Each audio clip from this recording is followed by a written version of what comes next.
Okay, let's go ahead and get started there, everybody. Welcome back to another 1 p.m. PST YouTube stream. I'm your host, Stranger Jim. And today we got, um, well, if everything goes well, we got ourselves an hour worth of Pega, or probably a little bit less actually, seeing that I'm starting a little late today, concerning Pega. We'll have an hour worth of Unreal Engine tutorials, studying that. We got some more videos to upload. Or actually, I uploaded videos. I just need to make them public. I need to make those clarifications. And then, of course, we got Honkai Star Rail later on tonight. So if any of that interests you, then stick around. We still got more to come. But if you're watching this on YouTube, then thank you for joining me on these uh, small Pega segments. Hopefully, you find them useful. If you do, please, help me out with the YouTube algorithm, and it would be greatly appreciated. Now, you might be wondering, okay, so what are these videos about, and who the heck are you? Well, right at this moment in time, out of work, unemployed software developer whose last job was dealing with the Pega environment. We were trained by you know, well, I and others of my peers were trained at my last job by an authorized training partner that they had. However, we were having a lot of problems with that particular person, and the majority of us went to self-study. If not all of us had gone self-study. Um, we had I was forced to take the 8.6 certification when I wasn't ready, and well, I failed it. It wasn't too much of a surprise to me at that time because I knew that I wasn't ready for it, but I was forced to take it anyway. But my problem was that I didn't really have any um, mentorship support after the fact. So, which is what I was kind of hoping for, to continue the path towards getting my certification, but that never happened. Um, so I put it off, and I put it off, and I put it off until I brought out this series on streaming because, um, hey, if my last job was in the Pega environment, and if large businesses are trying to go in that general direction, then I got to go along with it. You know, I gotta make money somehow, right? Um, so my aim is to get to that level of understanding so that when I take the certification again, I will pass that minimum. I will get that certification.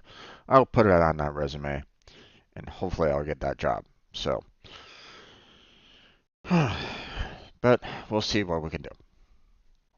Now, concerning these videos, I'm putting them up because there's going to be videos where I'm not quite sure what's going on. What Pega Academy is trying to do. With with their topics sometimes. Okay, sometimes I get confused as to what they're trying to state, how they're going about stating it, and so on and so forth. And I'm not sure. I ask questions. So I'm asking for those of you that are available, are aware of Pega, that you're knowledgeable about it, that you've learned from previous developers in Pega, whether you're a lead, manager, you're part of Pega Academy, whatever. Um, I hope that you can go through these videos of mine. I have an entire playlist of them now. And I hope that you can kind of go through them and go, okay, you're asking this question, here's the answer. You know, that'd be fantastic. That's why I put these videos up. Now, if they help you, the viewer, who is also studying for certifications, then that's fantastic. Um, if we can help each other out in learning Pega to get you know, to that goal of certification, then that's perfect. That works perfectly fine.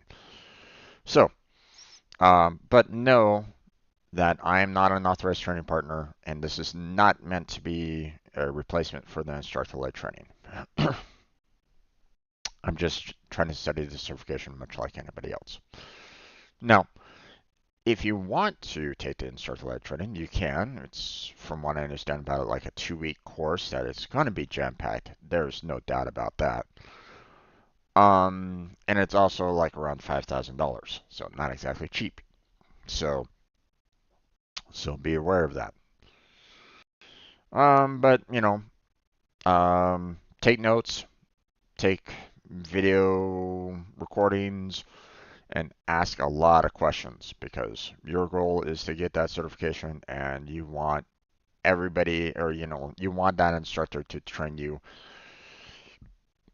everything about Pega forwards and backwards. you know Not only should you be asking about the current version that's out there right now, but past versions as well. When I took my certification for 8.6, I'm 100% sure that I got questions there that dealt with keywords that were dealing with Pega 7, at least. So make sure that you um, ask those questions. Find out um,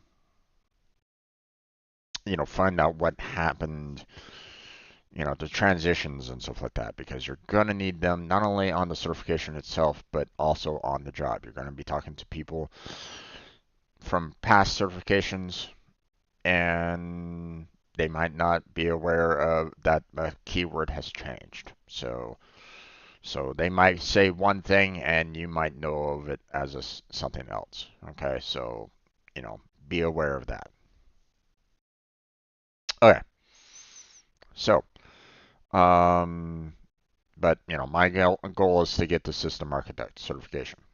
Okay, now for those of you that are working towards your business architect certification, that's done. We've already covered the 2 missions and 2 modules. So you're gonna need to go. Um, you're gonna need to go back through my playlist and cover these 2 missions, these 2 modules. You know, um, because it's already there. Okay, they've already been done. If you have any questions concerning that, feel free to ask them. But I would recommend these last 2 modules cover the Pega Express delivery. I would recommend that you go over the Pega Express delivery, get yourself prepared for it, because this is 12% of the entire certification for a business architect. So be prepared for that. Okay. Will I be doing that? I don't know. Probably not, because business architect is not a goal of mine. The system architect is. So also, we're doing 8.7. There are other versions such as 8.8 and 23. We're covering the 8.7 due to the other languages. I want other people from, um, like if you're German, French, whatever, and you can understand me, then I want you to follow along. Like if you can understand my speech, but you can't necessarily read what's written, like you don't understand, you know, what I highlighted there, then it's okay if you need to follow your own language. No problem on that. Um, but just know that if you say anything that's in another language, like ask me in another language, then it might be difficult for me to reply. But I will do my best. Hopefully I can. But know that I only have one language and that's English. Unfortunately, I never learned a second.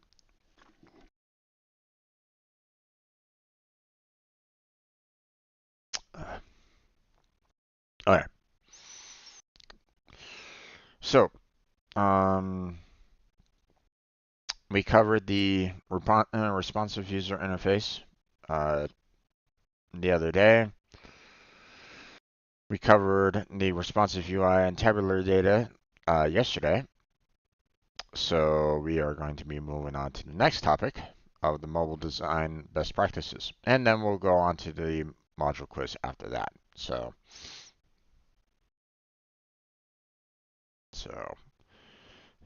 fair amount of information here. So let, let's get into it, shall we? Okay, so designing the Pega platform application for mobile users requires you to recognize the specific capabilities and limitations of mobile devices. There are two categories of mobile-specific design considerations: design for offline use and design for the characteristics of the device itself. Offline use. A mortgage underwriter frequently visits offices in locations where the mortgage company does business. While traveling on a plane, the mortgage underwriter reviews loan requests. The mortgage app must be available when the mobile device is in airplane mode.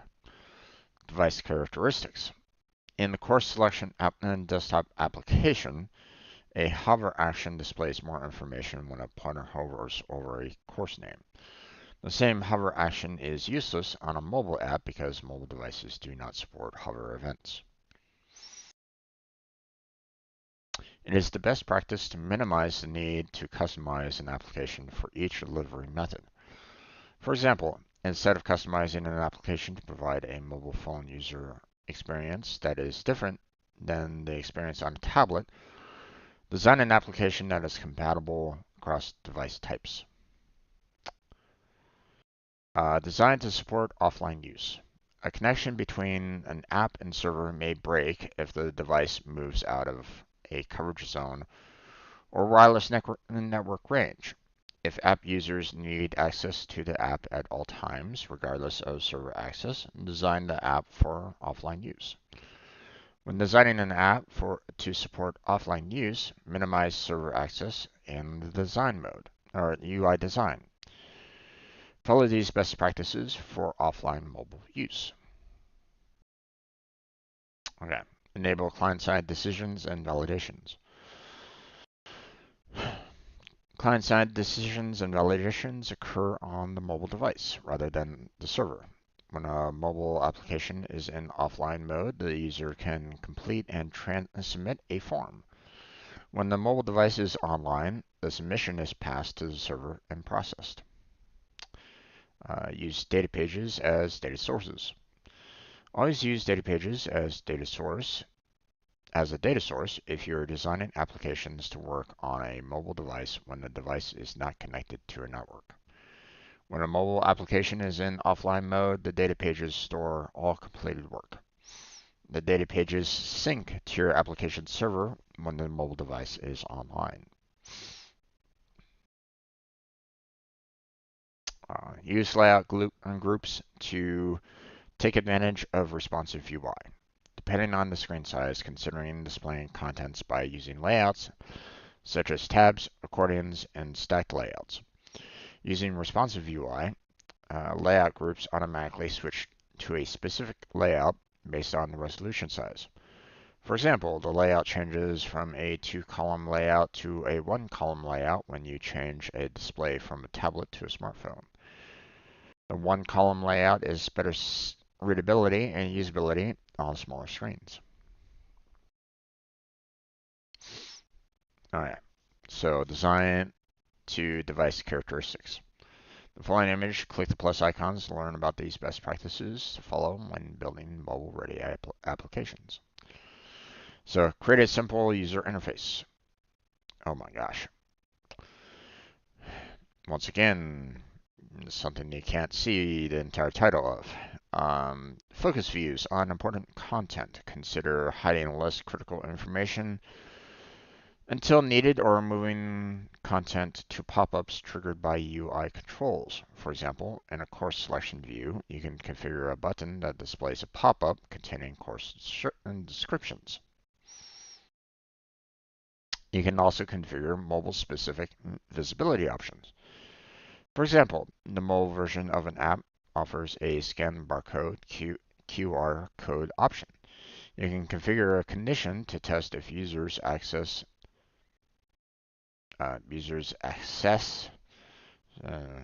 misspelling that the app from a mobile device. If users access through a laptop, the scan barcode QR option is not available.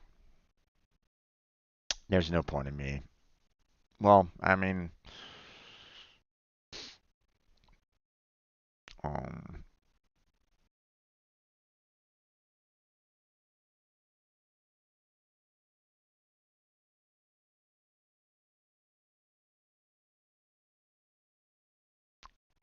let's see. Actually, I'll just go ahead and mention it. Let's see. And design for device window under the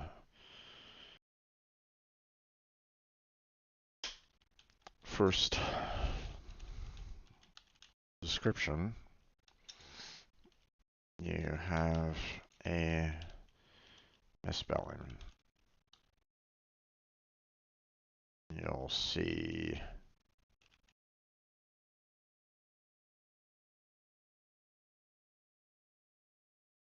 instead of the necessary.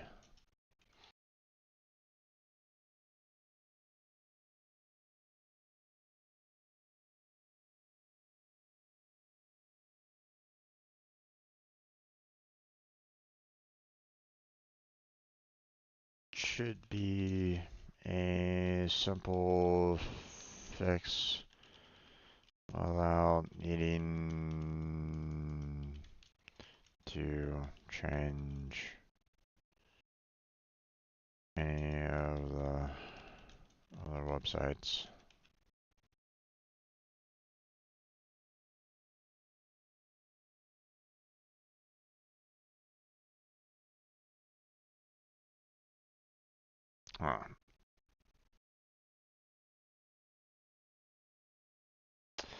Use auto-generated controls. Whenever possible, use out-of-the-box auto-generated controls. They are designed to work on all browsers and devices and have mobile-specific configurations. For example, you can configure a date control to have a native rendering when users are on a mobile device. Incorporate native features. Whenever possible, configure case type functionality to leverage native device features, such as address map, signature capture, and add attachment. For example, you can configure a signature capture control on a mobile device to capture a signature either through a pointer input or through a touch interaction. Design for fingertips. Mobile users typically interact with apps by using fingertips. When using a mobile device, users may find buttons easy to tap, but not links. Avoid using double-click or hover events. Double-clicks can be difficult for users to perform, and there are no hover actions for taps. Test the application. Test the application on actual devices by using the operating system the app supports. For example, test an app configured for Android on an Android device. Never rely exclusively on device emulators or simulators or the Pega mobile preview for testing because those test results may not replicate actual device behavior. Testing on actual devices ensures that your application performs well, provides the right experience, and works and behaves as you expect from a mobile application. Good luck if you don't have them.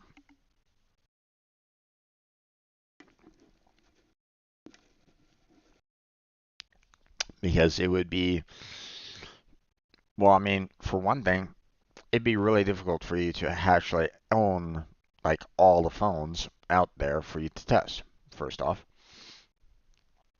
um,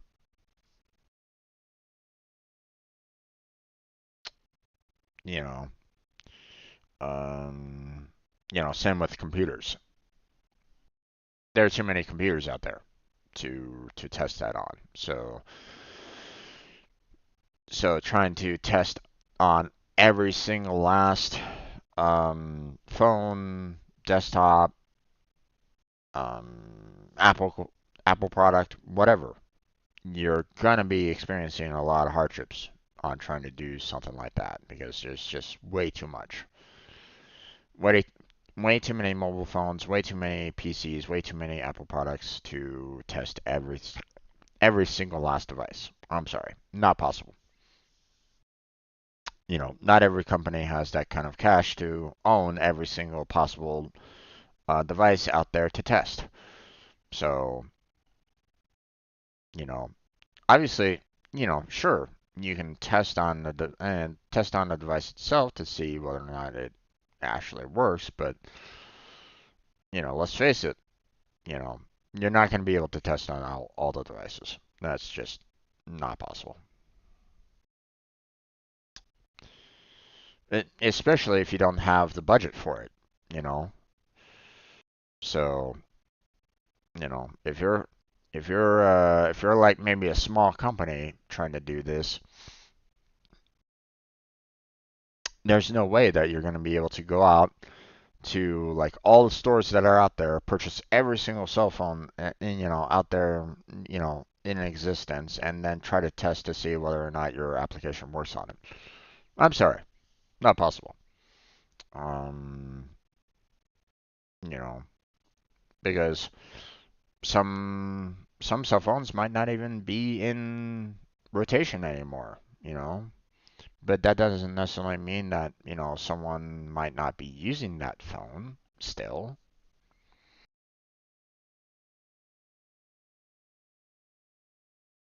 Maybe they're really, really careful on their mobile device. They haven't broken it yet. They're still keeping it up in good condition. It's still running to this day. So, but no, it's no longer sold in stores. So what are you going to do, right?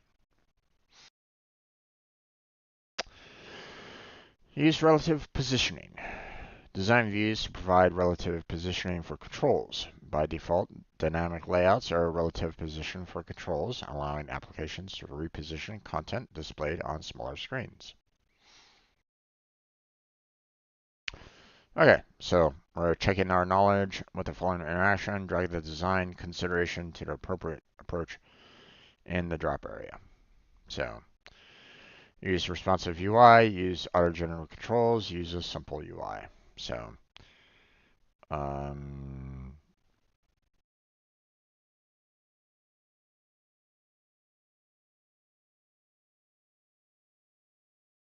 hmm,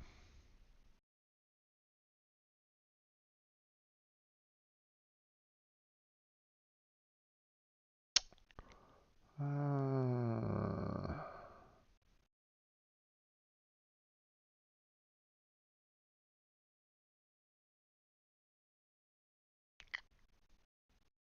that should be fine.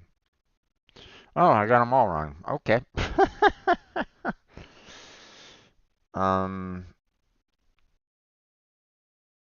so here's what I was thinking on that. So responsive, I was thinking, hey, native rendering. You'd want the date control, you know, rendered, you know, based off of where you're located at. So one would think that would be responsive, but I guess not. Um, the auto-generated controls, I figured, hey, you're doing, you switch over to mobile users and suddenly, a button or a QR code gets generated for you to do. So I figured that would work there. And then, of course, simple UI, hey, avoid scroll bars when viewing on mobile phone. I mean, that sounds like pretty standard, simple UI. Like you'd want to avoid horizontal bars, but I guess not. Um,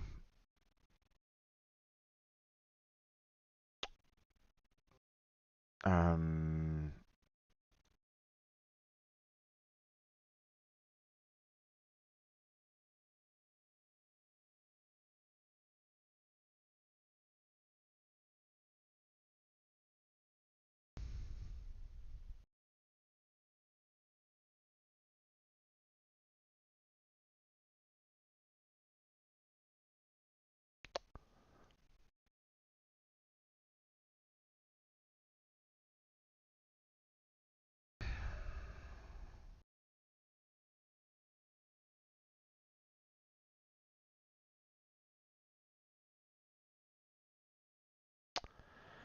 okay, so it looks like this goes down to there, and obviously that one would have to go up to that one, and that one goes down to that one. Um,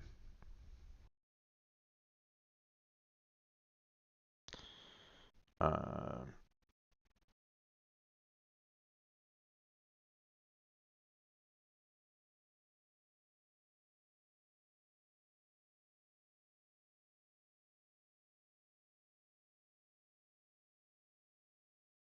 I mean, wouldn't a QR code also be considered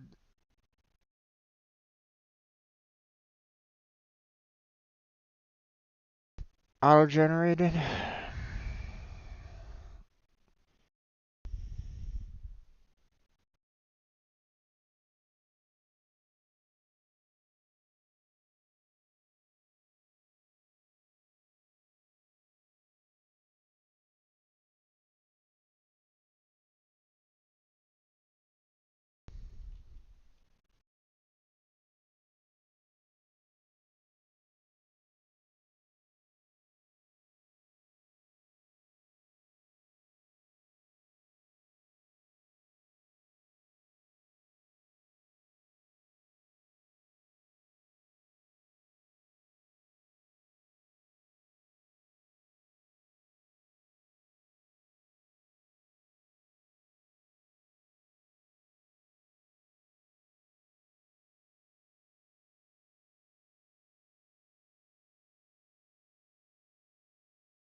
I guess my definitions of these are off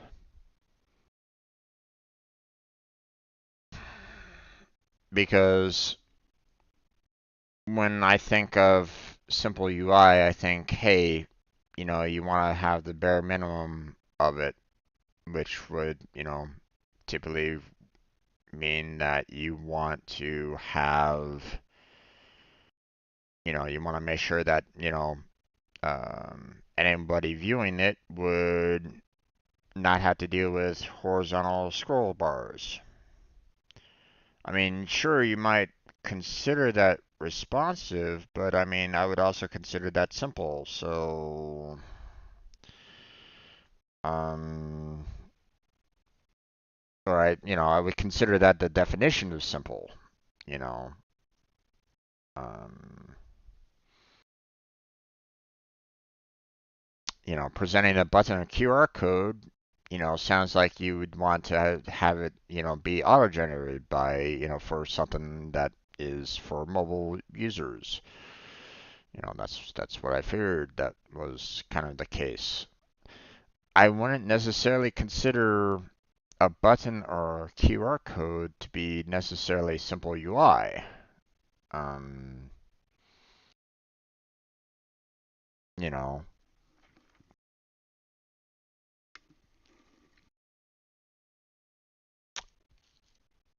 But um, horizontal scroll bars, viewing and avoid horizontal scroll bars being part of responsive is okay. I mean, sure, I guess. Um,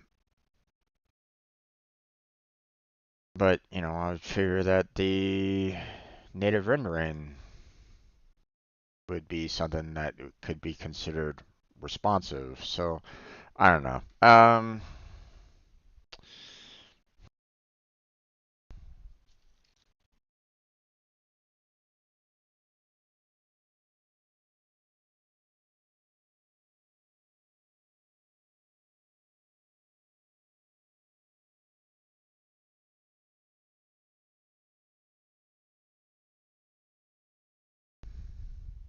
Okay, you know what? I'm gonna. I know they're probably going to go. Well, Jim, you still kind of got it wrong. So, um, but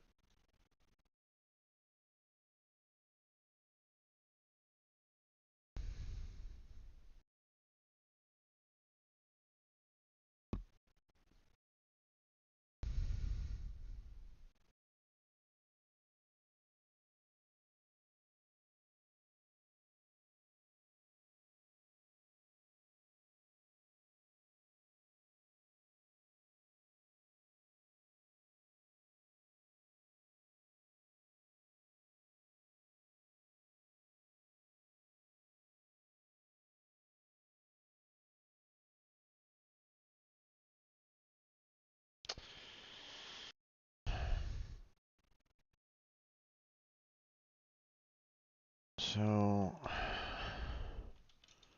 on one hand, I understand what you are trying to say, and I'll try to adjust my mind around your definitions.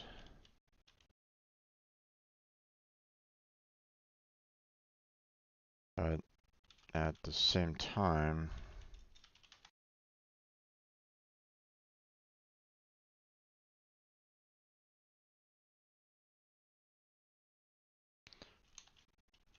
when I think of a simple user phase design, I would fear that not having horizontal scroll bars showing up for mobile would be kind of a no-brainer.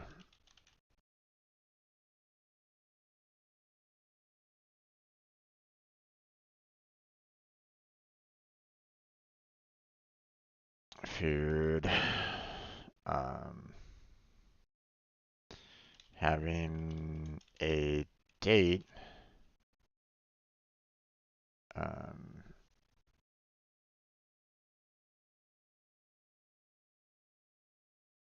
I mean, I'm gonna look at the value in here.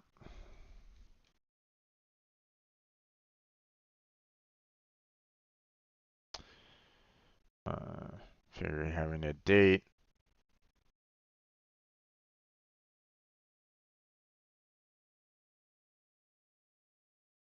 changed based on location would be something that would be considered responsive based on location.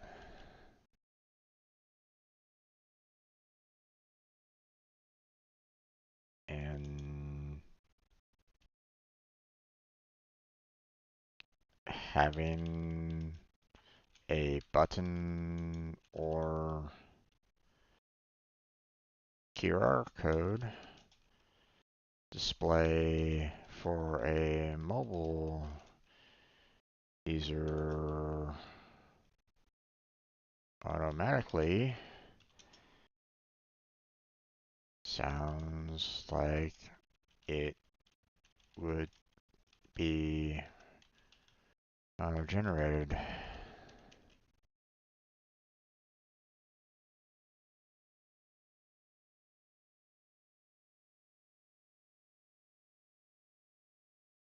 But yes, I'm wrong. I'll try to remember these for the future certification, but it just feels off.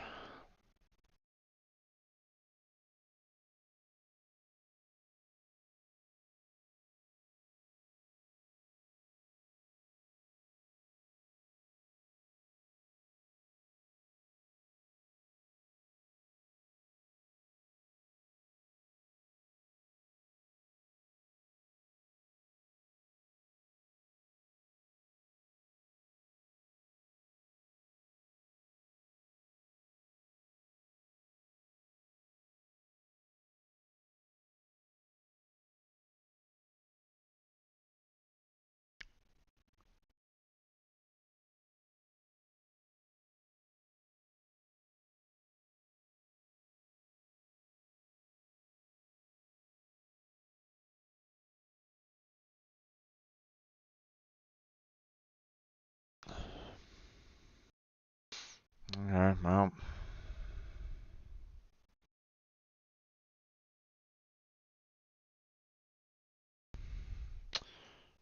scroll bars are responsive. QR code is simple. And date control is auto-generated.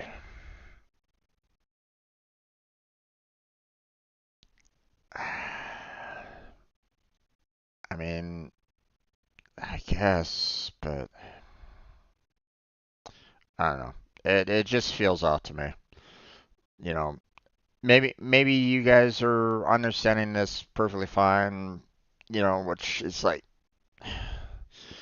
but I mean, my mind is automatically kind of shifting to that direction, and it's like, I'm gonna have to fight against that because obviously I got that wrong, and if they throw that question at me, you know, on the certification test, like, you're given a date control for native rendering on a mobile device. Which of the three would you put it in? You know, I would, my mind would automatically probably think of responsive UI.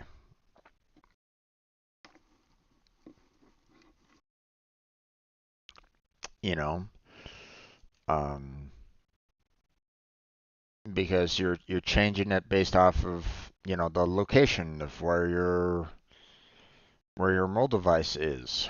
You know, um, you know, but clearly that's wrong. So I don't know. I just feel like that's either either maybe they need to change their examples here, or maybe they need to explain to me why this wouldn't necessarily work for responsive UI. So, um, what about this particular line doesn't work for responsive? You know, I understand why probably wouldn't necessarily work for a simple UI. Simple UI wouldn't necessarily care about, where you're located at. They're just going to, output what they feel you should be knowing no matter what, right? So they're not going to conform the application. It's not going to be simple if they conform it, right? So that much I can understand. Um, you know, why aren't horizontal scroll bars considered part of the simple UI layout? Because, I mean, hey, you wouldn't want horizontal scroll bars in your simple UI, your simple user interface. That necessarily, if you had them, you wouldn't necessarily call that simple. It's one of those things where it's like, the definition of the words are, kind of screwing me over here a little bit. So, okay, let's get through um our module quiz because we got Unreal in next couple minutes. So, which of the following statements is true about device preview? Only preview options available are default options. Device preview is available only for completed applications. You still must test applications on actual devices. That's what they would recommend. Device previews is Pega platform add-on. Nope. Nope. And nope. So yeah, that's the correct answer there. Select two best practices to follow when designing mobile applications. Um, use controls that support tapping. Enable server-side decisions and validations. Incorporate native device features. Configure horizontal scrolling for smaller devices. No, you don't really want that.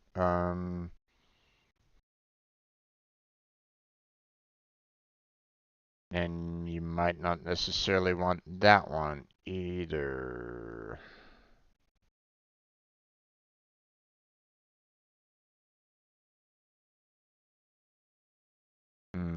But then again, that might be useful as well. Mm, but then again, you might want to try to keep everything kind of offline as well if you go into airplane mode. So that's why I'm thinking that one. Yeah,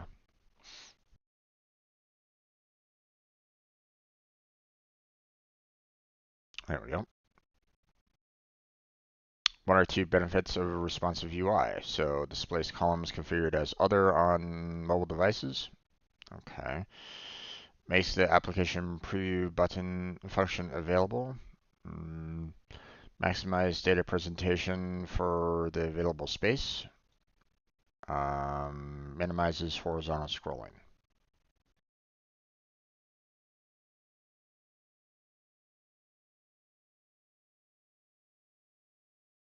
Yep.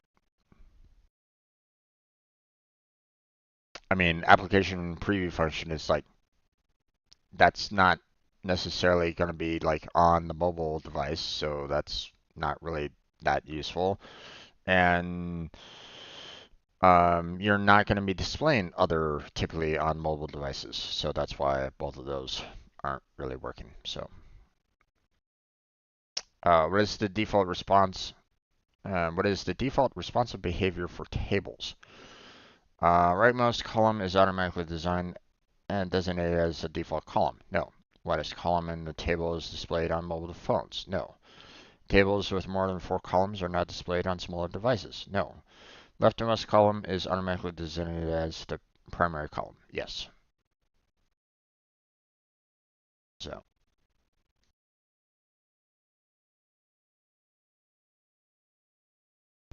and there we go. Okay, so that's going to be it for our designing UI for multiple devices. We're going to be covering the next topic tomorrow, so look forward to that. Um, we're going to be customizing the appearance of a form tomorrow, so yeah. But that's going to be it for today's Pega certification study. We're going to be moving on to Unreal in just a minute. But I want to thank you all for watching. If you're joining me, I'll check out my playlist if you missed a particular topic concerning the Pega certification.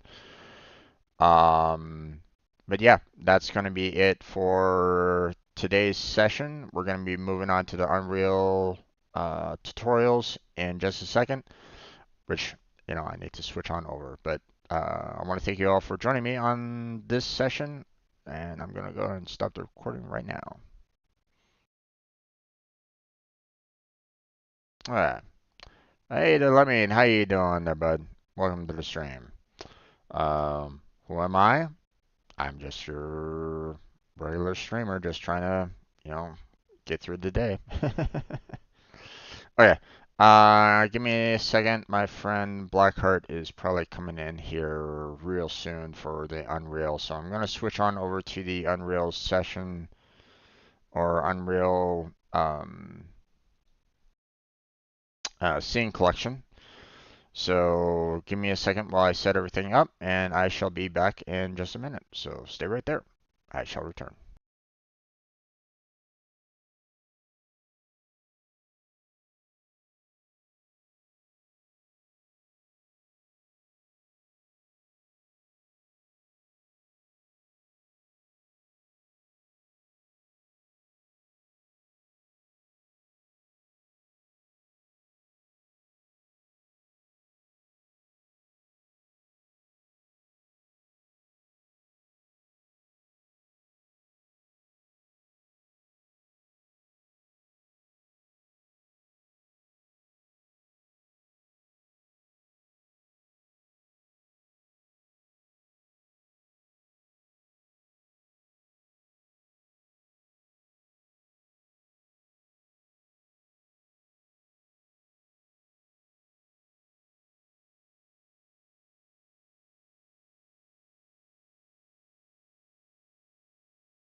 Okay, let's go ahead and get started on this. I see that Blackheart is in the stage here real quick. So let me go ahead and invite him to speak. We're going to be covering our Unreal Engine tutorials from here on out. Hey there, Blackheart. Hello. How's it How you going? doing? Not bad, not bad.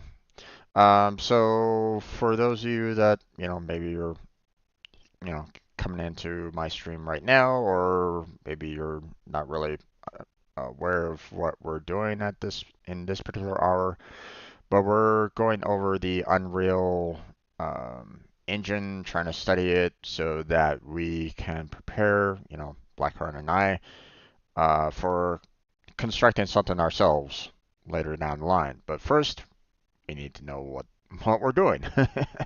We need to know what the engine can do, what it's all about, and hopefully be able to make something ourselves. Um, Most likely 2D to start off with, and then we'll go from there.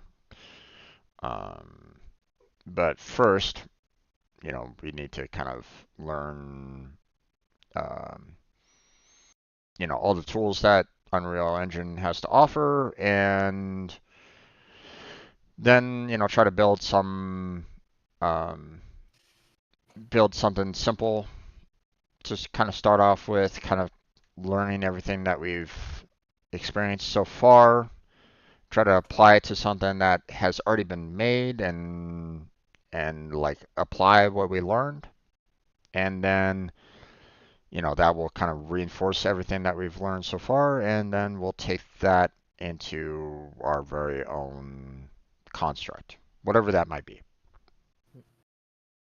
Right? Right. All right. So, um, last time we were kind of working on the ambient zones, where you know we were, um, We tested out adding ambient zones ourselves yeah, yeah, to one of our levels.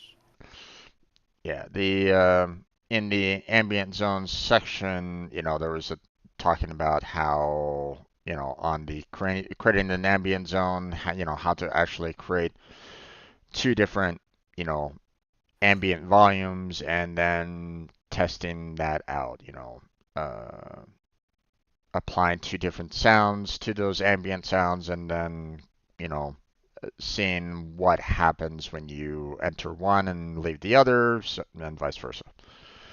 Um, but we covered that the other day, so we're good on that. Yep. The next one down that they have is the auto modulation overview.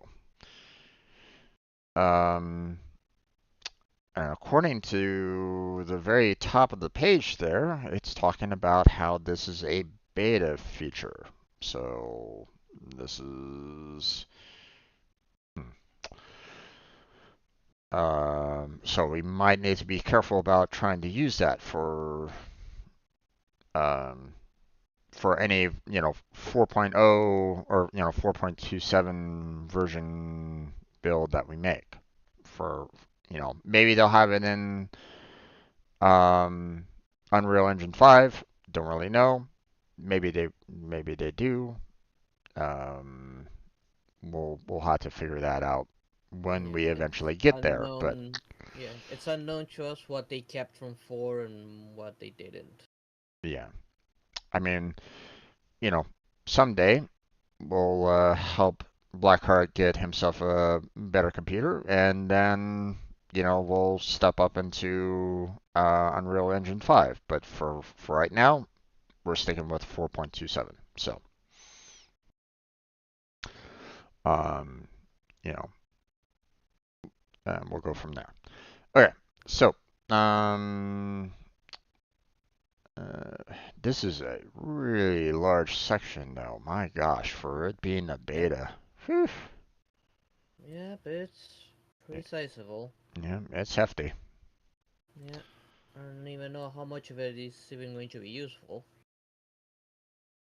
Yeah, especially if it's beta, we don't know if we're gonna be even touching upon this at all. I mean, it might be useful depending on what it's doing. But like it says, if we do try to use it, you know, we might be encountering some, unknown errors if we apply it to a build of ours. Yeah. So I don't know how they'll like address that per se.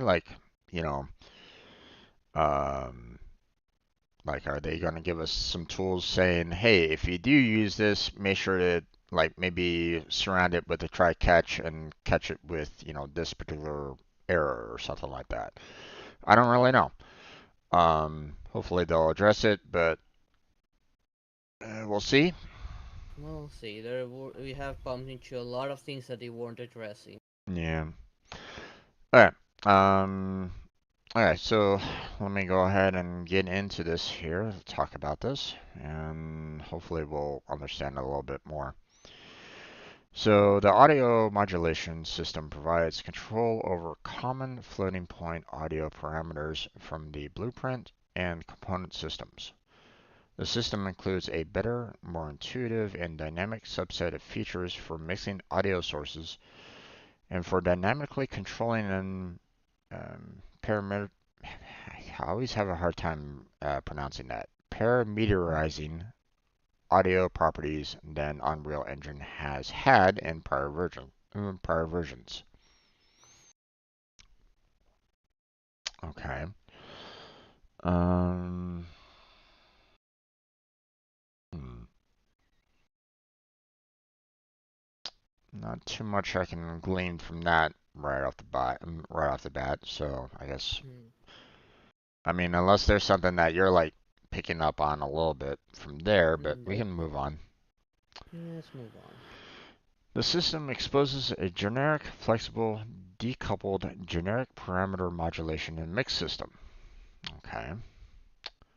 I mean, obviously I know about like, volume mixers and like, and adjusting various volume levels or so based off of, what you're trying to go for per se.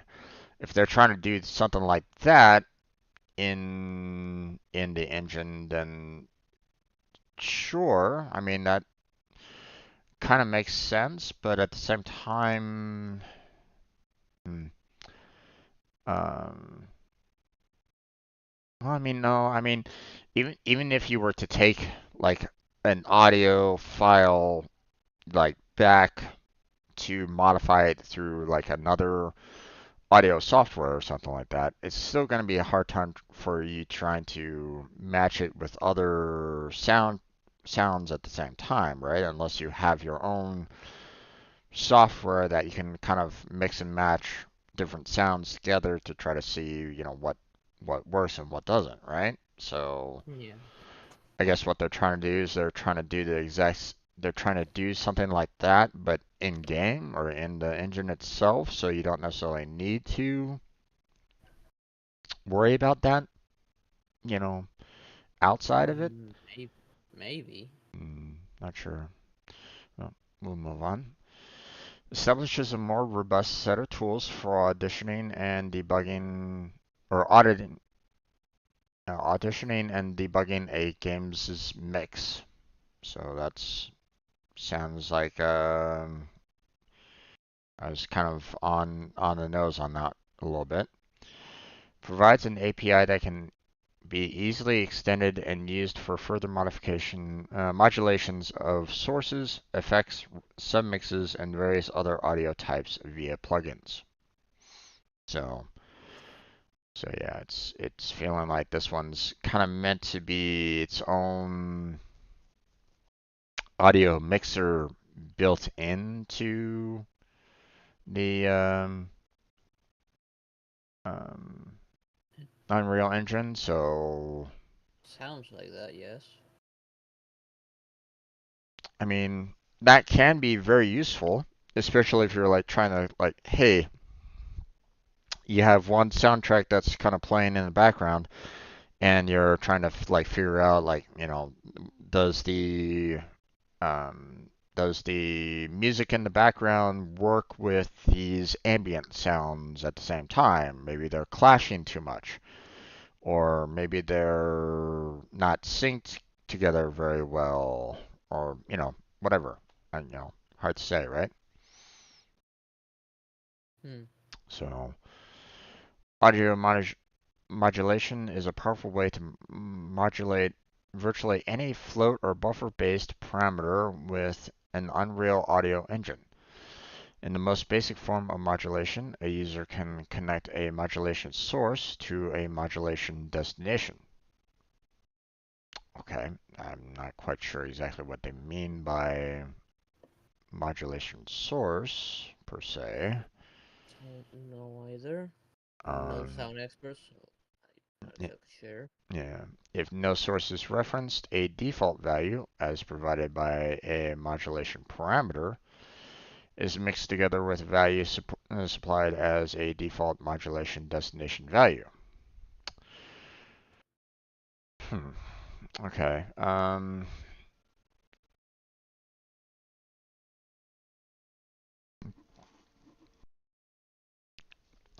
So I'm hypothesizing here. I'm not, again, not 100% sure, but that's the only thing that I can think of right at this moment in time. So their float or buffer based parameter is in a sense their modulation source, I would imagine. Um, so they're basically trying to place that like somewhere within the overall, audio engine, modulation destination so that, you don't have any like problems or, you're adding the audio file into the Unreal Audio engine so that it can handle it properly so that, you know, um, everybody can hear it, but, you know, not sure what it means by a default value is, um, nor what a modulation parameter is all about. Now, obviously, there's some links here, but um, we can probably hold off on those for right now. Um, but yeah, I'm a bit. Oh wait.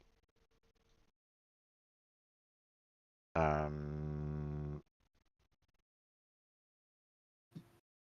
it these are links to the same page. Okay, we're They're gonna. further down below, Yep, they're apparently. further down below apparently. Okay, I was about to say I'm like on. Wait, what? Yeah, why does it lead to the same page? Why not do like some pages do just scroll to where that is automatically?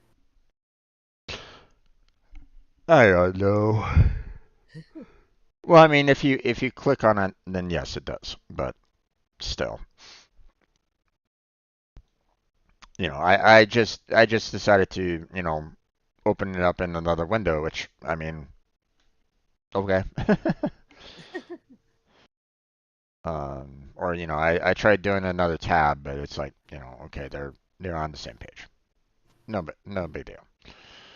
Um, so this scenario can be thought of as plugging a traditional hardware patch cable into a modulation input, with the output end connected to a known quantity such as a ground or voltage source.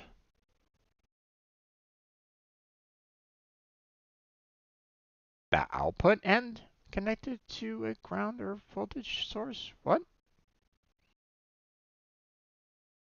Hmm. Eh? That seems um a little odd. Uh, Um, yeah. Now, don't get me wrong. I know, like, hey, you want to ground your, you want to make sure that anything that you have, electricity-wise, has some form of ground. So if there's ever a, um, power spike in some fashion or another, you know, it has a way of, you know, um, making sure that that electricity kind of goes, you know, out from the main system so that it doesn't cause any damage or anything along those lines, right? Mhm. So, I get that, but um, this sentence still kind of makes me confused because it's like, wait, um, plugging a traditional hardware patch cable into a modulation input with the output and connected to a known quantity. I don't know. I'm not. well versed in audio to really know what exactly they're Mm-hmm. talking about there. Neither am I. So um, we'll move on. I mean, if anybody has any formal training along those lines and can answer said questions, and please feel free to do so, whether it's like in chat or when we upload these videos, on our YouTube channels, feel free to leave a comment. Um, but yeah, we're gonna move on. So enabling auto modulation. So all modulation features are encapsulated in the auto modulation plugin and implement a lightweight engine side API. Okay. Enabling the plugin, then restarting the editor or rebuilding a Visual Studio enables Unreal's native implementation of the audio modulation system. Okay, that sounds simple enough. Modulation values. All modulation values can be transformed between two value spaces, the unit value space and the normalized value space. The unit space is displayed and provided as a means of convenience to the editor, while the normalized space provides a uniform way of passing and mixing bus values. Okay.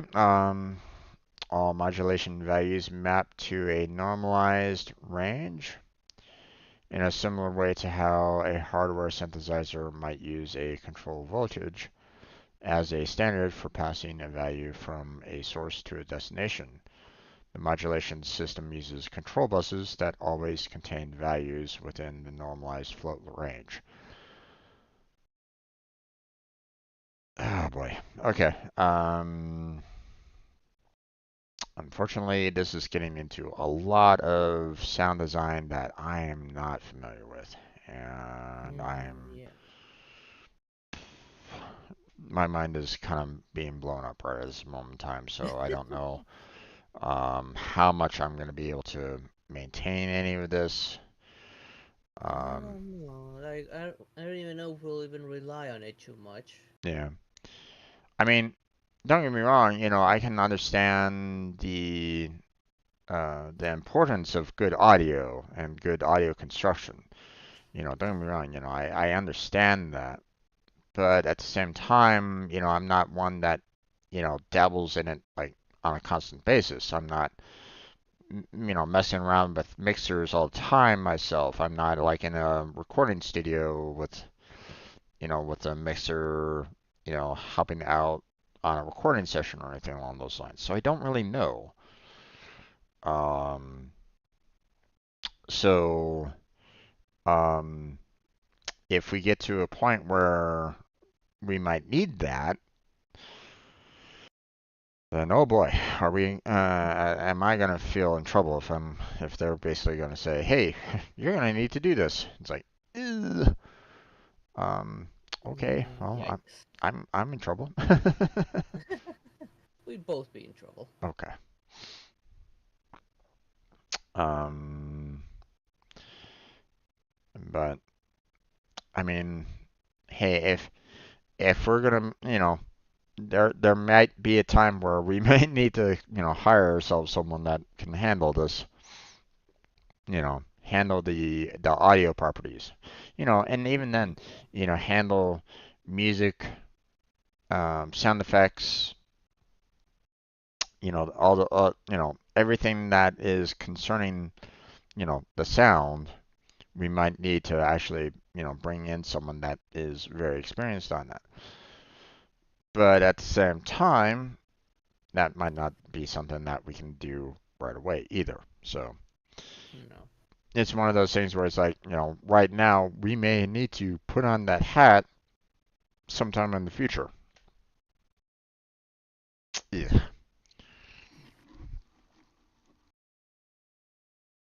not exactly something that um, I'm going to be looking forward to too much. Neither will I. Okay. Um, So taking the place of the volume, the unit of space may be the range between 60 decibels, threshold of silence, which is configurable via the modulation parameter, or 0 decibels, full volume, where the normalized values map logarithmically to the normalized space of 0.0f and 1.0f. Semitones is another example where a minimum and maximum value of plus or minus 12 in unit space can be configured in its respective modulation parameter settings. The normalized space always maps between 0 and 1.0 in the most basic case. The unit and value space are identical, namely all unit values corresponding to the same normalized value between 0 and 1.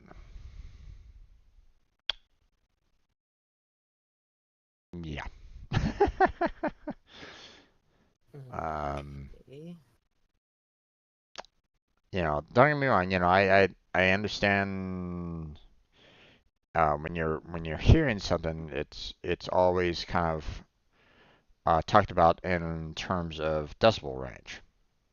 So that much I'm understanding.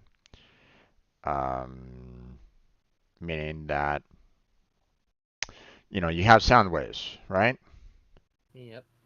And that range is typically what they call, the you know uh, what I what I believe is the decibel range. So um,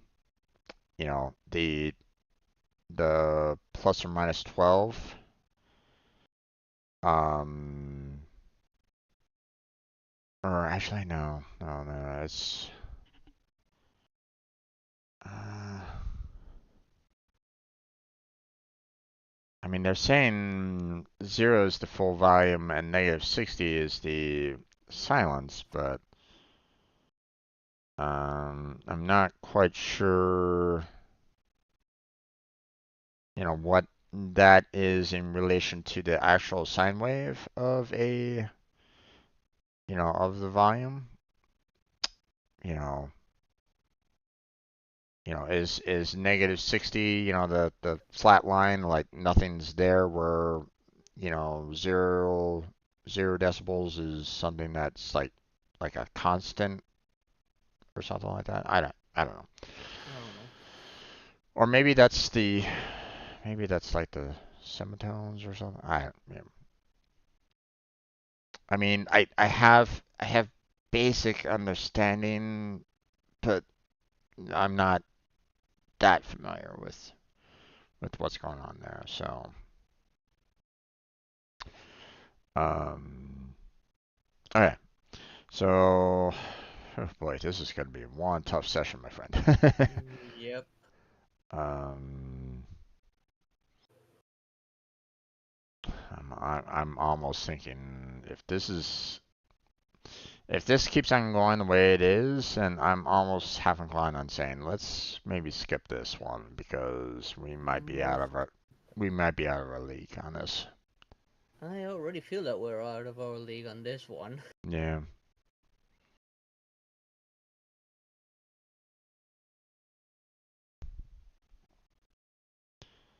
Um, yeah, and I feel like you know this would be great for an actual sound engineer, Yeah. but for us being programmers the that we are, we'd have to take on we'd have to learn about sound engineering before we consider taking this on right at the moment. Yeah. Um, so vote for skip. Yeah. I'd say we skip this one. Okay. Yeah. Well, at least skip it for the moment. If we ever come across a point when we need it, then we'll come back to it. Yeah. Well, I mean, if we're if we're going to be using this at some point in the future, then we're probably going to need to really go in depth on actual sound design and the like to figure out how we can mix, various, you know, soundtracks or whatnot together. Because right now, I don't feel like this audio modulation overview is a good starting point for us. Nope. So now, again, it'd probably be fantastic for someone that's already been there, that knows the core mechanics of being a sound engineer. They know exactly everything that they're kind of talking about on this, but for us, sorry, don't know enough. So, No. okay, so we move on. Go to audio. Yeah, that's one. Go Yeah. go to audio Audio volume. volume.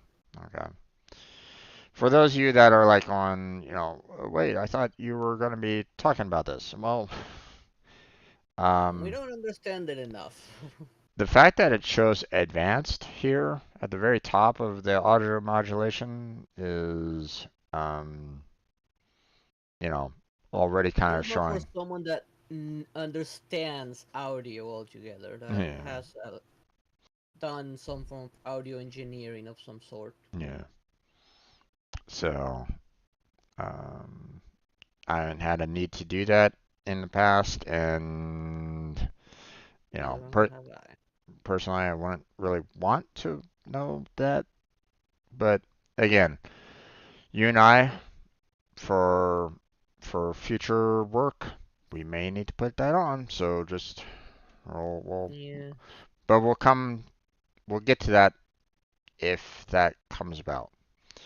Yeah. And obviously we can't really ignore it if it does.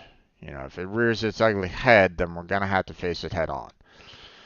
Yep. So, but for right now, I think we're gonna need to kind of skip it and let's move on to the audio volume, which again we got ourselves quite a bit of information here as well.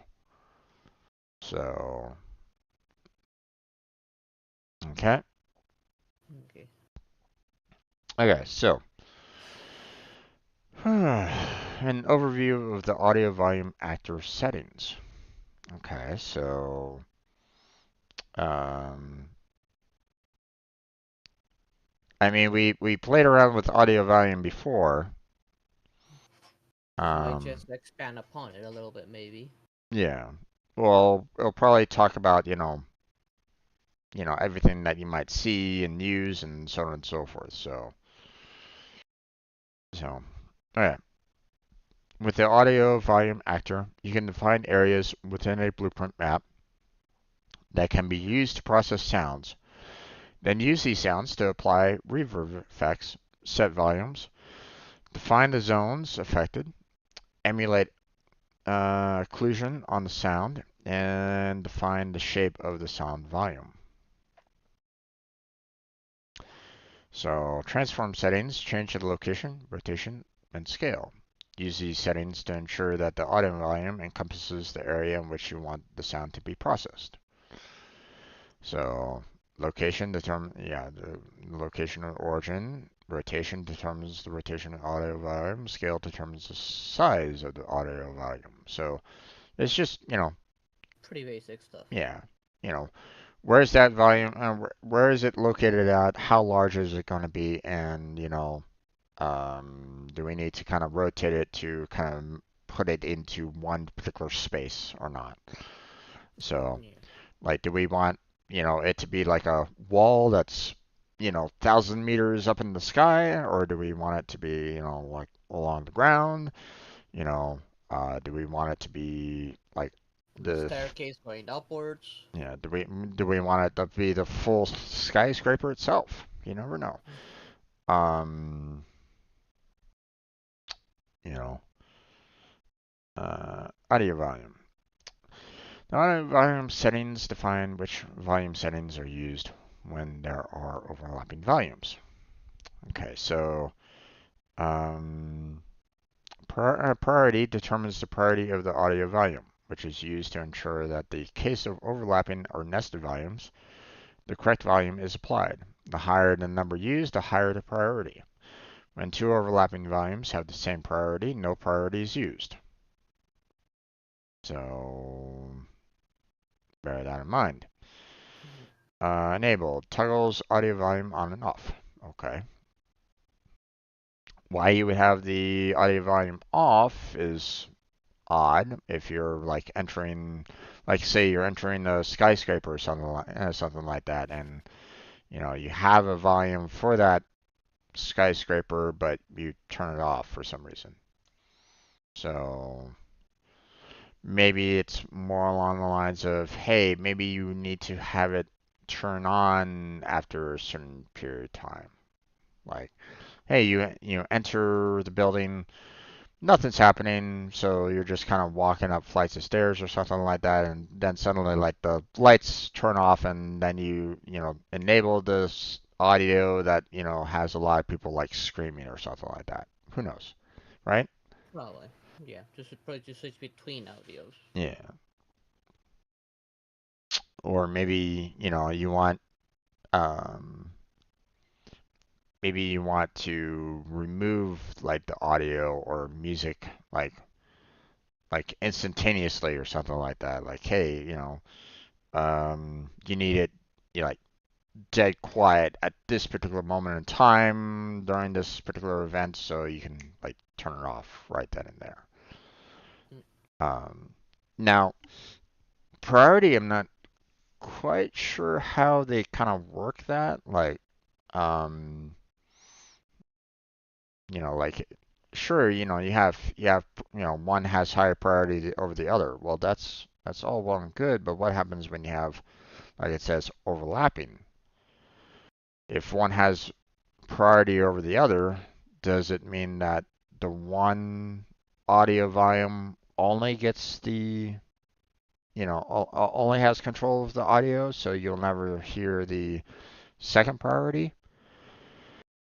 Or is it, I'm guessing this is more useful if you have an audio volume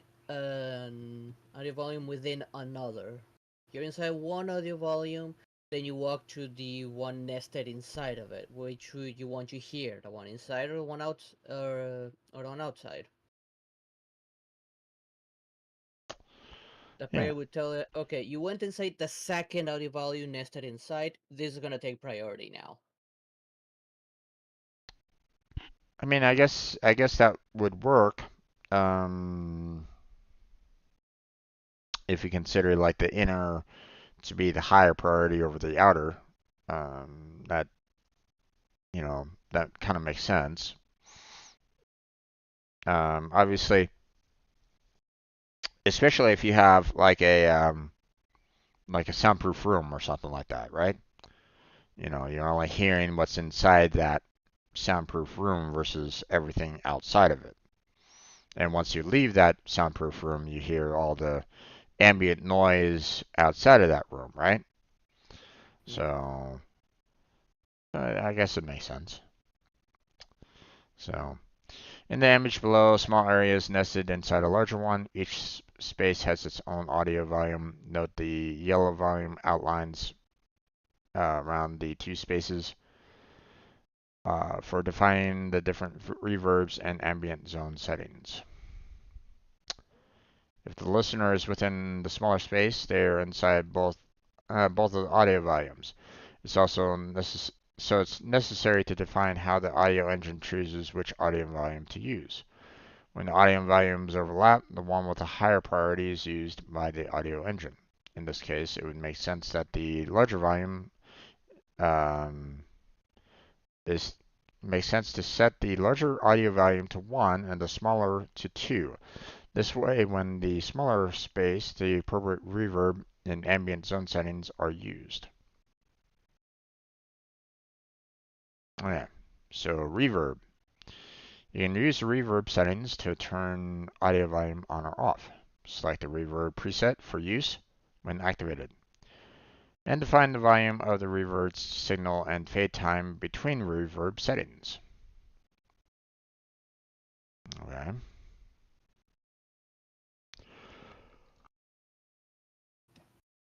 Excuse me. All You right. okay? Yeah, I'm just yawning. Mhm. Um, Apply reverb. Enables or disables a reverb effect assigned below. Reverb effect determines the reverb effect asset that will be used. There are a number of reverb presets included within the engine content, or you can create your own reverb effect assets within the content browser. Reverb plugin effect determines the reverb plugin effect that will be used. If you're using a third-party audio plugin, such as Google Resonance, okay, select the reverb effect that the plugin will use from the drop-down menu options. Okay, volume. Set the volume level for the reverb effect. This default setting is 0.05 or 0.5. Fade time. The time in seconds it takes to interpolate from the current reverb settings to the new ones as you enter and leave audio volumes. Determines the transition times between the areas within the level. There is a balance to be struck between how responsive the system is and how much movement the settings have to make to reach the new values. For example, you are moving from the space with very little reverb to one with very long reverb times. Then you might want to use longer transition times to avoid abrupt changes when moving between spaces. A move between spaces with similar reverb settings could transition more quickly. Hmm.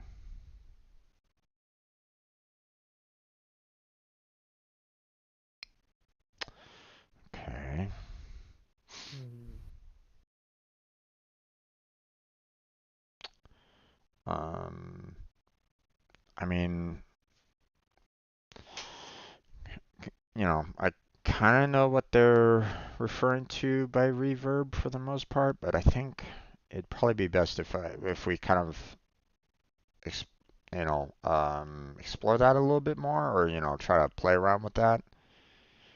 maybe, yeah. I mean, unless you're comfortable with, with everything that they're kind of talking about here. Um, but it might be something that we might need to consider messing around with a little bit. Um, Well, at some point, probably, yeah. yeah, like maybe at the very end of this audio volume, we should probably go back, use one of our builds that we have, and then just, I mean, we already have one with some audio volumes already in there, so what we could do is we can start like messing around with these values like one at a time Yeah, and, probably. kind of see what it does, you know, so as a possibility. Yeah. All right. Okay, so brush settings. Brush settings define the overall shape of the audio volume and set the initial size of the volume before scaling values from above are applied. Hmm. Okay. Before the scaling values of the above are applied. Okay, so the brush settings are applied first, and then the scaling values. So we'll need to remember that. Okay. So select the brush shape for the audio volume that would provide best coverage for the area. The remaining settings below brush shape change based on the shape chosen. So you can use geometry editing mode to alter any of the shapes provided to create bespoke customized shapes that better fit specific areas within your level. Some brush shapes can be set to hollow, where this can work, for instance, when the audio volume only has an effect between the interior and exterior walls. It is not recommended for general audio use. The brush editor was primarily designed to build geometry for level designers, so some of the available shapes may be impractical for audio use. So, all right. So, I mean, you know, could be quite handy if you want to say, do something that, um, like you want to make a, not necessarily a box because that's like the default preset, but maybe you want to do like a cylinder, or maybe you need to do a sphere for some reason, depending on what you're trying to go for, right? So, Yeah.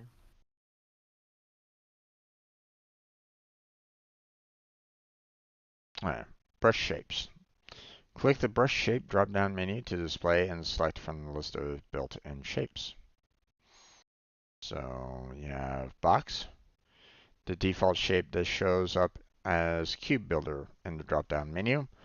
This shape produces a cube-shaped audio volume. For a brush box shape, the following options are available. The X, Y, and Z determines the initial size of the box shape audio volume when it is first created. These values are then scaled according to the values of the scale property above. Wall thickness.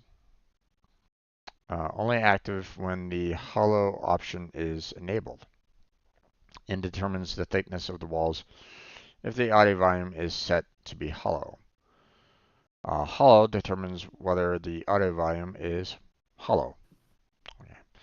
This is an inherited feature from the parent volume class and is not recommended for general audio use. So, interesting about the whole hollow and wall thickness. Um, what's going on there? Um, oh, we may need to kind of play I'm around guessing with. that might fall more into the sound effects, maybe. Like maybe you're hitting a wall and you want to just make a sound whether it's hollow or not.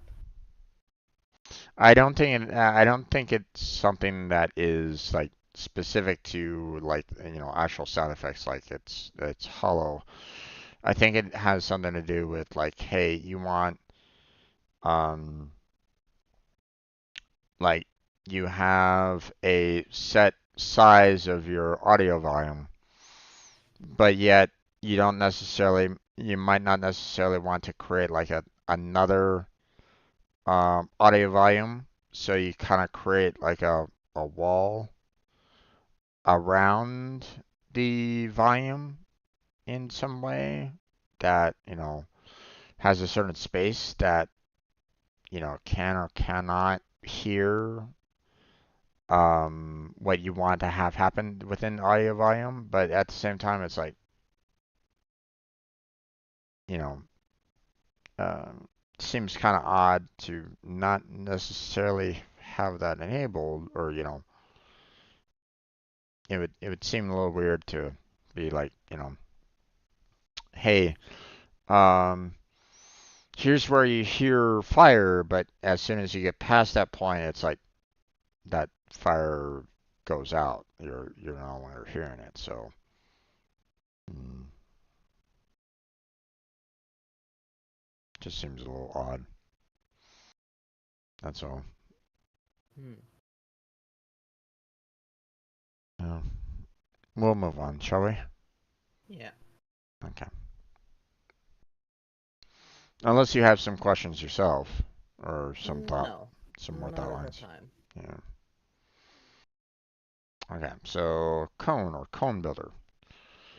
Select cone builder in the drop-down menu to produce a cone-shaped audio volume. The, the following options are available for the shape. Z determines the initial height of the cone. Okay.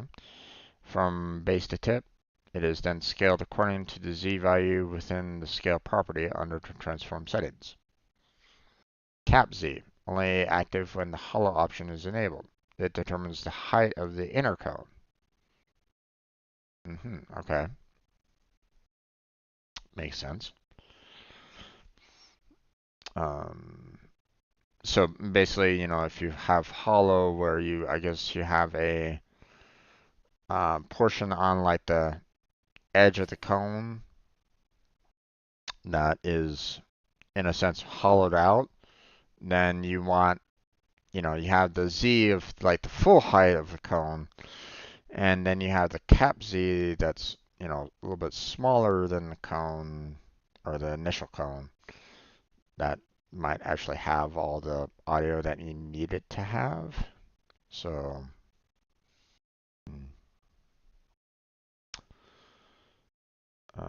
outer radius, the initial radius of the cone-shaped audio volume, which is then scaled according to the XY values of the scale property under transform settings. This allows you to produce non-symmetrical cones. Inner radius, only active when the hollow option is enabled. This determines the radius of the inner cone. So, now, um, We might need to experiment with that a little bit in order to properly understand it. I mean, I'm kind of okay. I kind of get what's kind of being talked about a little bit, but it might be a little difficult for me to explain, but I can try if you want me to. Up to you. Um, so think of it as think of I'm gonna change the shape. Okay, instead of cones, I'm gonna kind of talk about boxes, right? So if you have, say, like a general box, right? And you have you know um you have a certain size of it, right? You have the certain um the height, the width, um the length of the box, right? um but you wouldn't necessarily call this a hollow in their eyes, right? Because it's just one simple box, right? When you apply hollow, what you're basically doing is you're kind of, I guess you're kind of taking a portion of that box and saying that, hey, that's where the actual audio is going to be at. So instead of, it's like taking your smaller box here, putting it into like, or taking a larger box and putting the smaller box inside of it, and that smaller box is considered the hollow, or where the audio actually is. What happens outside of it, I don't know. That's something that we'll have to kind of experiment with, right? Yeah. Um, and when you have a hollow, you have to not only determine the size of the large box, but you also have to determine the size of the small box. If the small box goes beyond the size of the larger box, then you're like, okay, what's going on here, right? And that doesn't really make any sense. It might provide an error for you or something like that along those lines. You never know, right? Right. Um, but the inner box is basically that hollow section that you're hearing the audio for, right? So it's going to be the same kind of thing with the cone. You're think of it like those little cone birthday hats or something like that, right? Um, what they're saying is that instead of one cone, that you're just kind of putting it on top of your head, right? When you select hollow, you're basically creating another smaller cone to kind of be fitting inside that larger one. So in a sense, you're basically wearing two hats on your head, right? For for a cone, right? Right. So obviously the inner cone is probably going to be where you hear the volume. The outer cone, who knows what's going to happen there? Maybe Maybe you hear it like maybe muffled or something. I don't know. I don't know how they go about. handling the hollow versus non-hollow audio for the most part. But um, they have something going on there for some reason. Why? I don't know. I don't know why they would have a hollow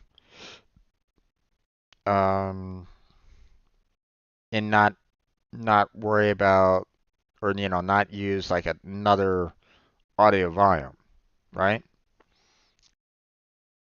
Or maybe they want to do it that way, so maybe it makes it easier for whoever's making these audio volumes, right? To say like, hey, I need I want that audio in the middle. I need a cutoff of that audio when you leave that center cone. And then when you get to the outside, you know, or the hollow portion of it, then who knows what happens there? But I don't know. Um, That's what I mean, but we'll probably have to experiment and see how the audio reacts with the hollow setting. yeah. Um, I I I wonder if there's gonna be like a setting that we can set up that will basically say, hey, um, show where these areas are for me so that I know, where I'm at because I don't know if the hollow is going to be, um, it might be a little weird trying to do like an inner, a hollow, and then the outer. You know, how does it, Hmm. what does it put in the hollow? How does it handle the hollow? I'm not sure. Hmm. So, but it's the only thing that I can think of based off of what they're kind of talking about here. Yeah. Because they're talking about outer radius, inner radius, and so on and so forth. So, the sides is also kind of weird there. It determines the number of sides of the cone. And it's like, well, a cone is typically referred to as, like a circle or oval or whatever, you know, that's kind of tapered off at the end. So,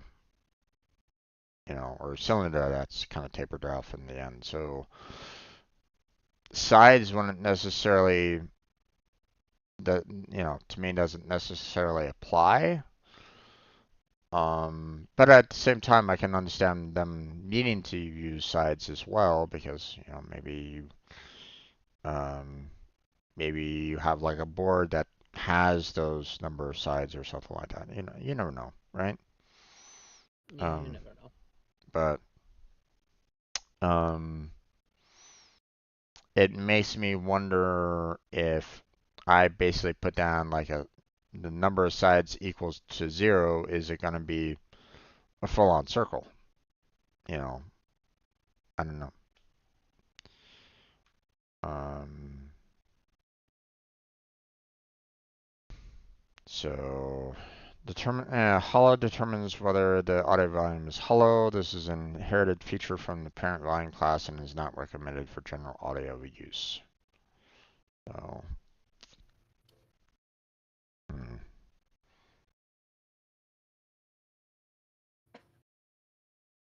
yeah. All right, well, I think that's going to be about it, my friend. I think we're going to have to hold off on the rest for tomorrow. Yeah, the rest is just explaining what settings you'll have access to based on each shape. It's Yeah, not adding much. Like the only difference that these shapes don't have the most of these shapes don't have the hollow setting. The cylinder has hollow setting, but the stairs, the curves, excuse me, I lost my voice there. The curved stair, straight stair, and sphere don't have hollow. yeah. They just have different settings, and that's it. That's all it shows. Yeah, which is a little interesting in the like the curved stair, for example. It's like um,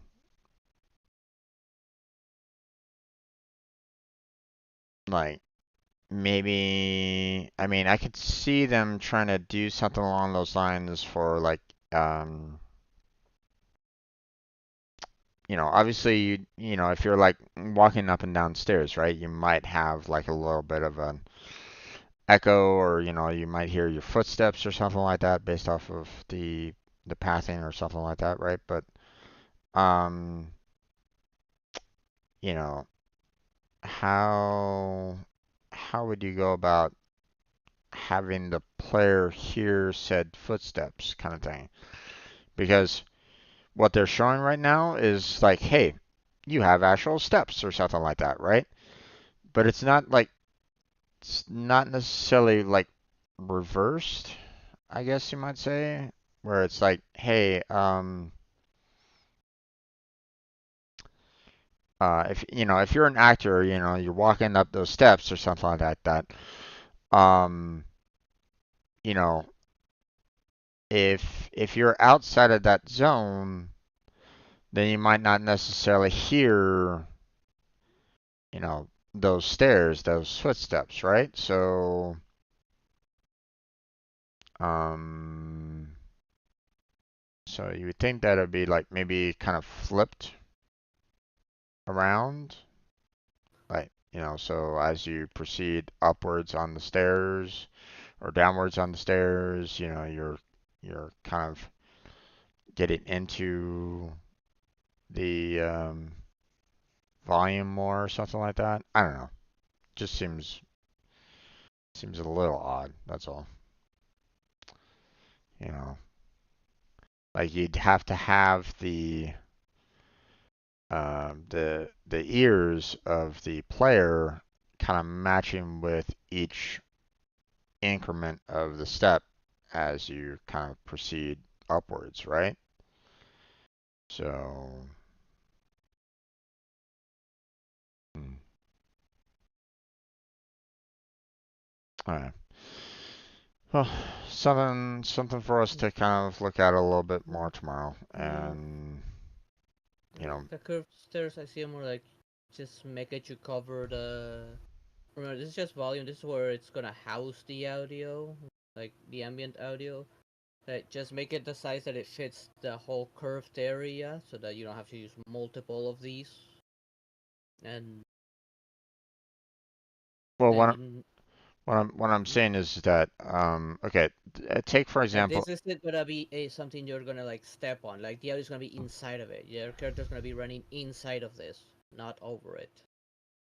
well, that's my problem with what they're kind of showing though, is the fact that this looks as though this looks as though you're stepping on the stairs as you proceed upwards. It's not something like you're being included in the volume itself as you proceed up the stairs kind of thing.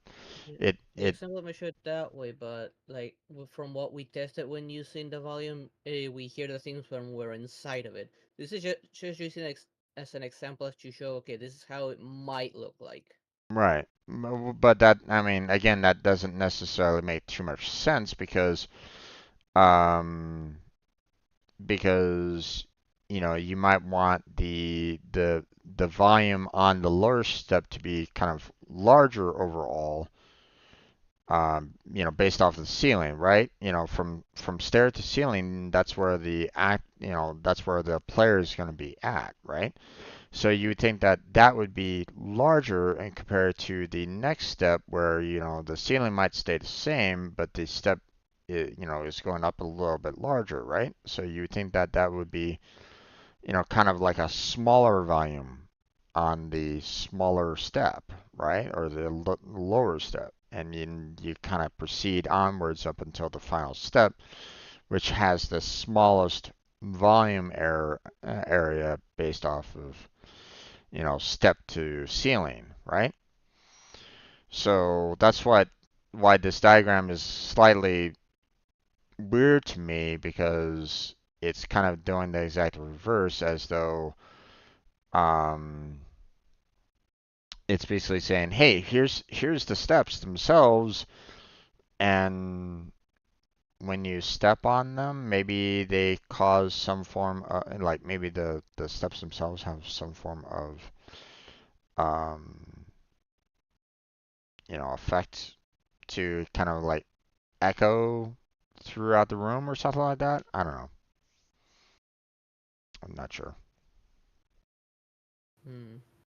No. So just seems a little off. That's all. But obviously we'll figure that out tomorrow. Well, Yeah, because we haven't gone to the sound effect part, so we don't even know how that even applies. yeah. But it just kind of feels odd. That's all. I mean, now it might be like they give like an ambient value to the steps anyway. Like, they basically say, hey, you know, yeah, if you're inside this volume, then you hear these things like super loud. Like maybe you're like directly under the staircase, like you're Harry Potter or something like that. Yeah, Um, it can be used in that scenario. Like you put this underneath the stairs, and you have one audio inside of it, and the other audio outside of it. yeah. Like, if you're Harry Potter and you're like living under the stairs, and obviously, you're hearing, different sounds inside that volume, whereas if you're like walking down the stairs, then you'd have to be like in a different volume, audio volume, because all you would be hearing would be like, your footsteps and maybe the creaking of the stairs as you're walking down or something like that, or whatever, depending on what you're walking down, right? You know, um, like the cracking of wood, a metallic sound, whatever, right? Whereas, if you're actually in underneath it, then you might be hearing, even more. Like it's kind of, uh, maybe you have more of a reverb going on there, right? Where it's kind of bouncing around in that particular volume or something like that. I don't know. Hmm. Just just kind of throwing out ideas or something like that. But yeah. All right, man. I think that's where we're gonna go ahead and stop off for tonight, for today. Yeah. Um, I'm I, gonna go get something to eat before yeah. Honkai. Obviously, we may, we'll look at these other options for some of these. Like some of them are probably gonna be self-explanatory for the most part, but Yeah, like I'm others, interested in testing out that hollow function and see how the audio reacts with that hollow function on. same, same. So, and I do feel from what it feels almost like the main audio's inside of it, and in the inside one, and the outside maybe we get like an echo or a muffle or something like that. yeah, I don't know. Like figuring out how the audio will react would be nice. Yeah, we'll definitely have to test it out. So we'll have to kind of work on that tomorrow. Um, one of the things that I'm kind of interested in is the sphere or the tetrahedron builder. You Hmm. know, figure out what they're kind of using there because they only have two options there. So that's what I'm kind of curious about personally. Um, but obviously, everything else is pretty much the same for the most part. Not much change there. So, um, Yeah. but I mean, we'll cover that tomorrow. So, all right, my friend. Um, well, that's where we're gonna go ahead and end our session for now. Yeah. We'll cover this again tomorrow. Um, Probably not going to be going to the next section of the convoluted reverb until like maybe the day after. So, Yeah. um, Well, I'll let you know now that Saturday might not be able to make it since on Saturday is gonna be my grandma's birthday. okay, I don't know exactly what we're gonna do and if I'll have energies left, but even if I can make it to do any Unreal, so maybe on Saturday I'm not gonna do. okay. Then I will consider it as you let me know if you can make it. Otherwise, I'll be under the assumption that you won't be. Yeah, Okay? most likely won't. So so you let me know if you can make it, and then I'll change accordingly. But for the time being, I'll just make the assumption that you won't be able to make the an Unreal session that day, and we'll continue the convolution reverb on say Sunday. Okay? Yeah. And Yep. there's no problem with that. I mean, obviously, um, you know, on one hand, it's like, sure, we probably want to try to get as, quickly as we can to, making our own product and stuff like that. But at the same time, rushing can also lead to problems. Yeah. We might miss something that might be very essential for us in the future, and that one thing that we could have read might have solved all of our problems or something like that. You never know, right? Yeah. Yeah. So better to be prepared than shoot ourselves in the foot. So, Yeah. all right then. Well, you enjoy your food. Um, um, Enjoy Star Rail.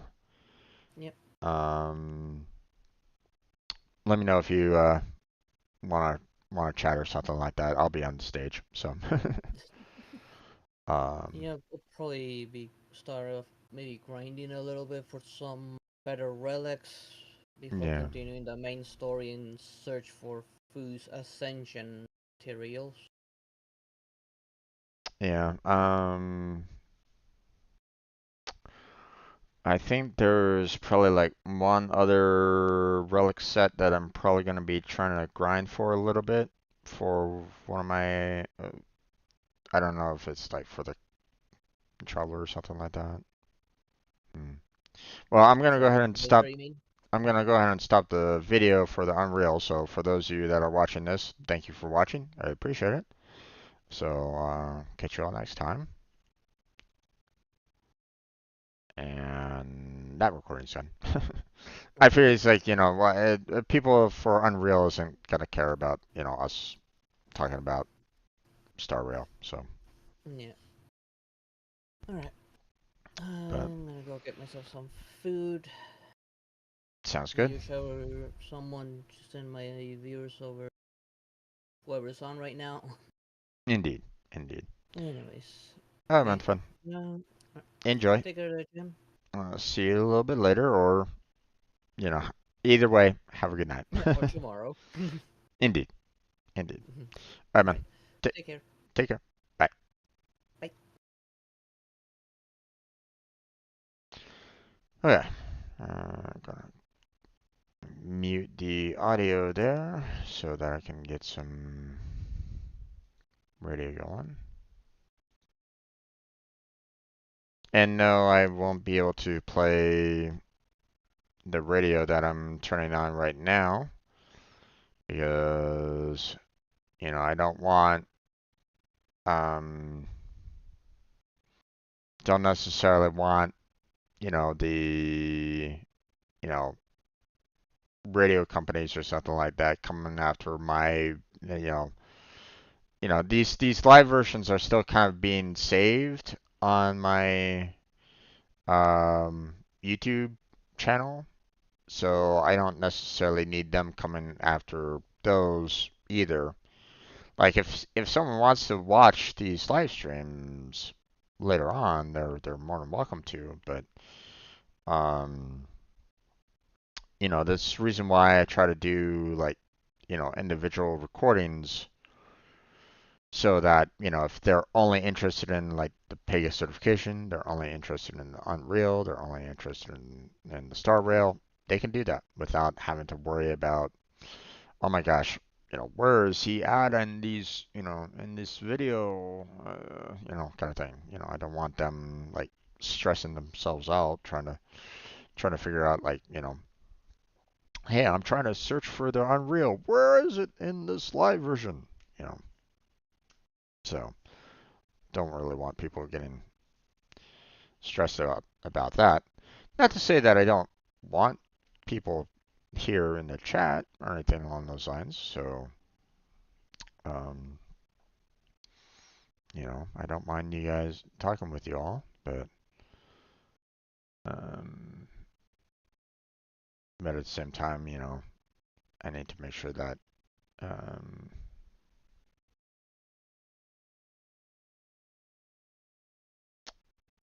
I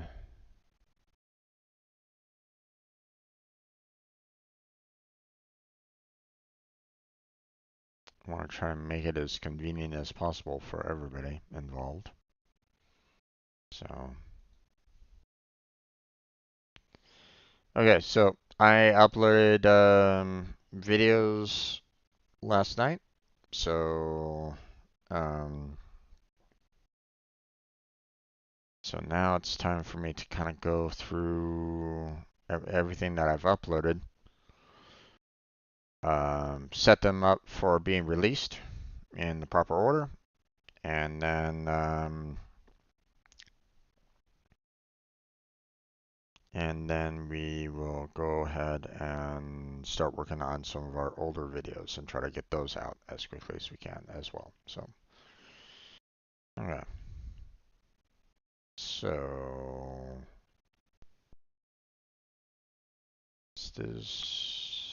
that's Warframe. Okay. We don't need to worry about that. Okay.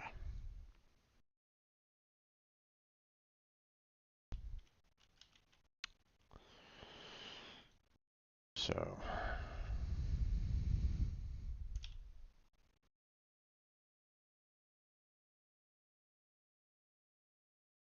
move on to the next topic for the Pega development here.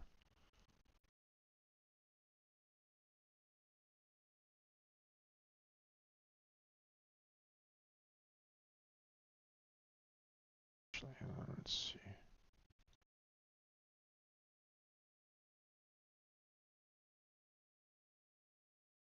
Okay.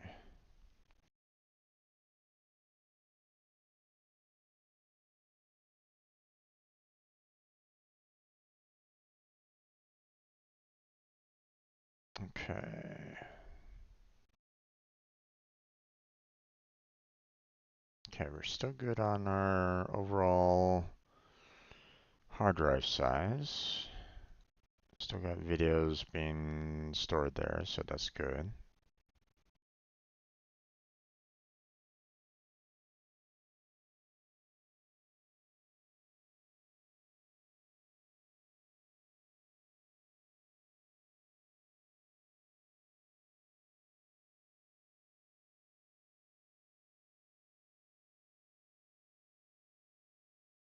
Okay.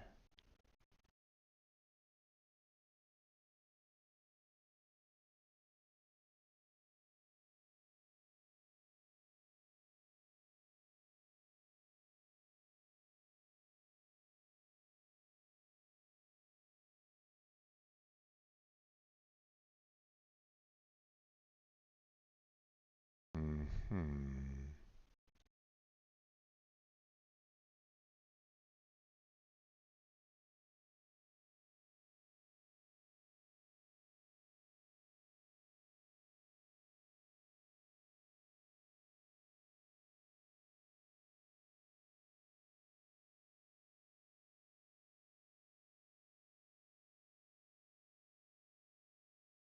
Oh wait, I think I tried that. It tries to start up a new game if I'm not mistaken.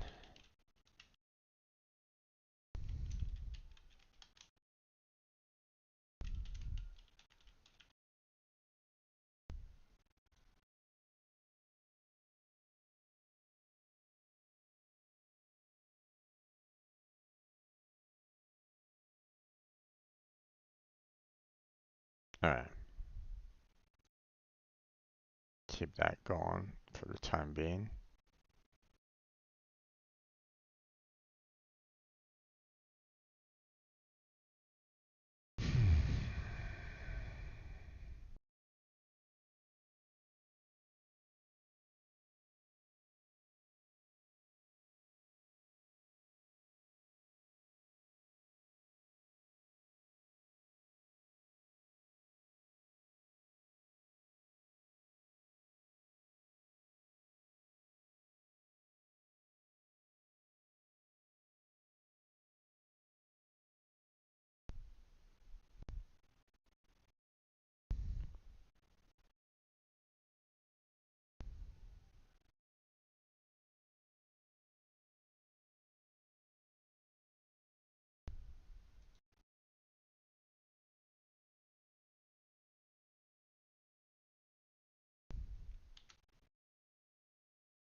Okay.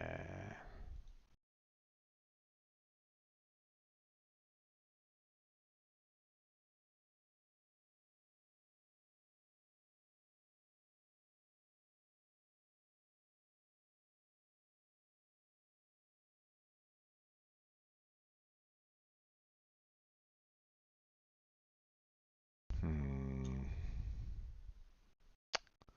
Gonna have enough room in the title for this? Yeah, probably.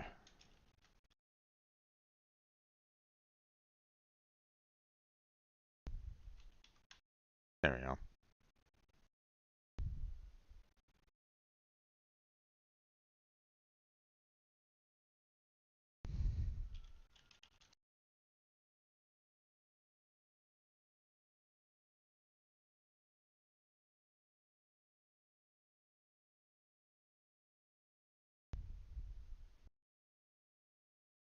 Okay, looks like everything's good. It was recorded on the 4th.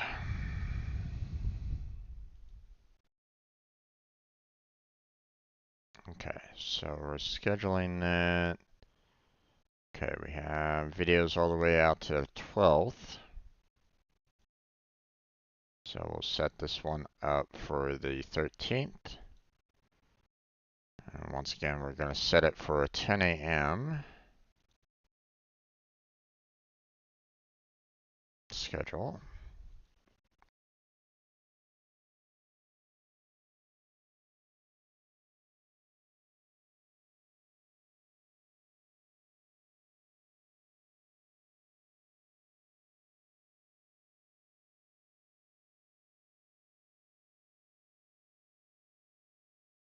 Hmm.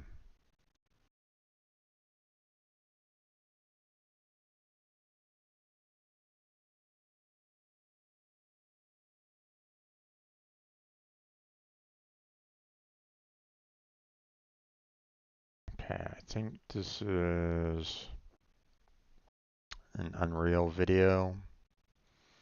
Let's make sure about it.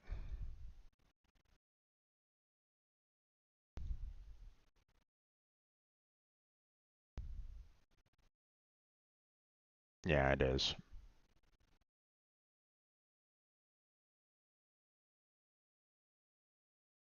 Although the thumbnail isn't that great.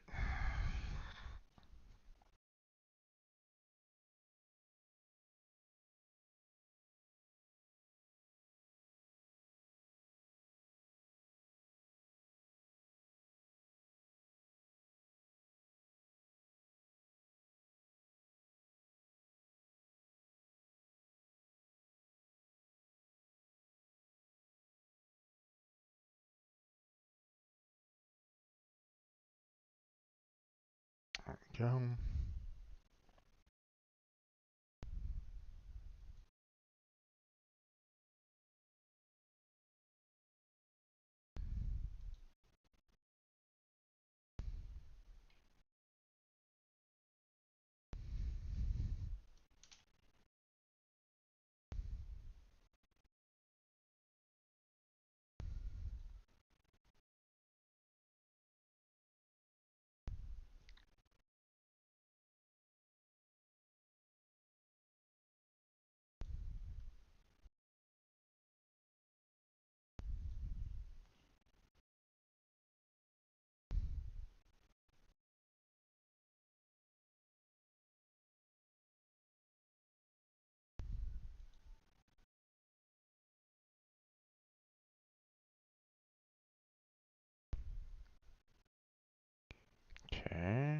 There's that.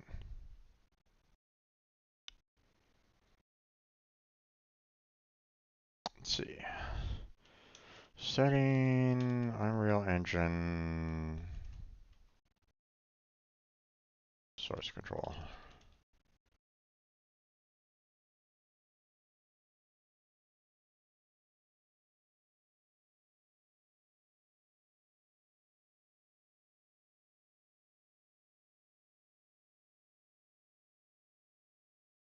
Okay. We're also going to go ahead and set that one up for the 13th as well. Yep. And set it up for a 11 a.m. There we go.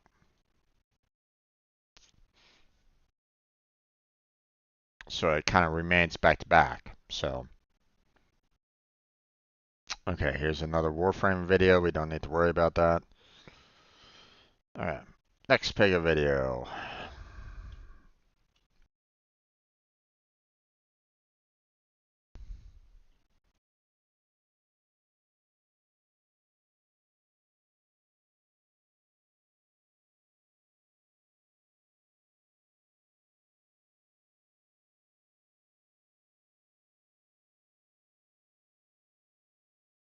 Okay, we can probably close out the Unreal. Don't really need that anymore. And matter of fact, we probably, and you know, with the Star Rail kind of sound effects going on in the background, we don't really need the music going on, so can probably shut that down. Don't want that being accidentally, you know, um, I don't want to necessarily forget about closing that down when I start up the video and suddenly I get hit with a copyright. So,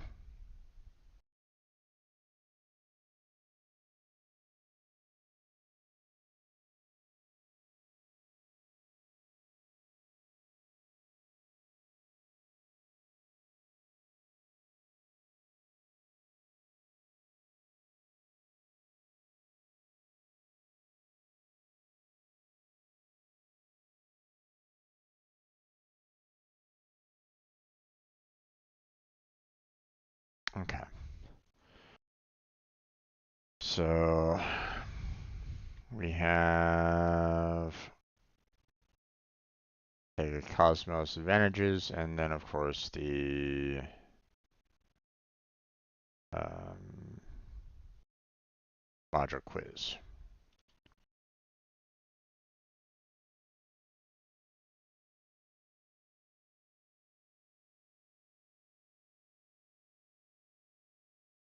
Okay.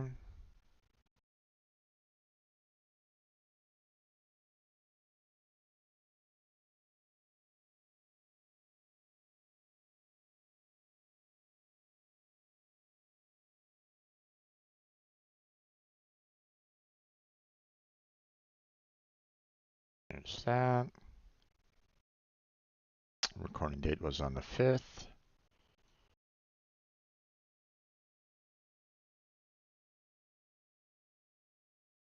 Schedule that for the 14th at 10 a.m.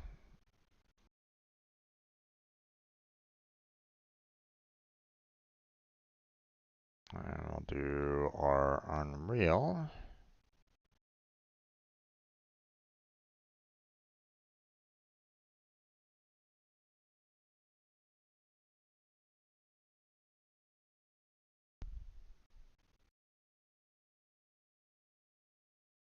Close that down.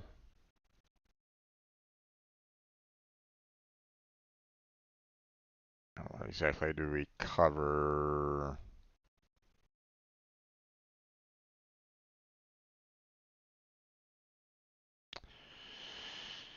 Let's see. So this one we are starting Unreal Engine, audio, in ambient zones.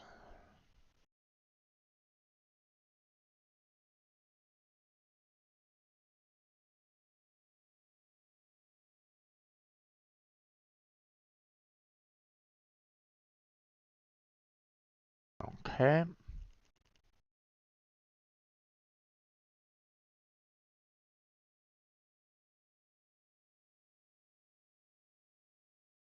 Recording on the 5th.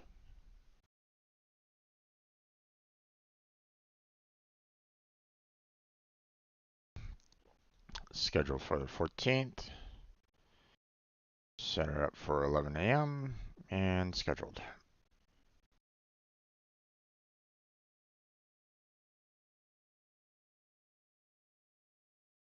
Okay, we got some Genshin Impact, which I want to schedule because I have a funny feeling that I need to kind of schedule it, you know, on like the same day as another.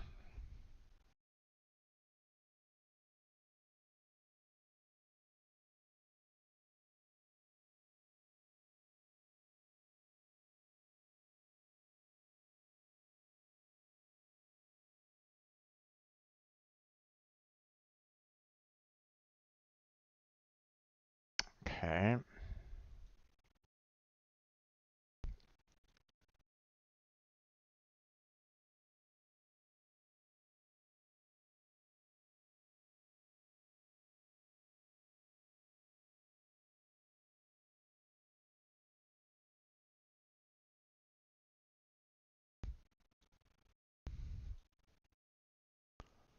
Okay.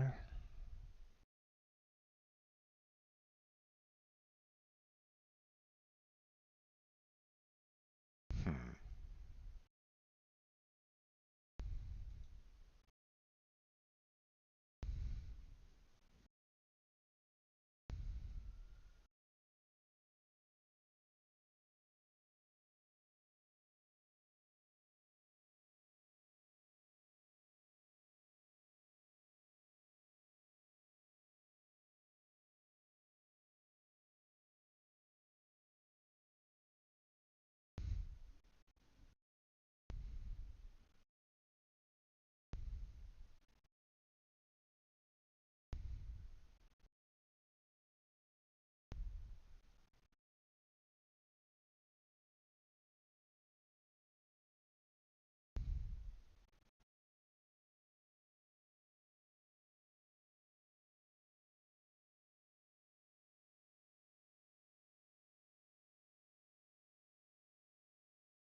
Let's see. Recording date was on the 5th.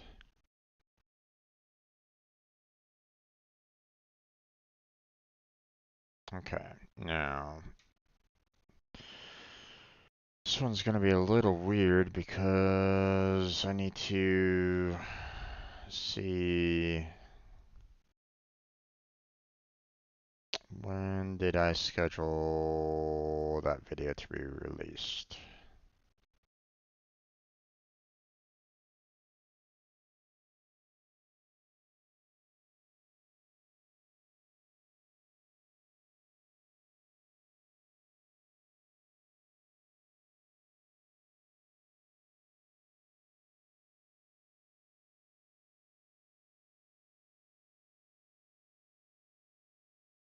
Okay, scheduled for the 12th. So this one should also be scheduled for the 12th. Seeing that it came and seeing that I did it on the Sunday, So, um, not quite sure exactly when I set it for being distributed though. Let's see. I set it up for 3 p.m. Well, it's going to be a little rough for everybody because I'm going to need to set this one up for the 12th at a 4 p.m.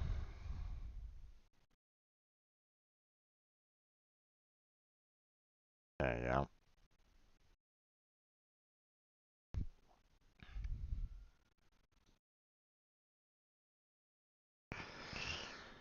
Now Genshin Impact is back on schedule, I guess you might say. So,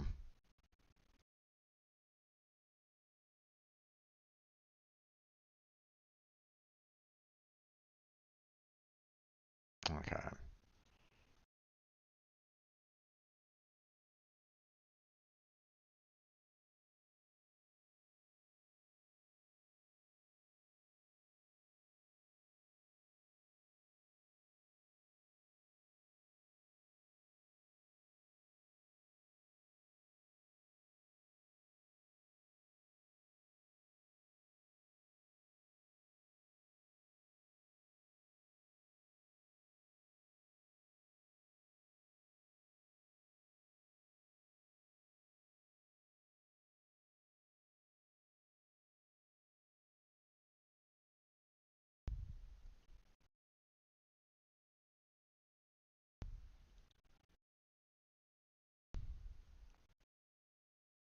Hmm.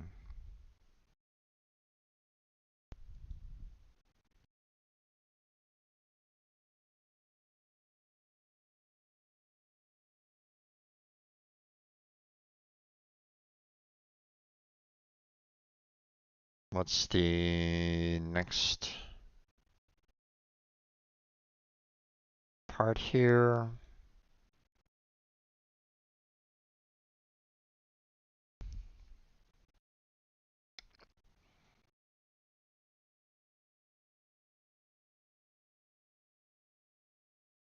Okay.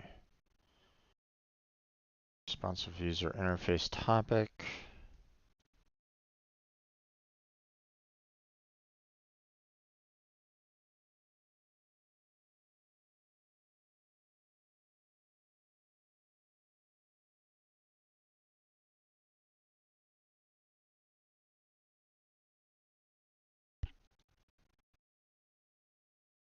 There's that. Now let's see. Setting the UI for multiple devices.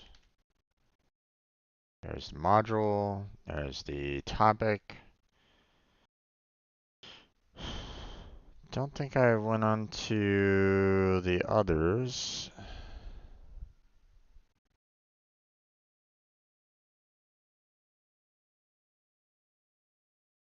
Yeah, I think I kind of skipped on that for the time being.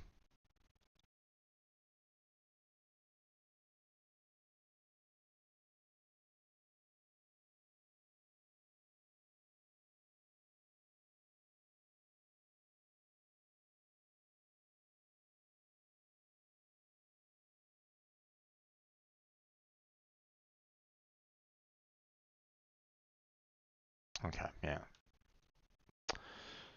Okay, yeah.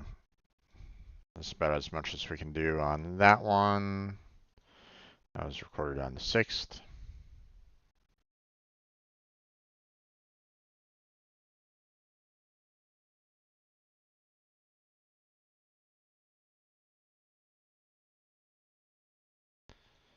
Okay, we have everything scheduled up to the 14th for Pega, so this one will be scheduled for the 15th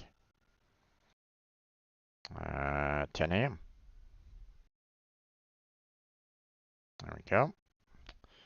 We got ourselves some more Unreal, so let's go ahead and set that one up.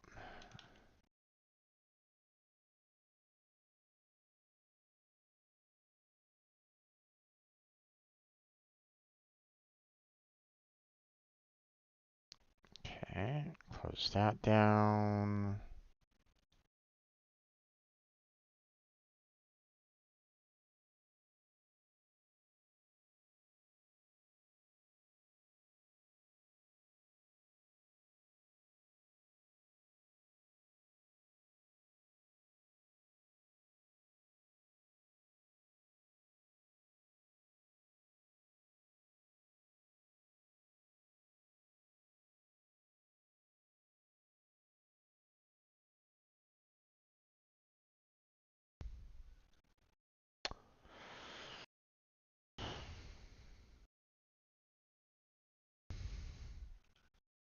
Creating an ambient zone.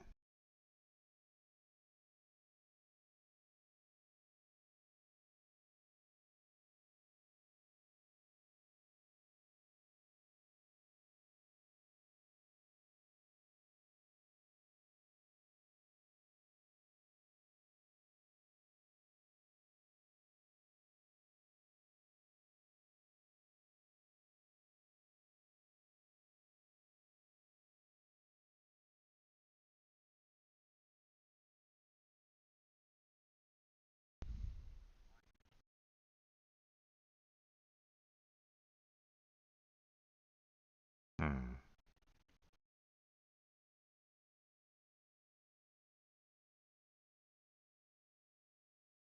Okay. So scheduling that for the 15th to be released at 11 a.m.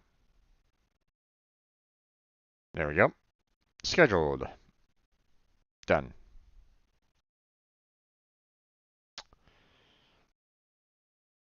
Okay, let's see. Um,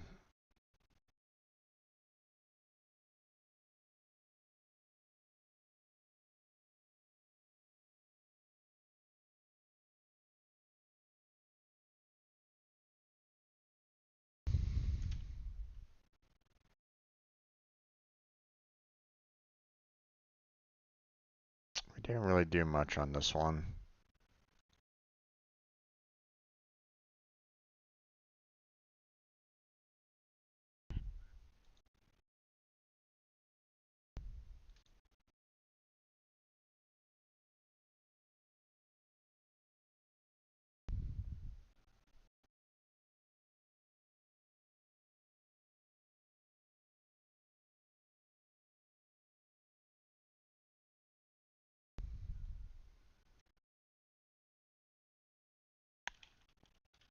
Planning out materials chests. There we go.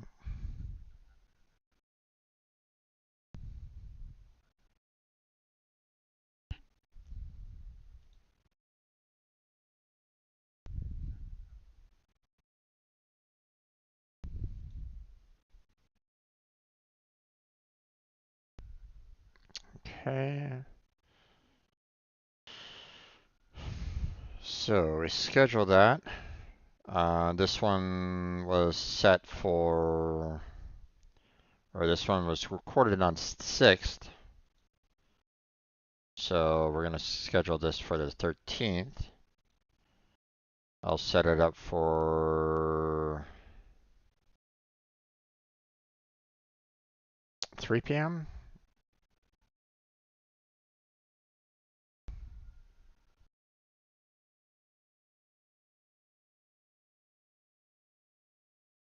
Yeah, 3 p.m. There we go. Scheduled. Okay, and now we have the calamity.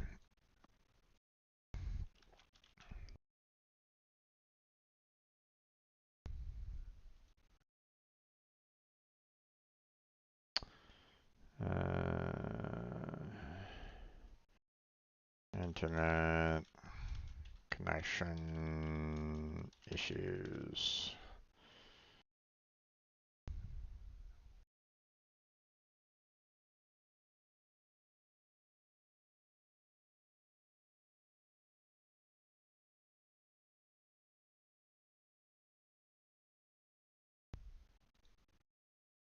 That was also on the 6th. I'll set this one up for 4 o'clock release. There we go. So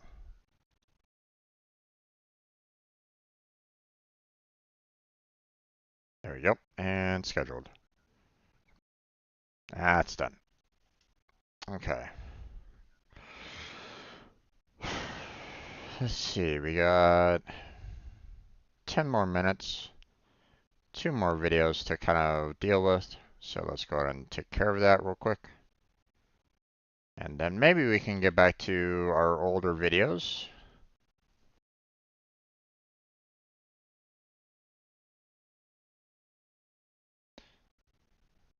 There's that. All done there. Okay.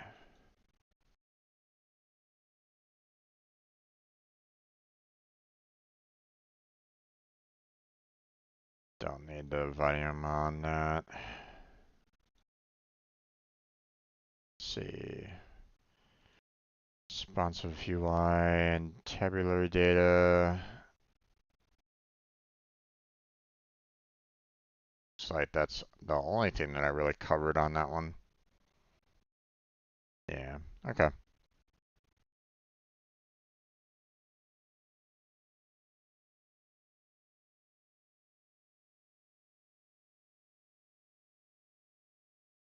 Come on. Give me that title.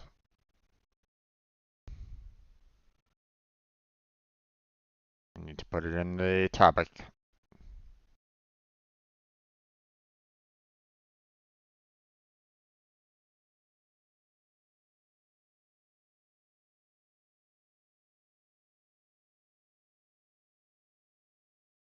There we go. Recording date was yesterday.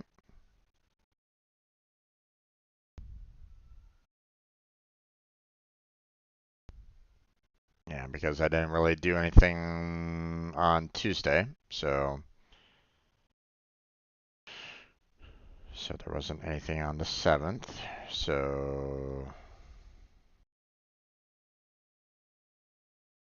okay, so this one will be scheduled on the 16th at 10 a.m. We don't have any Unreal on that day because Blackheart wasn't able to make it, which is, again, perfectly fine. It's quite reasonable along those lines.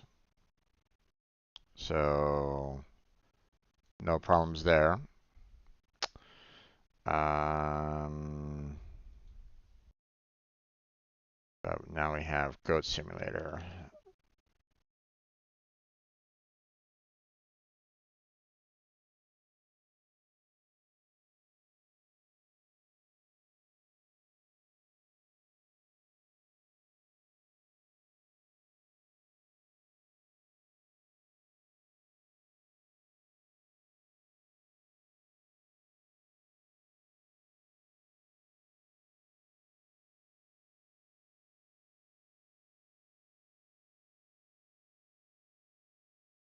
Let's see.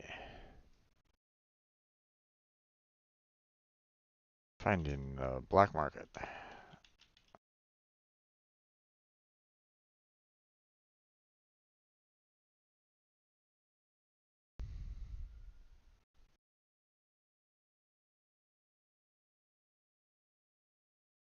What's that?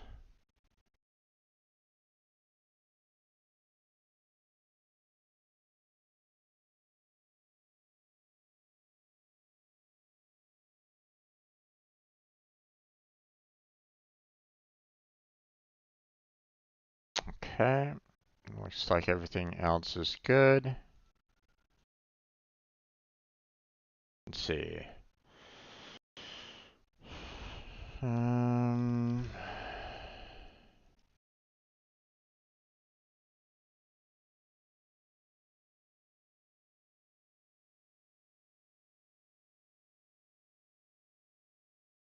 Okay, so we have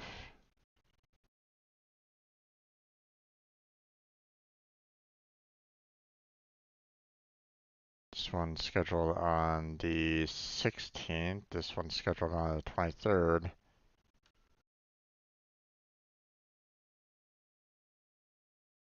Wait, why are these scheduled on...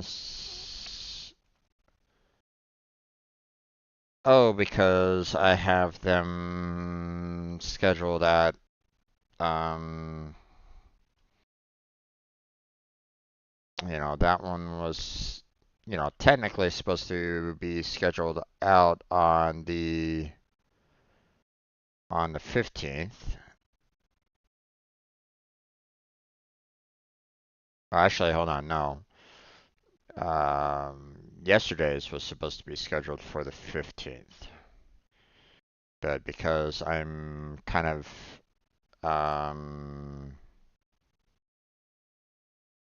having a little bit of a problem with my scheduling right at this moment in time, I really should be kind of changing these around here a little bit. So, and it shouldn't necessarily be set for a 1 p.m. time here. So I'll need to change the scheduled. Um,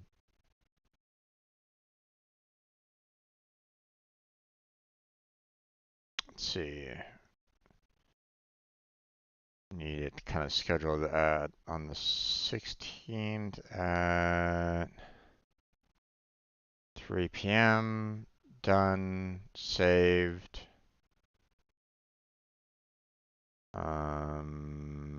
Oh wait.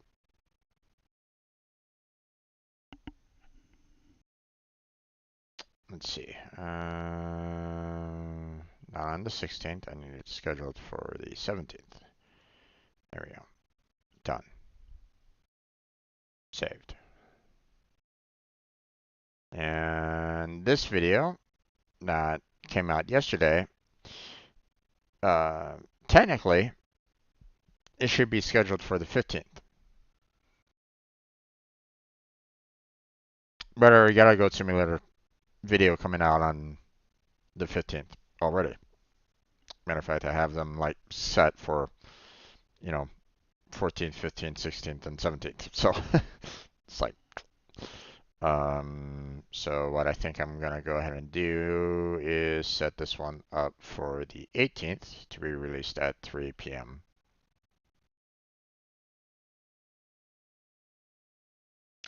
There.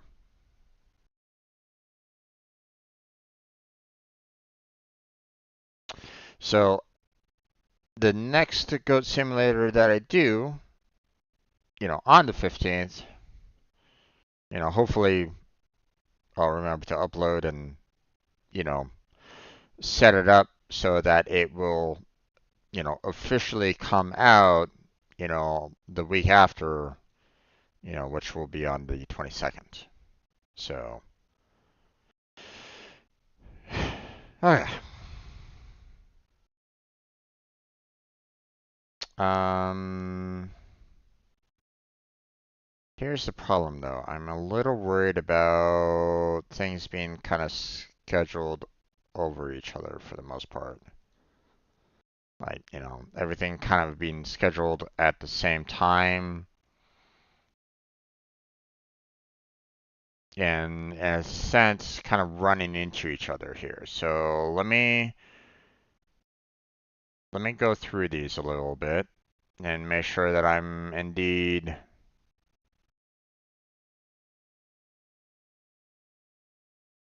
okay. We got a video coming out in just a minute. So that's 10, that's 12, that's 1, 10, 12, 1, 2, right, 10, 11, 12, 1, 3, and 4. Okay. 10, 11, 12, 1, 3,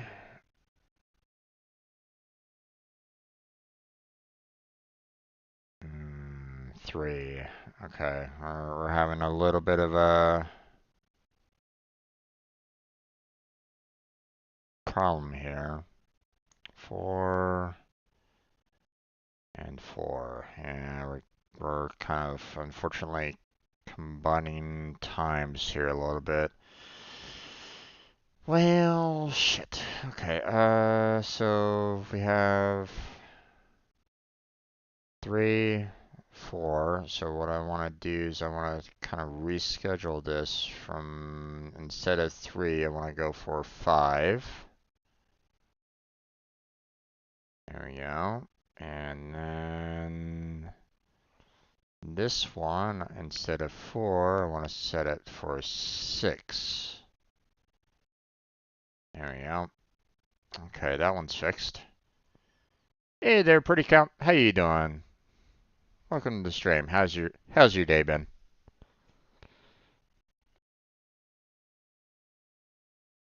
Okay, so we have 10, 11, 12. Got a 1 o'clock there and a 3 o'clock there. Okay.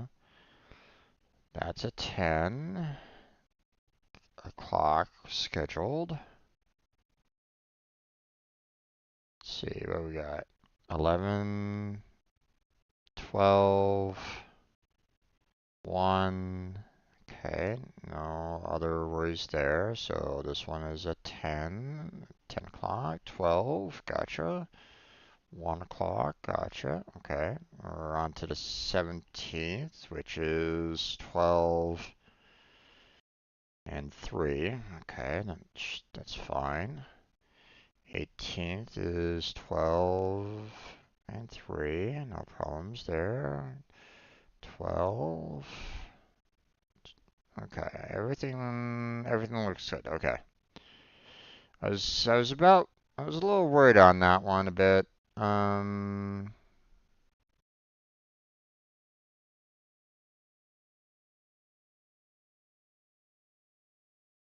because I was worried that I was going to be having, I was having a little bit of scheduling problem with some of my videos, them kind of getting like set out of order or, set at the wrong times. I don't necessarily want, I mean, right now I'm going to be probably, you know, just destroying everybody's notifications with, the amount of videos that I'm trying to set up so that they can get released early. Um, and that's probably going to be happening up probably all the way up until December, to be honest. Um, but at least um, I'll be able to try to get these videos out for everybody to watch, you know, all at the same time and not have to worry, not have to necessarily stress about like, hey, all these Christmas videos are going to be released out in February or something like that. I'm already having that kind of issue already with the amount of backlog that I'm having to deal with the videos that I've stored up over all this time and haven't taken care of. So, doing a lot of spring cleaning and a lot of it. Oh well. Okay, so we are done with our video uploads for the time being. We're gonna go ahead and move on to um, switching on over to Star Rail here in just a minute. So I'm gonna go ahead and switch the scene collection over. So just to kind of give you a heads up that um, going to be putting on the start screen so that I can start up the recording for said video so that I can, upload it later, right? Um, so just giving you a heads up on that, that transition will be there. This is going to be a good time for you to, you know, grab a snack, grab a drink, use the restroom, whatever you need to do. But now's a good time to go about doing that. And I will be returning in just a couple of minutes, and we'll start up on our star rail in at that time. So, hopefully I'll see you then. Um, if not, it's perfectly fine. I hope you have a great day. Um, but yeah, let's go ahead and switch on over, and we'll get started. All right, be right back.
Okay, let's go ahead and get started there, everybody.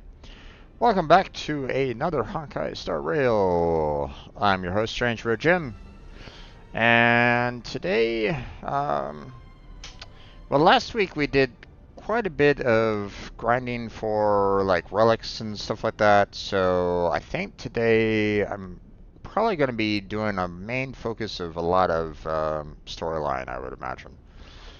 Trying to finish off a lot of quests, trying to push the storyline further because I mean there are some areas that are still kind of locked right at this moment in time because we haven't gotten into those areas to unlock some of the necessary zones to get the materials necessary for some of the character upgrades.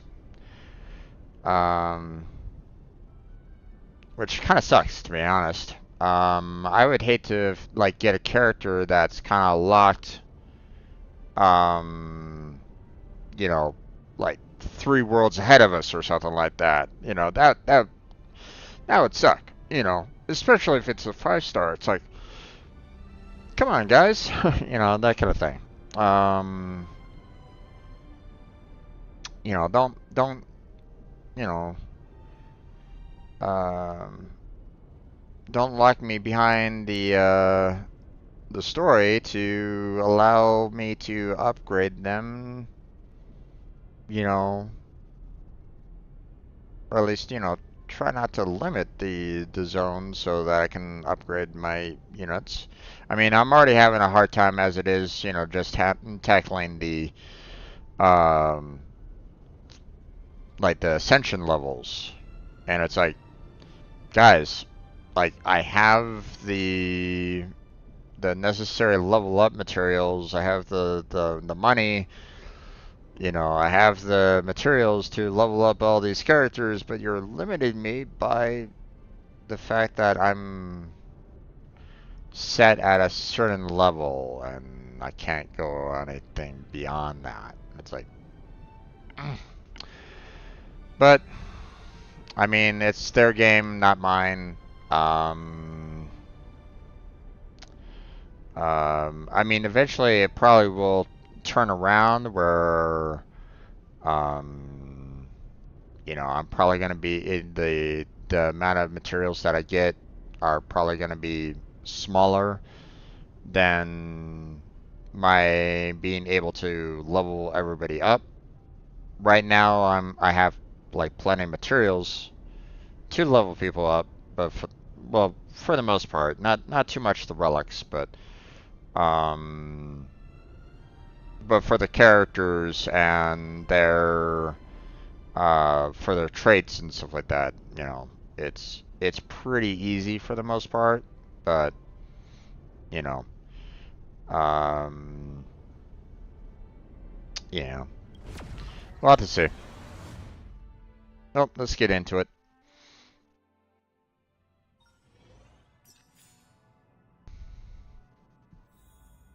Okay, let's see what we got here.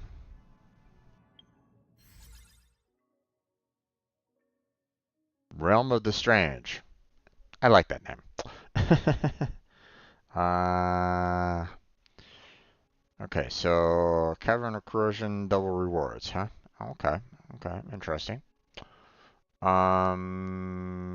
And apparently it has an 8-hour window still, right at this moment in time, so I'm gonna have to kind of take care of that fairly quickly.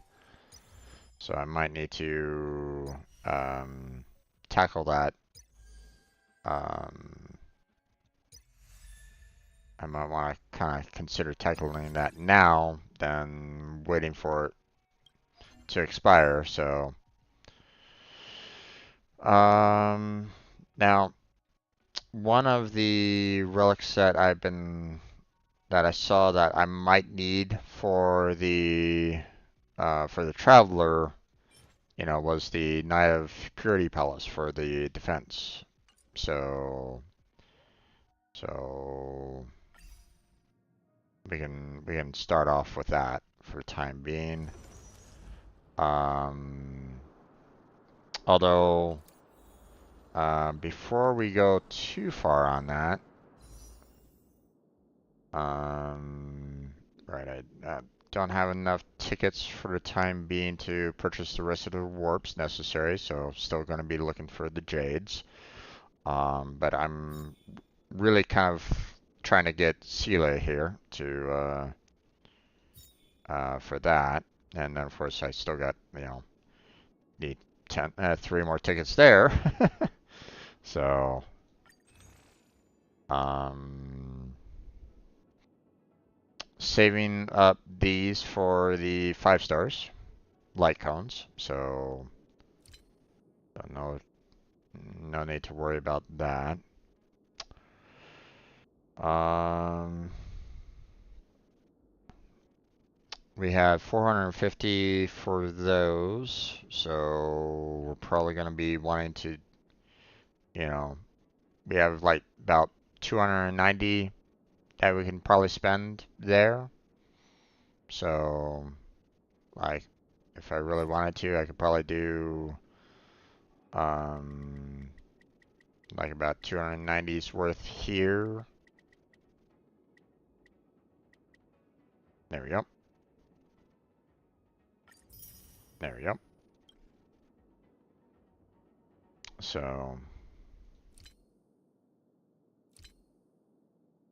and nothing else there for right now. Okay. Um, let's see. We got log into the game. Yep. We need to dispatch the assignments. So claim that. We're not going to dispatch them again you know, on the 20 hours, we need them to kind of set for the 4-hour window so that I can resend them out again later on tonight. So,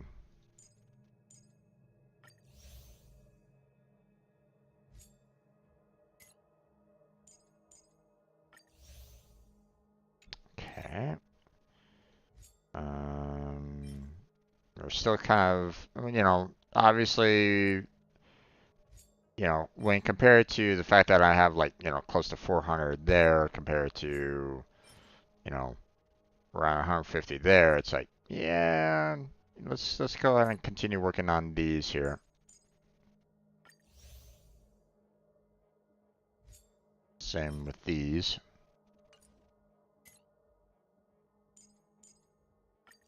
There we go. Done. All right. So we might see. I mean, it's saying that we can do the that one like this type of mission, the cavern recursion 3 times, I believe. Yeah, for double the rewards, and I'm probably gonna be doing like 6 rounds. So let's see what else we got. Um,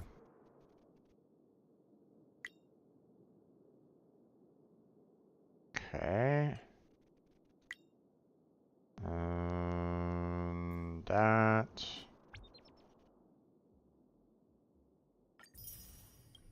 Not really that desperate for credits right at this moment in time, so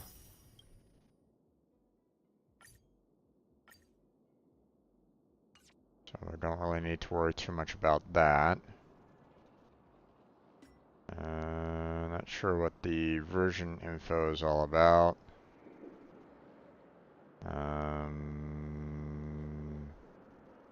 Nope, don't need it. Oh right, the bug report. Um,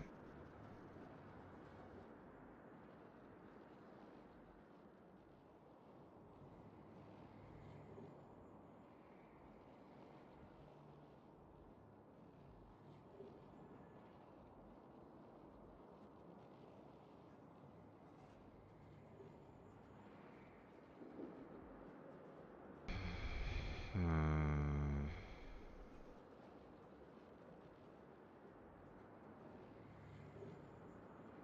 hmm.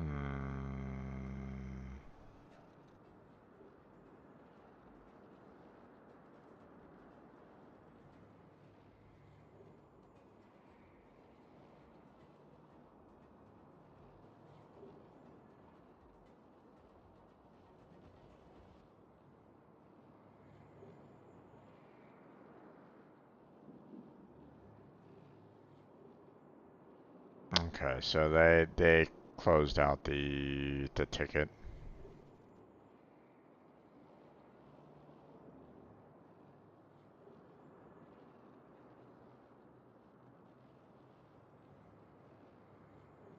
But hopefully they looked at it and fixed it themselves. So, I mean, I provided them with enough description as it was anyway. They really didn't need my video for it. They could easily go back through that and review it if they needed to. So,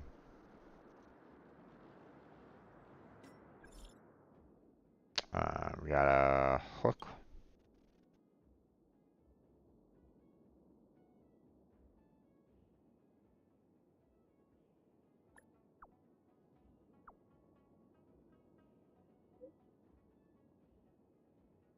Daddy's kidnapped.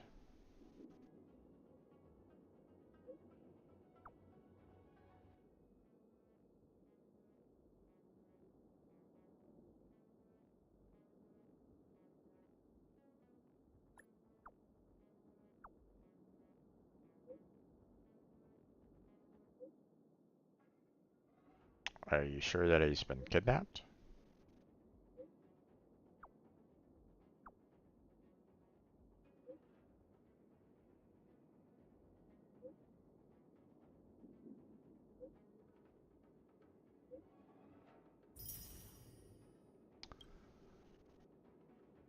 Yeah, message them first before you do anything like that.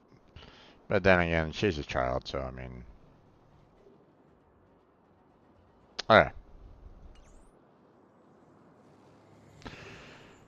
Alright, it should be fine.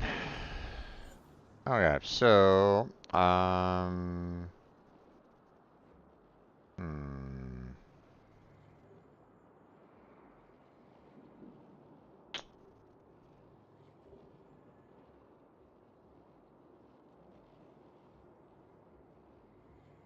Actually, hold on. Let me. Hmm. So right now we have ice, we have electricity, we have fire, and we have electricity again. So that doesn't do anything for this guy right now. So I'm thinking I'll trade Himiko out with the Traveler.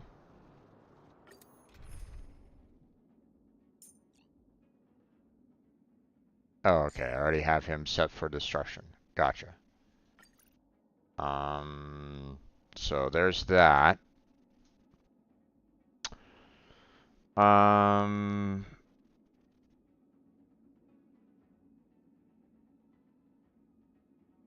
hmm,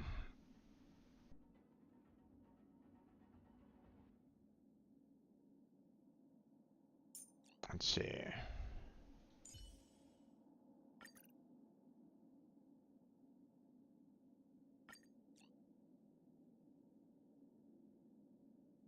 Hmm.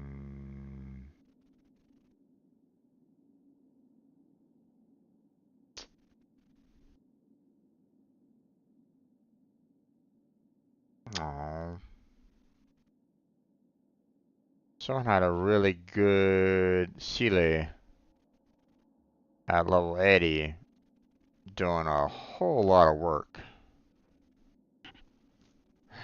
Hmm.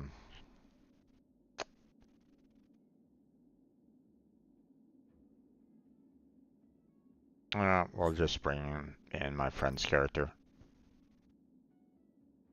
Um,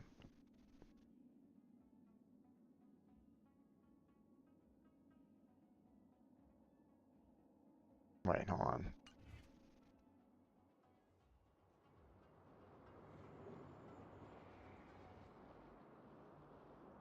Oh, right. It doesn't give you like the sheer number of like we're not doing like 60 or anything along those lines. That's right. Or we're not doing like we're not doing this 6 times or something like that. It's only like once on these particular events. There's no time to lose. So, okay, let's go. Here is thunder.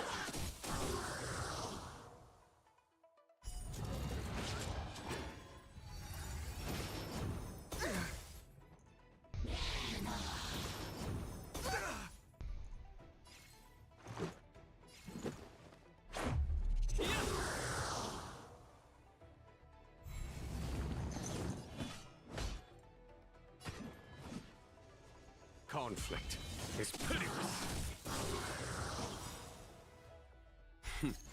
Time for the mad radiant spirit. Heed my word.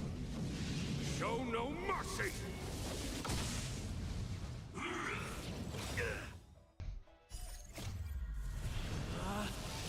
Rules are made to be broken. There we go. Goodbye. Ah, damn. Didn't finish him off. Looks like somebody needs a doctor. Yep. Let's go ahead and heal him up. You have my gratitude. Okay.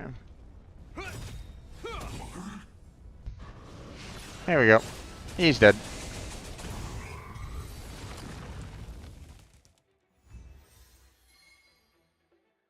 Woohoo! Alright. One more time.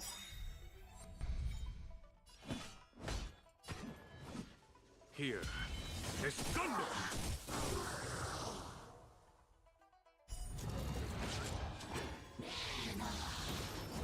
Just a scratch. Let's make it quick.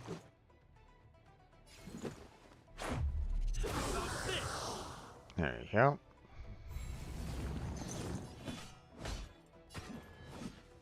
Conflict is pitiless. In the name of Landau, years of cold hardens the will. We shall never fall. Just want to make sure my healer stays alive. Time for the master stroke. Radiant spirit, heed my word. Show no mercy.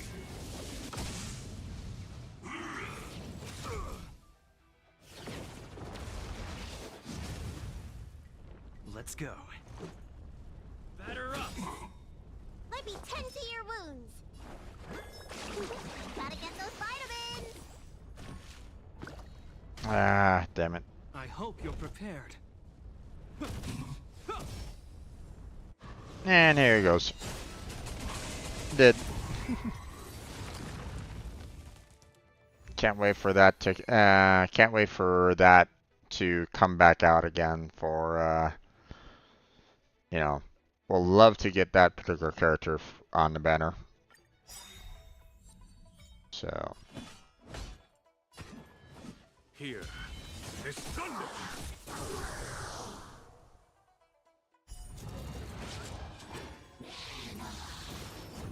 Is that all? Let's make it quick. hold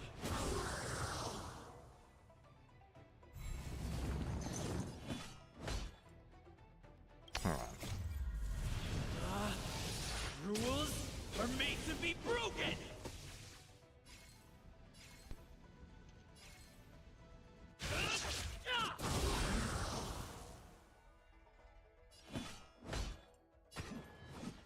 Conflict is pitiless. Time for the master. Radiant spirit, heed my word. Show no mercy.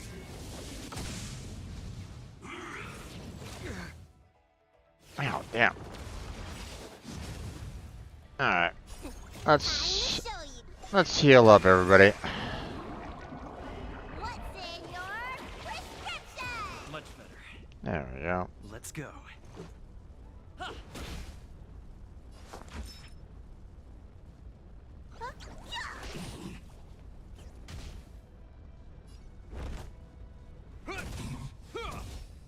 And here goes this guy.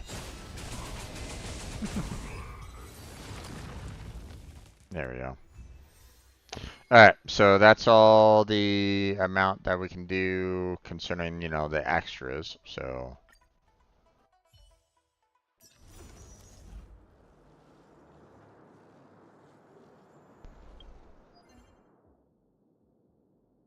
Okay, climb that, climb that. Nice.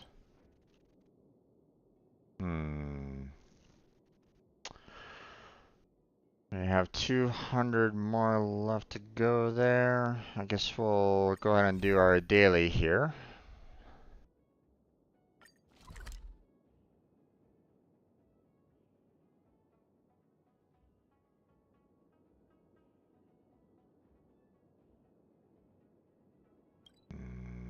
Let's go teleport here.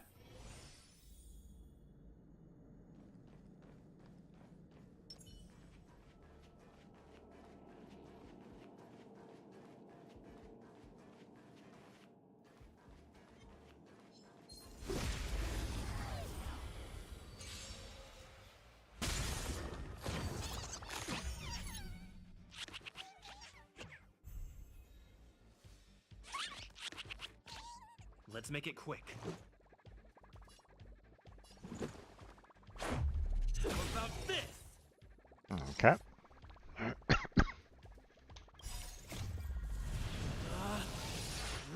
Let's see if we can break this guy's shield quickly.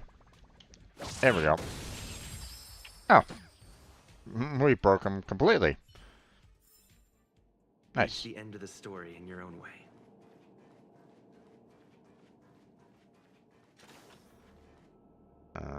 Okay. Well, apparently we can't talk with him there.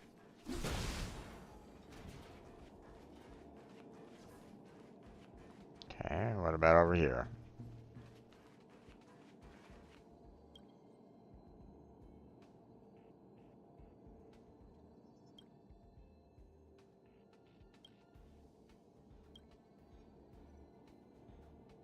Okay.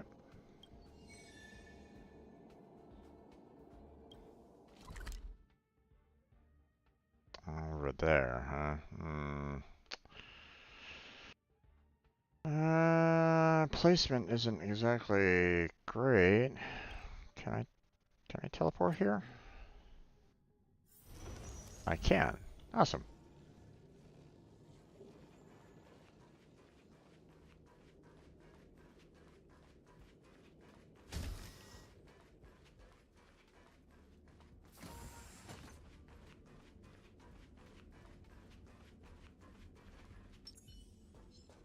Does that hurt? There we go. Oh.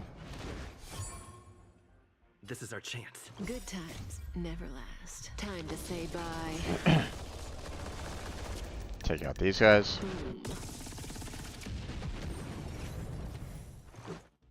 Okay. Oh, okay. That was actually fairly The easy. human body is beautiful in its fragility.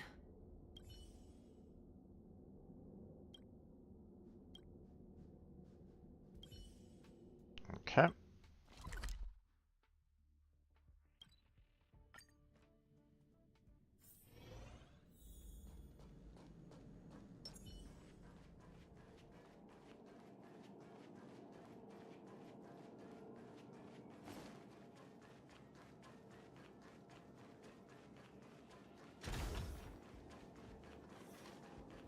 And there we go.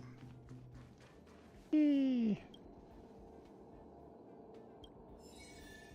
Done.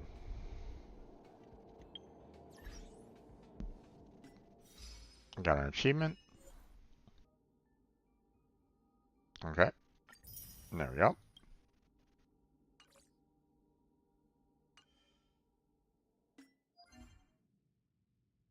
Complete daily mission. There we go. Got those. Awesome. Some nameless honor. Nice. Ha. Claim that. There we go.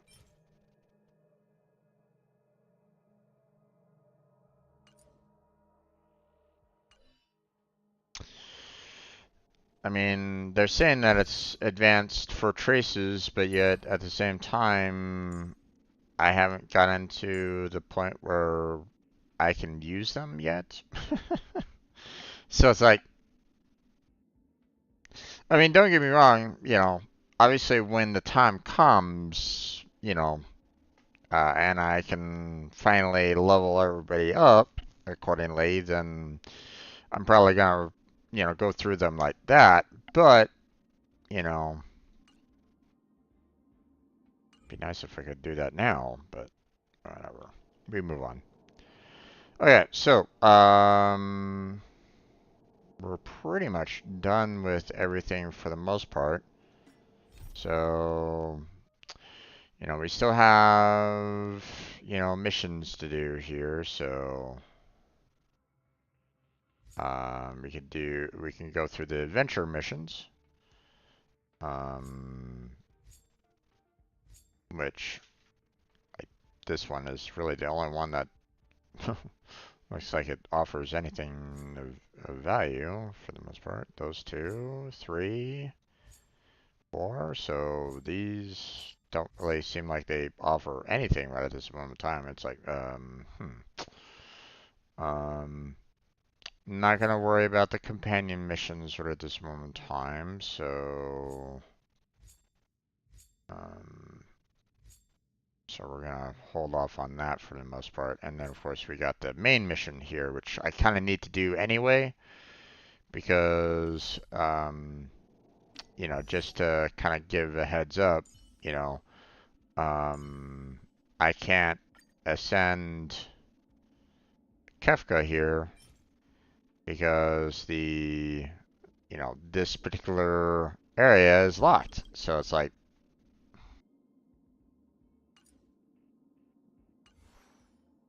so she's basically stuck at level 40 right at this moment in time. Not because I can't, or not because I have like lacking in materials or anything like that. It's the fact that the area is blocked off that I can't even get to it right at this moment in time. Never mind the fact that it's like, hey, why not allow for me to do that anyway so that I can get the materials that I need to level this person up without you blocking me from getting there. Um, that to me is like, what are you doing? You know, that doesn't really make much sense to me. Why they kind of um, block the area. But, you know, I don't know. It's just weird, man, how they're going about doing this. You know, I don't really like. I mean, there's a couple things that I don't really like with the whole leveling up. One, you know, I don't like the fact that, you know, I can't get the necessary materials to level them up. Now, I mean, I could use the synthesizer to convert, you know, one of the ones that I can get to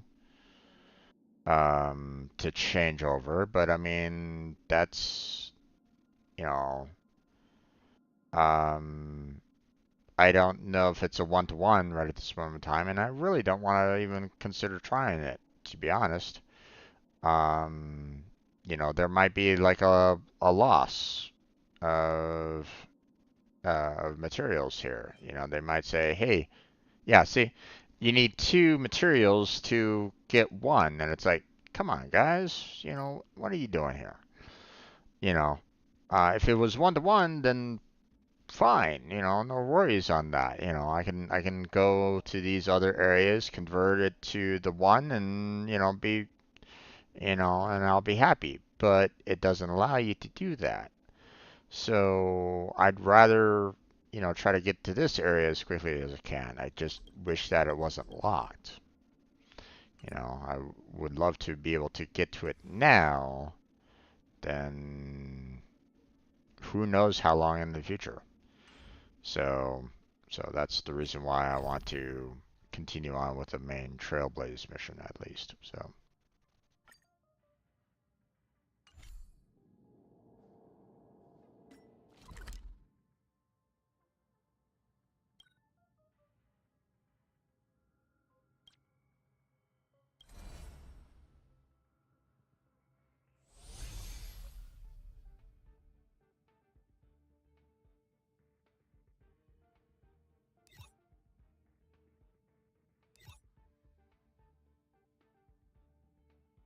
hmm,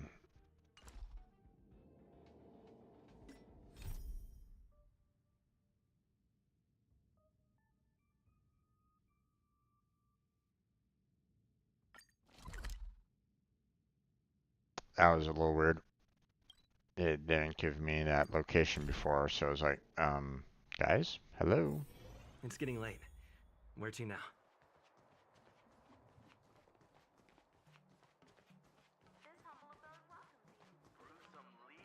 Oh, you've arrived. No, only an extra couple of hours. Stargazer Navalia is governed by the Artisanship Commission. It took me a while to sort out our paperwork. I got a sense of the situation on my way back. Hmm. Just like at Cloudford, Stargazer Navalia's Meridian Pin has malfunctioned. The checkpoint there is abandoned, and the garrison is scrambling to locate the Stellaron. With monsters wreaking havoc and the night scattered, Stargazer Navalia has become a perfect place for the suspect to hide out. Mm-hmm. So we've got a bunch of monsters to deal with, an IPC Most Wanted Stellaron hunter to catch, and we have to do all that on our own without reinforcements? Fair enough. This isn't our first rodeo.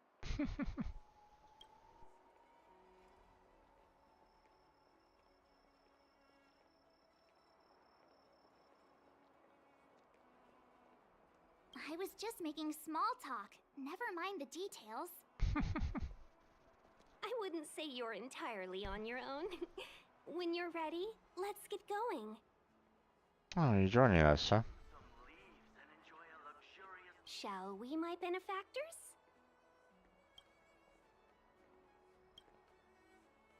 Now what's a hunt without a hound? Kafka is still at large, and the Skyfaring Commission wants this problem to go away.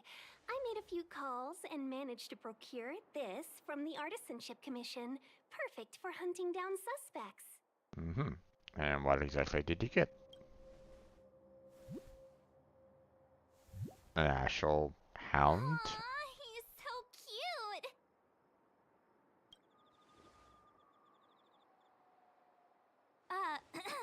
I mean, what can he do exactly? Are we gonna set him loose on Kafka? Yes and no. This is Deeting, a bionic dog developed by the Artisanship Commission. He has all the 5 senses of the Foxian race and takes them to another level. Mm. Be it tracks or scent, as long as he uncovers a trace, he'll follow it all the way to the end. Mm-hmm. All we need to do is look for any trace left by Kafka. It doesn't matter how good she is at hiding, Deeting will find her. But before we get started, let's play with his settings a bit and get him ready. To begin with, let's set him to scent detection mode. Tell Deeting to follow the scent of my perfume and see what he can do.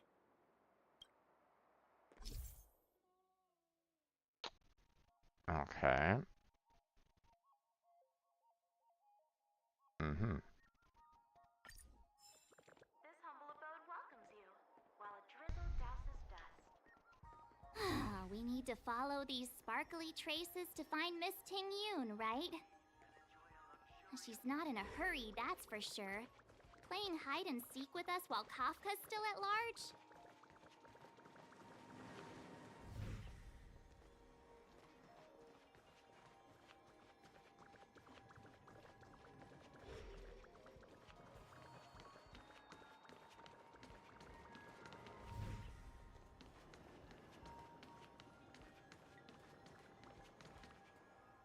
The traces.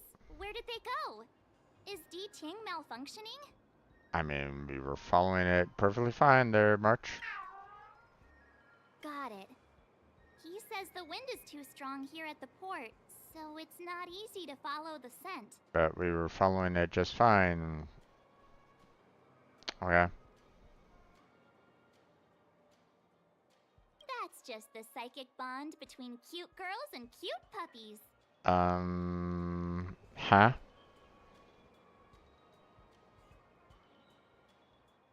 Sure. Using the environment to hide her traces. Our girl from the Skyfaring Commission sure knows how to put up a challenge. Let's look around and see if we can find any other clues. Or we could ask around? Look how busy this place is. Someone must have seen Miss Ting Yoon. That's not cheating, right? We're just collecting intel.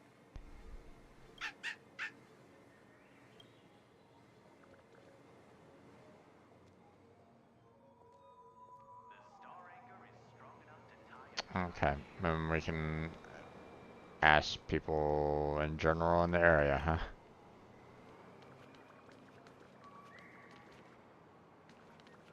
Excuse me, any chance you saw a Foxian lady pass by? Oh, that's a heck of a question, miss. I'd say nearly 1 in every 2 people passing through Starskip Haven is Foxian. We might have seen the lady you're looking for, but we wouldn't have batted an eyelid. Hmm. He's not lying. Still, if you, describe her a little, maybe it'll jog our memory.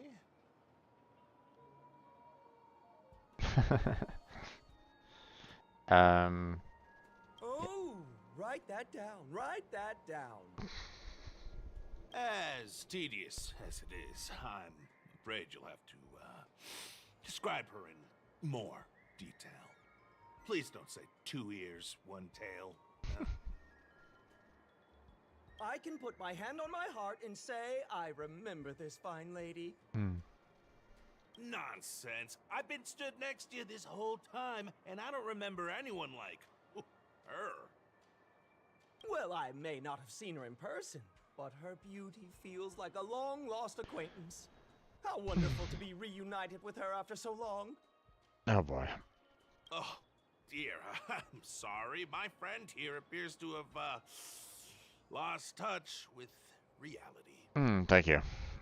Are you two professional time wasters or something? Please accept our apologies. Me and my partner do double-act comedy in the Sleepless Earl. The tea house round the corner. As you can probably guess, with all these curfews and lockdowns, we've hardly had an audience the past few days. We figured we'd find a spot on the street and do some rehearsal, just to stop us getting rusty. Gotcha. Then you guys swung by asking for this Foxian lady, so we thought we'd give you a little bit of improv. Free of charge, I might add. Stay calm, stay calm. I did see the girl you're looking for. She took a turn from here into Star Watcher Avenue. I'd suggest you head over that way. She might still be there. I find it hard to trust anything you've just said. Alright.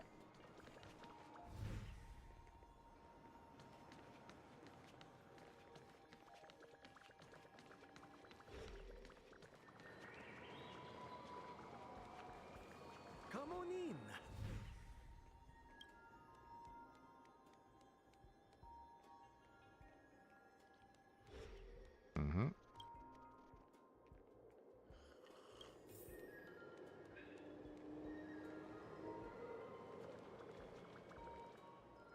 I wonder who else I can kind of talk with, if any.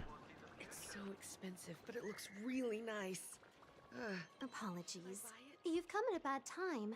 Our shop is closing earlier than usual today. A Foxian girl? Well, our bracelets and pendants are extremely popular among Foxian customers. And I'm sure this pretty young lady won't want to miss out on our Verdant Luna selection. Please, try anything you like.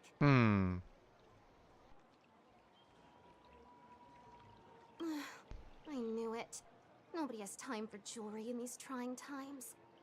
A Foxian girl, you say? Let me think. I did just see Miss Ting Yun walk by. She's a big patron of ours. May I ask why you're looking for her? Surely she... I should have guessed from your attire. You look like you're from another world. Miss Ting Yun sometimes takes intergalactic business delegates on tours around Starskip Haven. In fact, I just saw her walk by. She was heading down the street. Gotcha. Thank you. I want to, obviously with the clues being shown there and there, I already kind of know the direction that we kind of need to head in anyway, but, figured I'd go ahead and talk with others. So...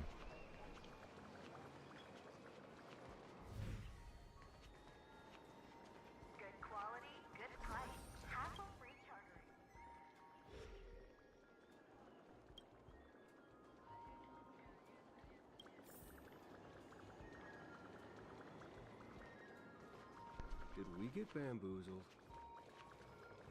Curious timing for a visit to Jeweler's Pagoda. Your faces. No sadness or misery. I take it you're not here to pawn anything? Well, we're a pawn shop. We see plenty of customers. But let me see if I can recall the lady you're looking for. I love the amount of sass behind the commentary there. Ah, I remember. She walked past my shop front and headed over to the food stalls. I'd recommend asking over there. Thank you. Do come back when the Cloud Knights finish their business. Indeed.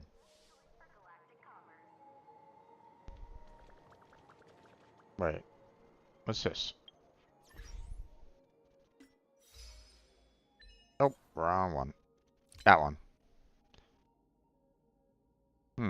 Okay.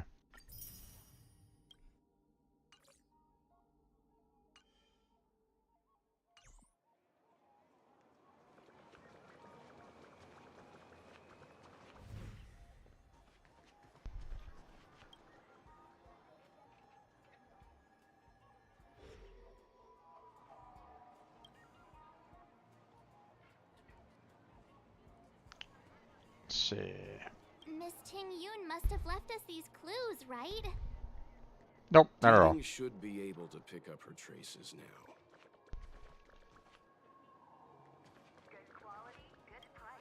Can I?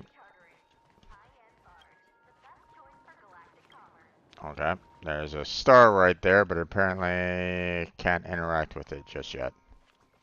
Oh, hello. I'll take that. Thank you very much. Matter of fact, I kind of missed out on other potential chests around. Let's double check, just in case. It's not like I'm in any, like, major rush right at this moment in time. Did we get bamboozled?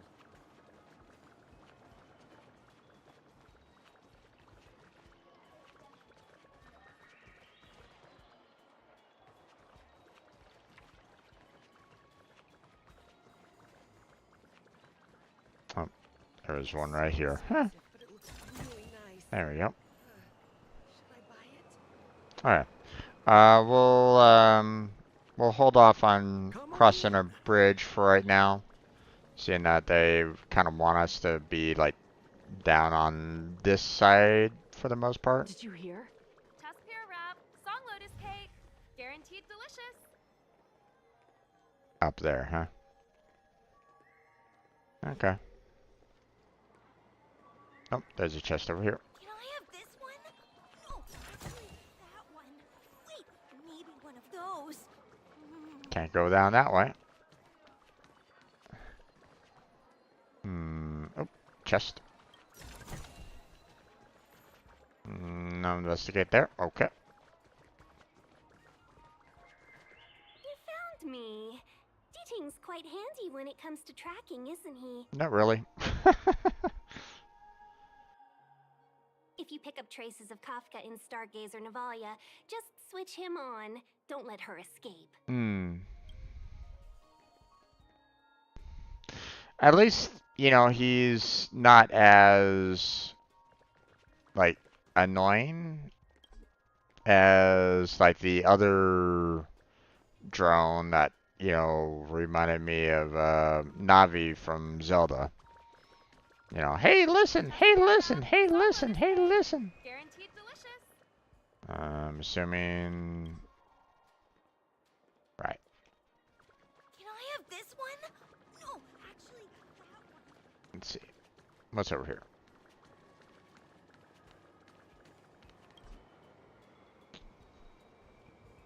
Okay.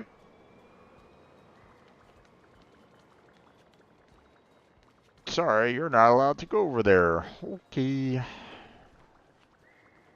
Did you hear? Good quality, good price. Hassle-free chartering. High-end bars.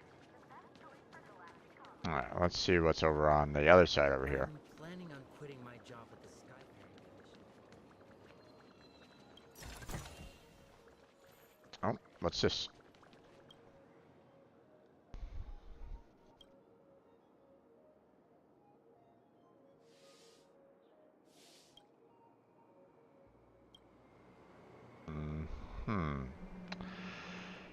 Okay, no idea what that was all about, but sure.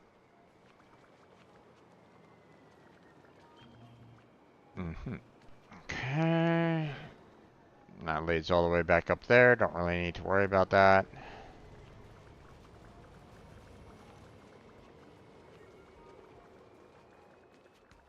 Let's check what. Anything over here? Okay, we got ourselves a little bit of a... some additional information. Some additional chests and like. Okay, can't go that way. That's fine. And we seem to have entered a garden here for some reason.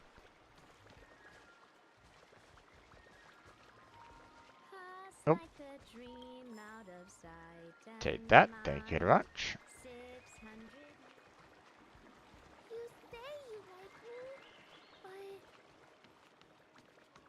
Okay. Aha! We're finally back there. Gotcha. So now they're letting us kind of wander a little bit more than before. That's good. I like that. I like when you can kind of wander around the area a bit. Oh, we got ourselves another chest. I'll take that. Thank you very much. Alright. Well, that's about it. I mean, unless, you know, I wanted to, like, chat with a lot of people, which, I mean, it's like, meh.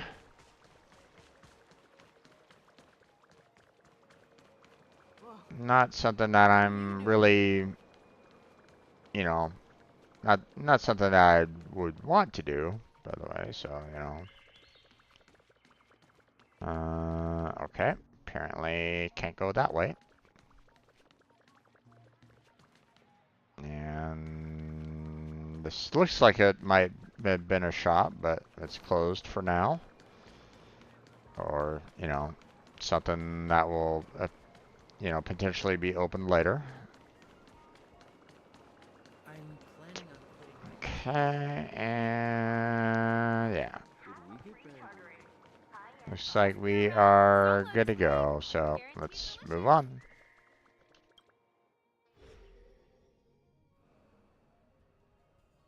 Who would have thought that Stargazer Navalia might become so quiet? Long were the nights when the clangor of hammers rose to meet the stars. People used to write poems about the shipwrights here. The Lawfu relies on the star skiffs produced here to transport people and goods. Now that work in the shipyard has stopped, our internal transport and outbound flights might also grind to a halt. Of course. The silver lining is, I don't have to go on as many trips anymore. I mean, that is definitely a silver lining. You don't seem to worry too much about the Xianzhou, Miss Tingyun. I wouldn't say that. A good businesswoman doesn't wear her heart on her sleeve. True. Besides, the Alliance has weathered plenty of challenges. We can handle this situation. If you say so. Just to warn you, if we do run into Kafka, you'll have to do the fighting benefactors. I'd love to help, but there's very little I can do except cheer you on from the sidelines.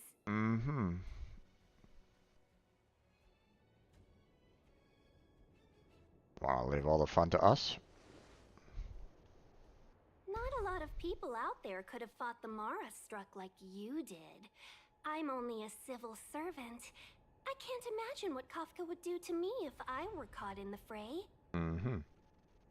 We Foxians don't live as long as the Xianzhou locals, but I still want to enjoy the 100-odd years I've got left. You'd do the same in my shoes, wouldn't you? Besides, the Madam Helmmaster simply asked me to assist you in navigating around Starskiff Haven. It's no different to any other diplomatic mission or delegate reception. I was never much of a fighter, and I'm not one for risking my life either. Even though, into your hands is already beyond the realm of my job description. even though you are technically a fighter that we can acquire and use in our combats as well. But you know, whatever. I'll definitely be putting in a few words next time we meet Yukong. Understood. We won't put you out of your comfort zone, Miss Tingyun. When we run into Kafka, we'll do the fighting. And the capturing, for that matter. Thank you for showing us the way. Before D-Team can start tracking, you'll have to feed him some leads. If Kafka is hiding in Stargazer Navalia, she'll have left behind traces. Let's spread out and look for them. Leave no stone unturned.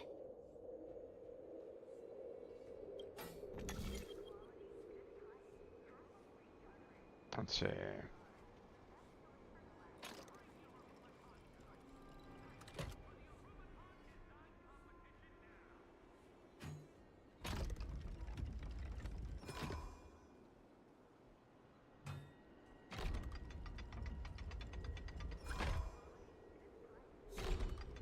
Oops.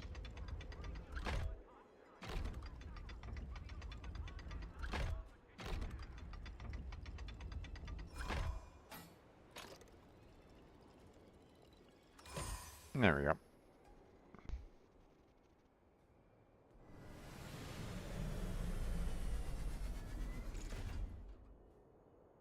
Okay. Ta-da!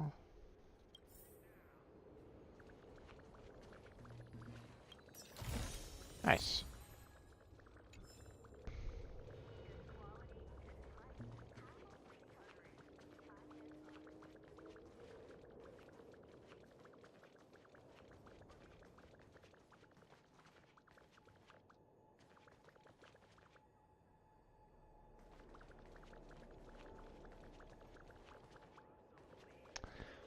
See, it's like, you know, hey, if, you know, if you don't want to give us, you know, if you don't want to use the dog's abilities, then maybe not necessarily show us, like, the locations on the map itself.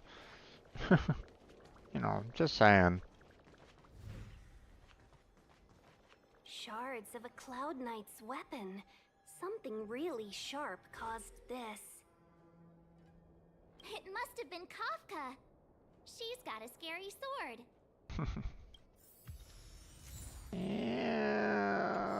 Best be absolutely sure about that, though. High-end barge, the best choice for galactic commerce. Good quality, good price. Half-day chartering. High-end barge, the best choice for galactic commerce. Does that hurt?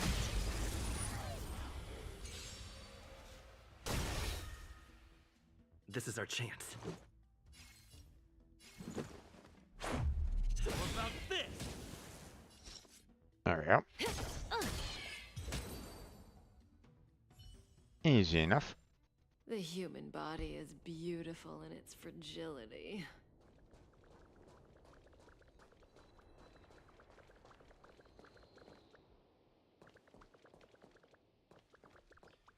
Go ahead and grab this. Look, D-Ting found a strange chest. And there's a handprint on it. Let me see. Slender fingers, but strong. This hand belongs to a killer. You sure about that? There's a note here, too. Take your fancy, there's a reward inside. Oh, why do I get the feeling we're not the ones doing the hunting? Because we aren't. It seems like Kafka predicted our every move. Stay alert, all of you. We could be walking into a trap.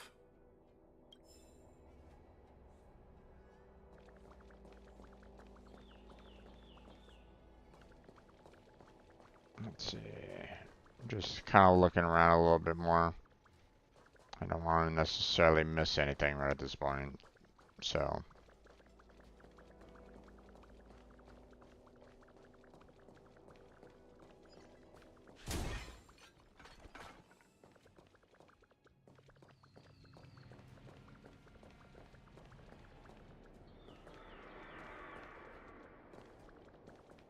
Is this anything to do with Kafka? That's a shipwright soldering gun. I think one of the workers here must have left it behind. Mm-hmm. Okie dokie then.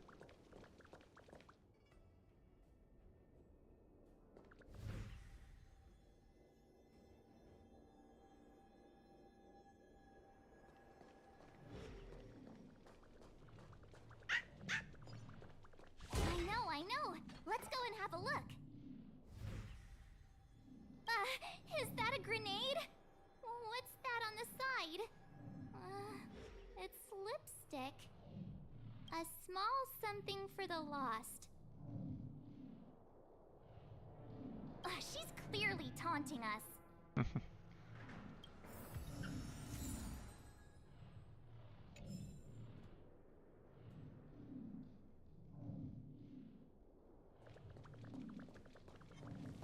Does that hurt?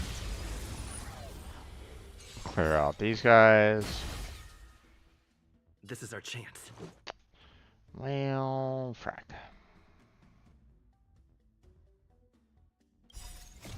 Let's go ahead and use this.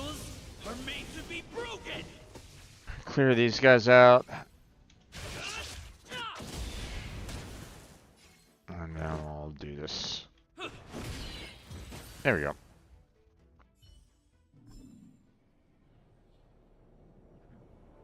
Okay.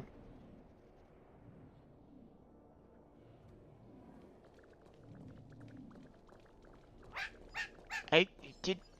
God damn it! I know. Shut up. I'm busy. God damn it. This is our chance.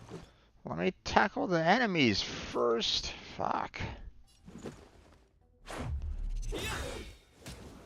May as well kill them all. Rules are made to be broken! You upstage your welcome! Okay. Good times never last. Time to say bye. I'm not gonna kill him, but or at least I don't think it will kill him. I was wrong. Okay.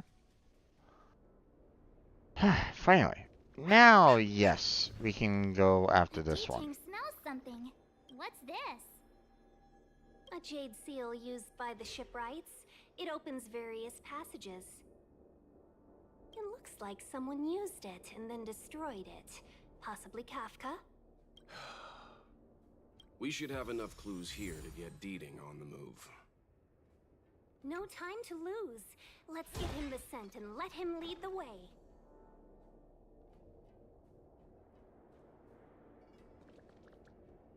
Okay.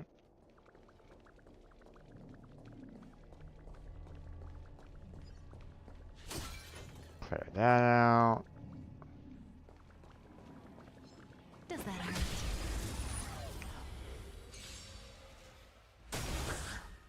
There we go. This is our chance. There we go. Look, listen, feel. Stand still. The die is cast. There we go. We should have enough clues here to get Deeding on the move. Yeah, but we're not No time going to to lose. worry about it Let's right at give this him the moment in scent and time. let him lead the way. Uh-huh. Okay. Both areas. Let's see. What do we got there? Ugh. That's not exact. Nope. Nope, nope, nope, nope, nope. Stop, stop, stop, stop, stop. Alright. Well, first off, let's go ahead and switch this guy over to preservation. Yay! Switch to light cones. Switch again. We don't have the right kind of light cones for him.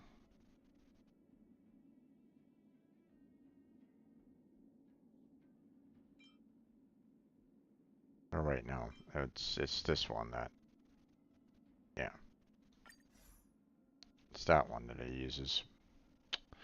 And then we have the relics, which we need to remove all of his gear, and then we have to put on the other gear. Okay. But hey, at least we got the Night of Purity going there, so that's good. Let's see.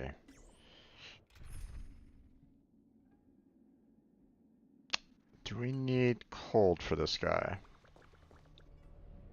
We do. I think it should be good for the most part.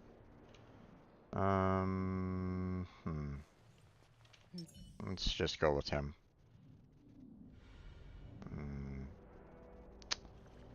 Let's see. Will of preservation.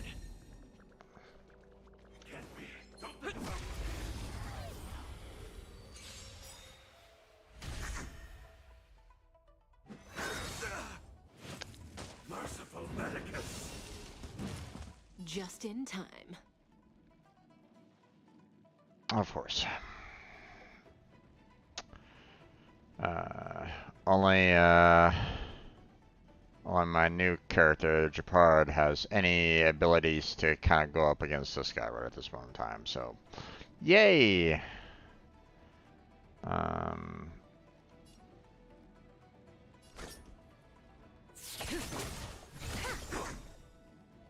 In the name of Landau, years of cold hardens the will. We shall never fall!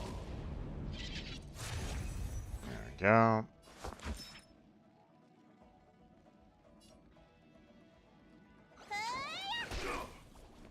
Stand still. You will know justice.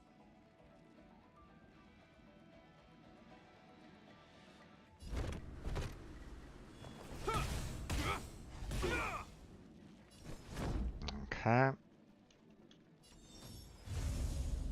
Defend the weak.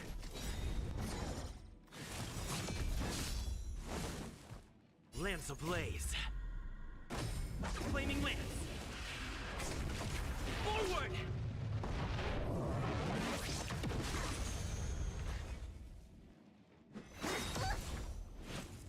Secret of the Saints. What happened to his taunt? Hello?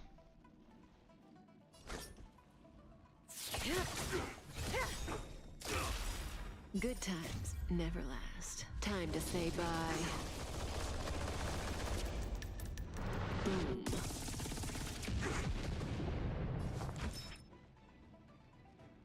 Okay. You know what? No, no, no, no.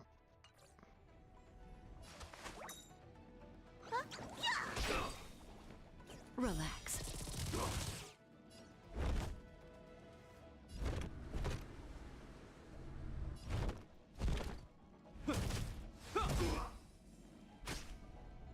I'm on guard.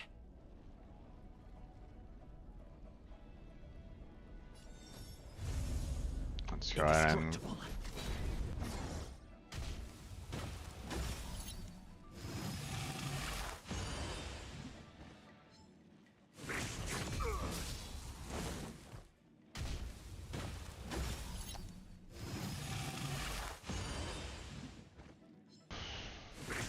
Didn't hurt. Okay. Not bad.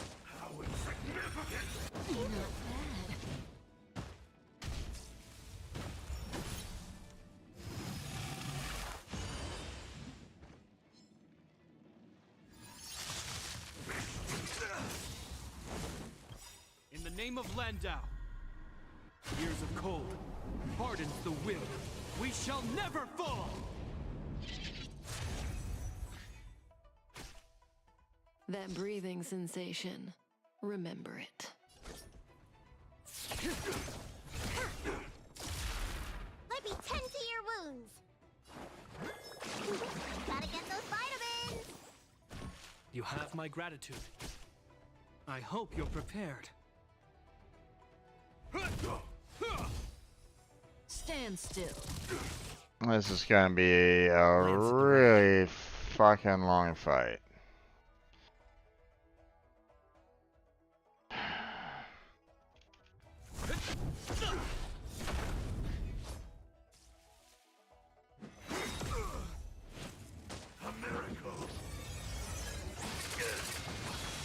Jesus Christ. Time to show you. What's in your prescription? Nice teamwork.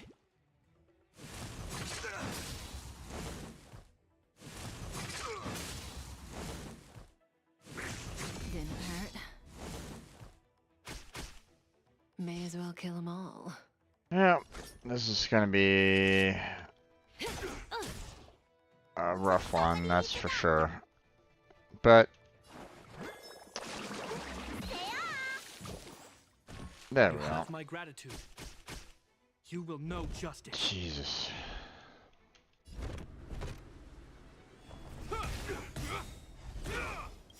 In the name of Landau, years of cold hardens the will. We shall never fall. There we go. Fracture. Relax. Lance ablaze. Flaming lance. Let's go. Forward. Goodbye. Good times never last. Time to say bye. Boom.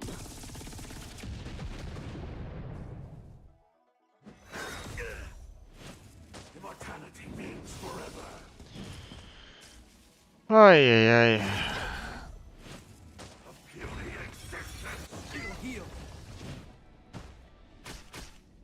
That breathing sensation. Remember it.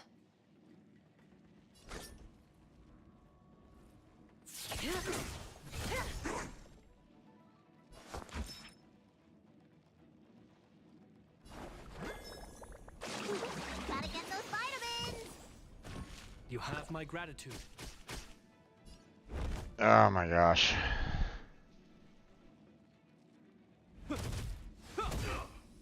Stand still.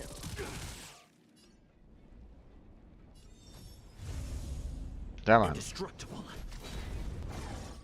Ah. Just taunting those two. Thank you. Boy, they really do not like him. How? This won't take long. Let me tend to your wounds. You know what? Let's just go ahead and use this. What's in your prescription? Nice teamwork. There we go. And then we'll do this. Oh my god, he's fully healed.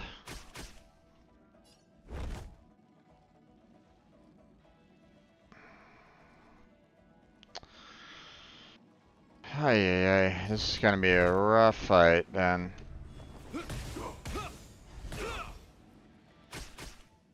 I'm on guard.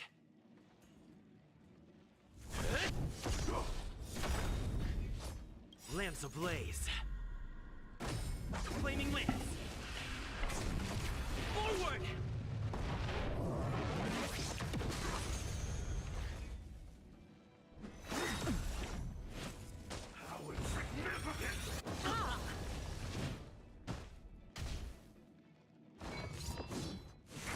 Is that all?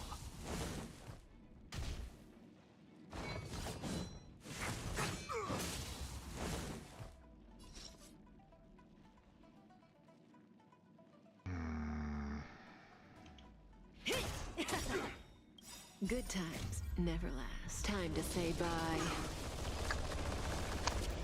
Probably would have been fantastic if I had Himiko on this right at this moment in time, seeing that he basically continuously gets health from the fact that these guys are there right at this moment in time, so...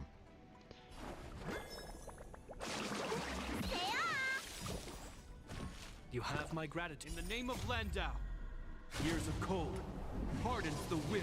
And unfortunately, this guy doesn't do a whole lot of damage, so he's not really that big of a heavy hitter either, you know, at least not against this guy. And the fact that he's not freezing him either is kind of irritating as well, so... Stand still.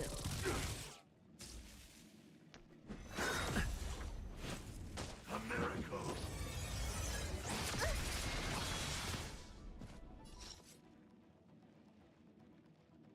This won't take long.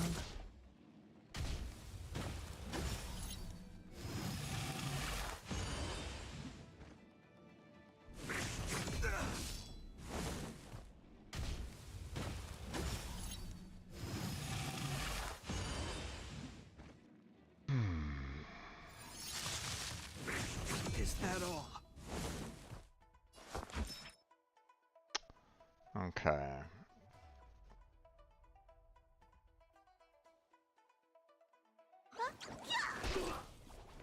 Relax.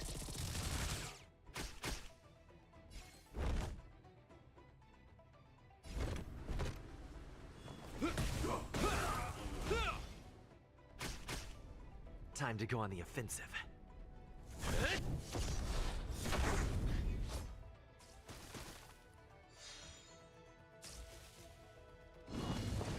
Oh, you gotta be fucking kidding me!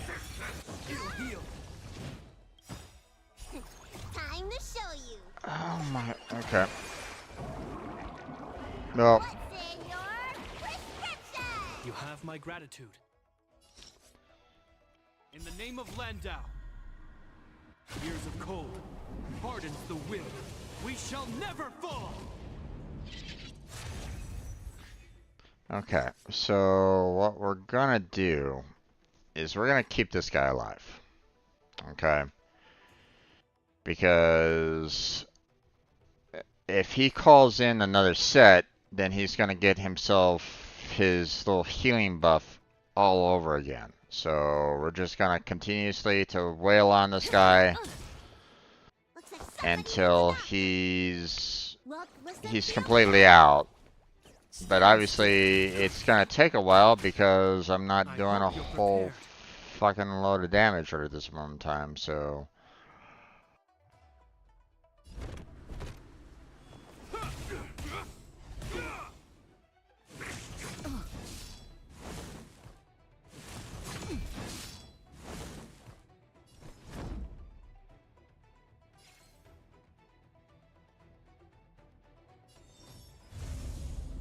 Defend the weak. Lance ablaze. Flaming lance. Forward!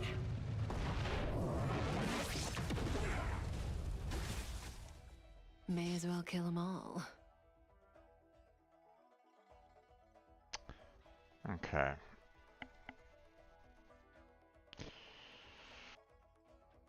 Well, that's gonna be a problem. This won't take long. Good times never last. Time to say bye. I'm hoping that this guy doesn't have like infinite amount of soldiers that can bring on out, but I have a funny feeling that he does. Which means that I'm gonna be getting into a never-ending fight with this guy. If that's the case.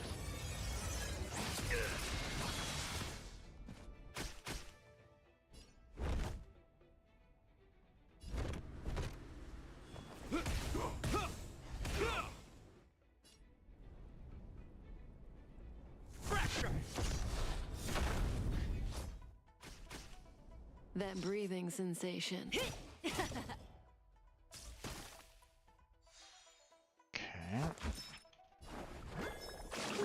Gotta get those vitamins. Nope. You have my gratitude.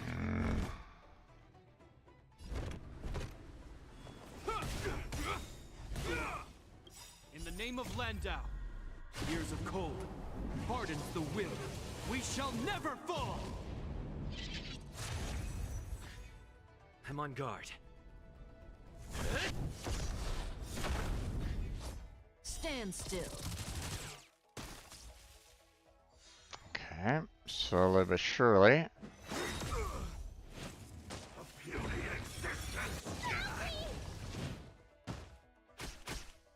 May as well kill them all. Okay.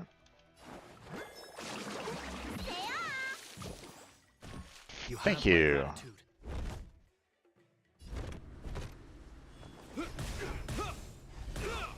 Damn. To the finish.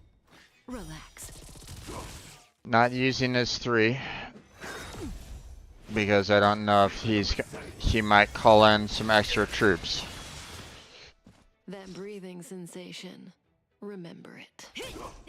If he calls in some extra troops, then I'll use my ultimate ability for my traveler right at this moment in time. But for right now, I'm gonna hold on to it for now. Gratitude.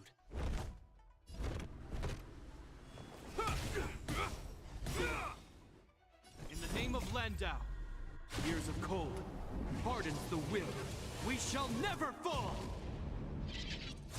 This is, you know, but hey, this is gonna be a long fight, so strap in. Stand still. Good times never last. Time to say bye. Boom.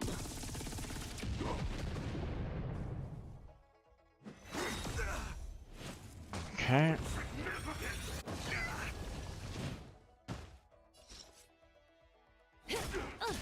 So far he hasn't called in anybody else, which is fantastic. Love that. Look, listen, feel, kick. Relax.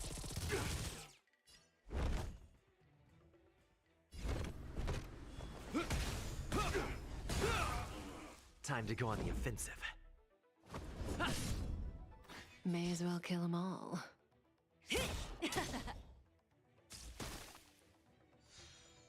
Looks like somebody needs a doctor. Oh, finally. Stand still.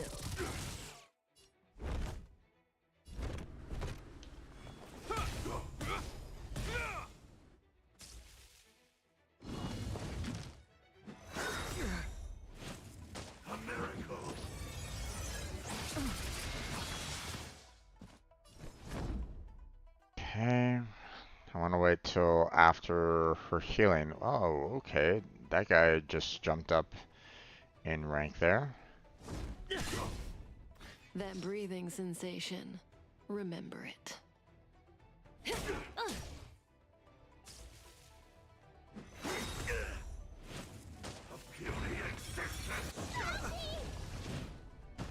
Okay. That hurt a lot. Nope, nope, nope. You're not doing any benefits on that. Let's try this again. I was kind of hoping that I would bounce on him a little bit more, but it didn't, so let's get some shields back up again.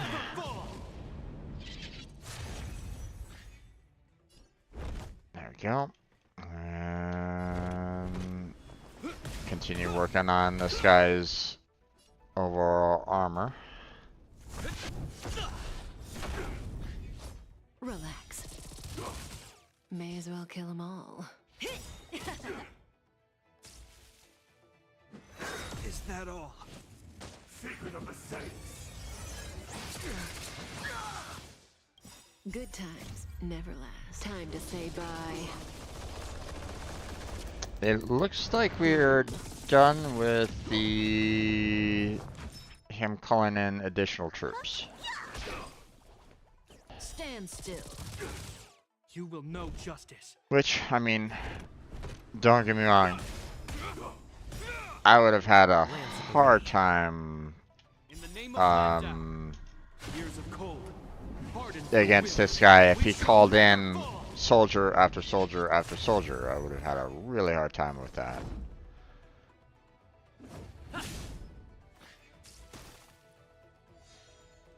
That breathing sensation. Especially if he's, you know, if he was able to heal every single time. Looks like somebody needs a doctor.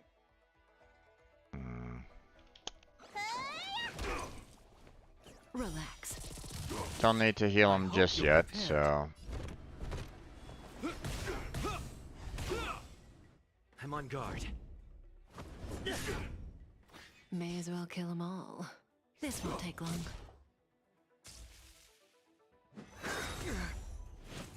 A miracle. Jesus. Let me tend to your wounds. Focus all on him, please. Nope, nope, nope. That was not all on him. God damn it.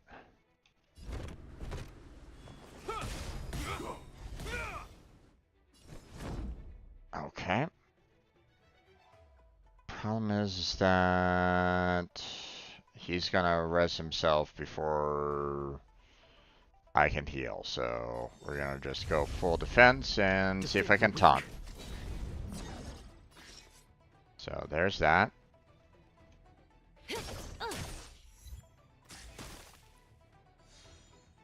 Looks like somebody needs a doctor. Okay.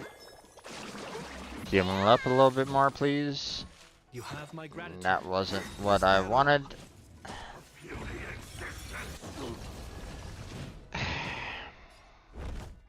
So much for the taunt. It's like, come on, guys. What are you doing here?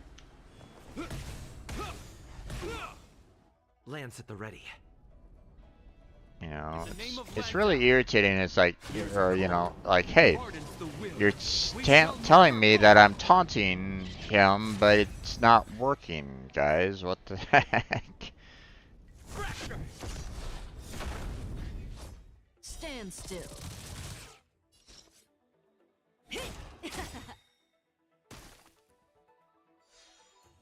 Let me tend to Good your times wounds. never last. Time to say bye. Boom.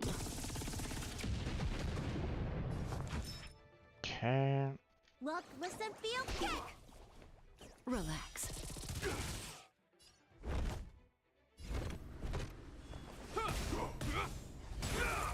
There we Time go. to go on the offensive.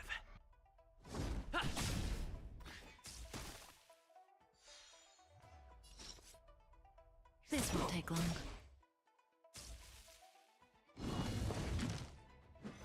Didn't hurt.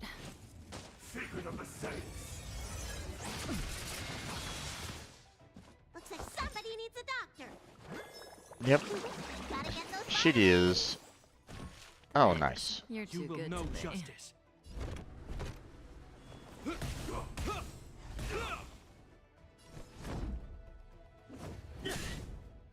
Stand still.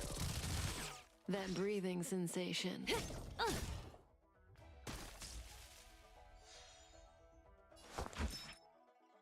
Oh, so close. Relax.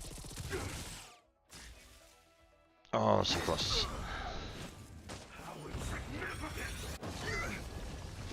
Almost done.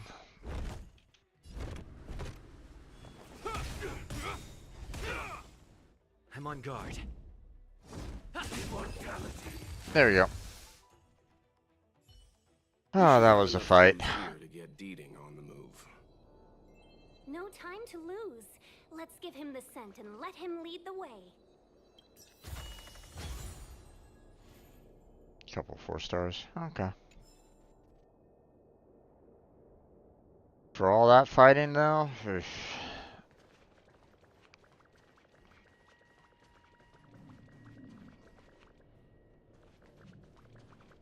Actually, let me go and heal up real quick.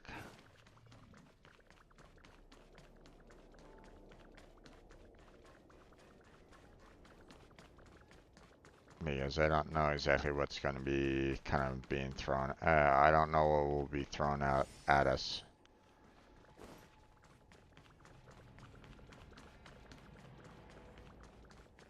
You know, it might be like, hey, you're gonna get into a fight with Kafka. It's like, And yes, I have heard that we're gonna be fighting her at some point. So...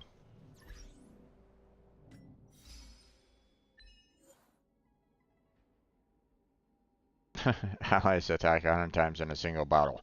That's not a great achievement in my particular opinion. Especially for a minor battle. Battle against a boss? Okay, maybe, but a minor? Well, I mean, you know, it's the boss, you know, that fight was supposed to be against, like, you know, more of a I superior think we've rounded up all individual. our suspicious clues. But did Kafka leave them behind on accident? Or on purpose? On purpose. She sure did put a lot of work into this gag, and I think we're the punchline.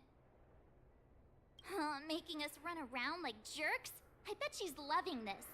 I can almost hear her whispering, "Come and get me."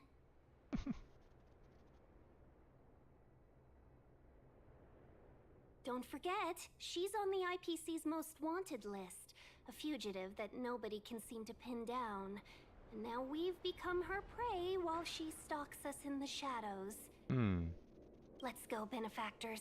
Time is of the essence. We must be close. No. You have no basis for that whatsoever.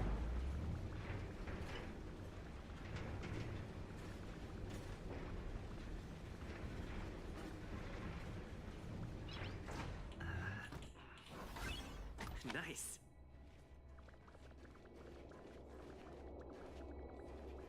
You don't know if she's close at all, so...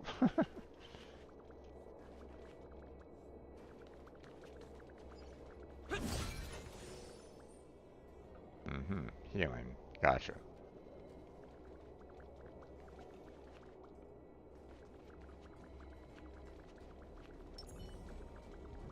Does that hurt? Take out this one.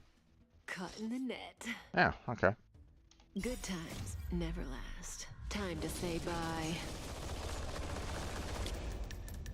Boom.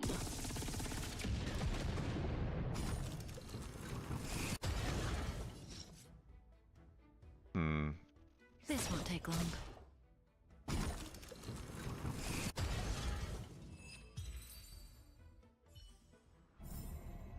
The human body is beautiful. Okay, you know what? As much as I kind of like the idea of Shepard's shields for the most part, I think I'd rather have Himiko overall doing a shit ton of damage. So, and I've been seeing the fact that there's a lot of destruction. So we're gonna switch him back to destruction on that. So, and then relics. There we go. Alright. So,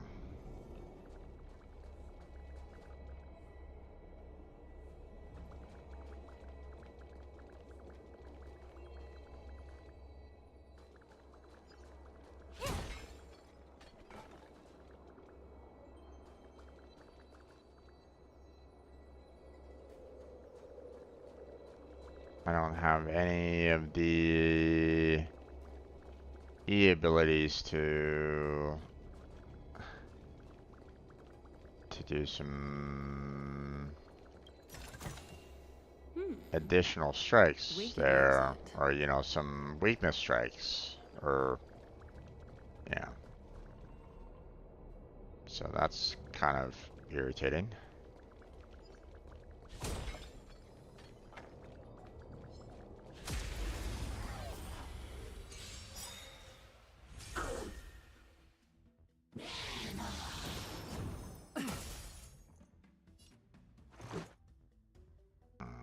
Okay. Rules are made to be broken. There we go. Stage, you're welcome.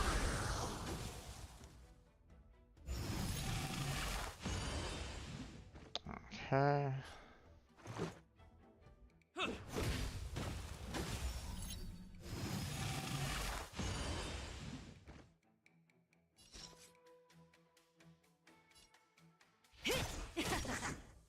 Time for a detailed overhaul.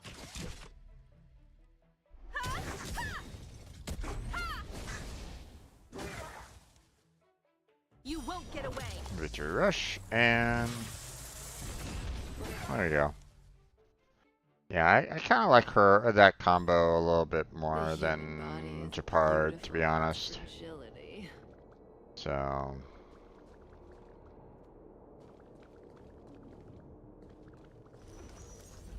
Yay. Passive configuration. Gotcha.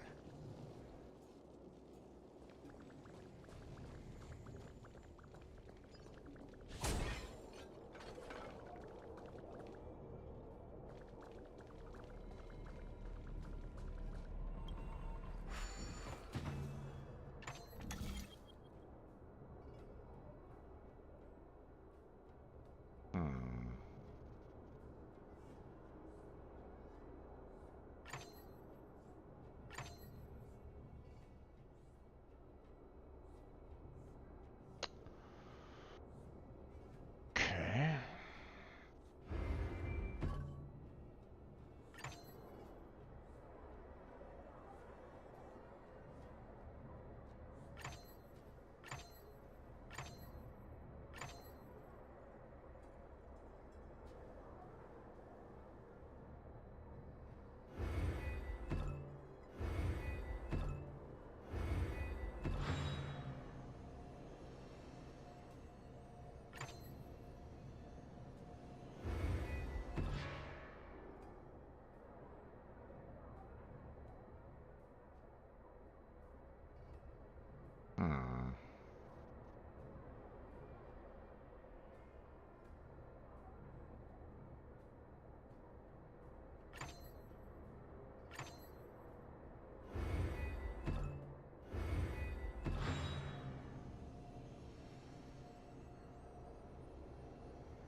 Nice work.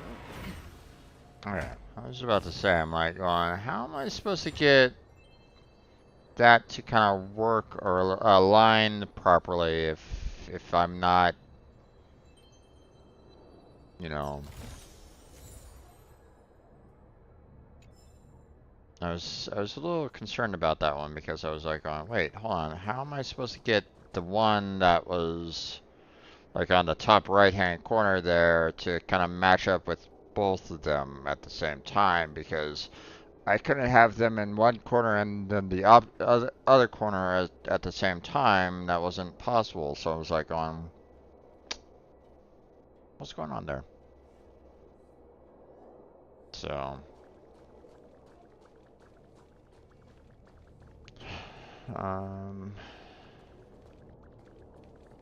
would be nice if I could get, you know, some of the, you know, a little bit of the purple, recharge. This would be nice. That way I can, you know, attack these guys with, you know, a little bit more oomph.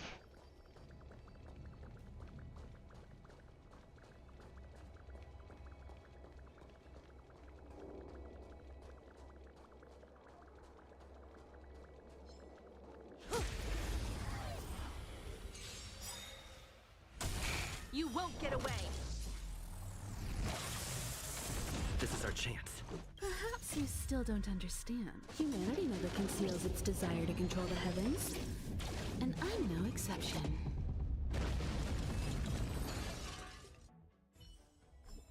See, she's just too awesome. Too awesome for words. Another chest, another handprint. Has this woman got nothing better to do? A little cheese for the rats in the maze? Rats? Oh, she's playing games with us. I hate her.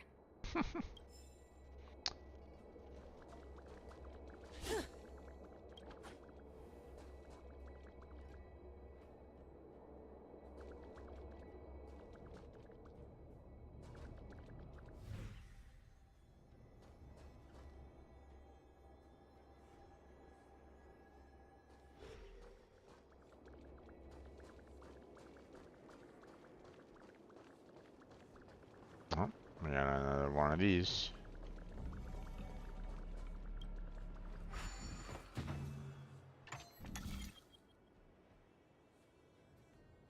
Okay.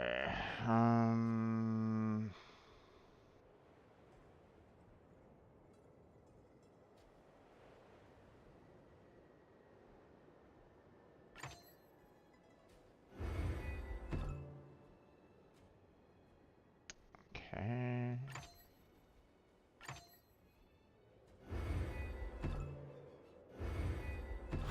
There we go. Now I know that I can pretty much put them almost anywhere per se, as long as it's lined up.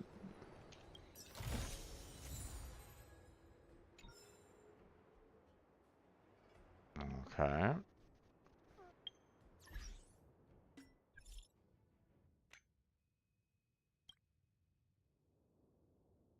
Um,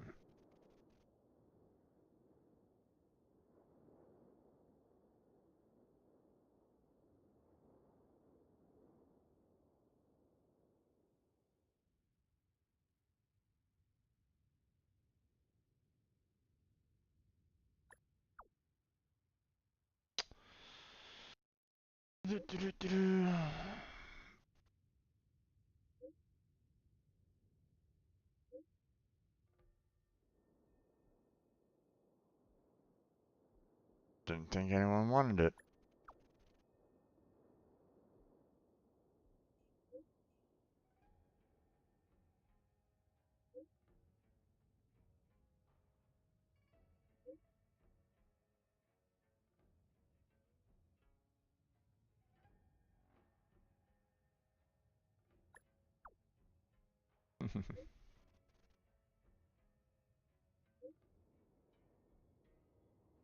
Hmm.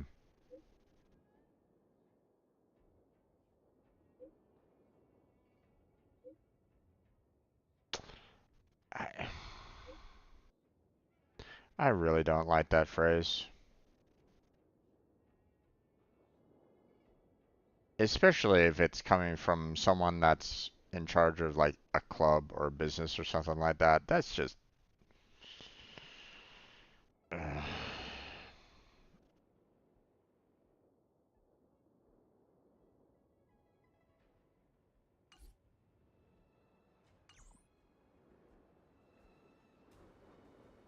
that's just creepy.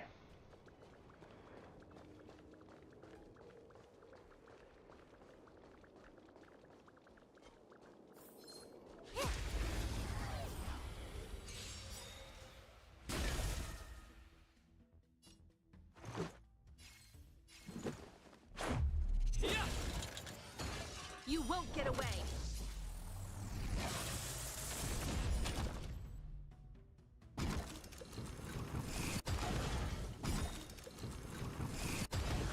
May as well kill them all. Alright, we'll just kill that guy outright. Okay.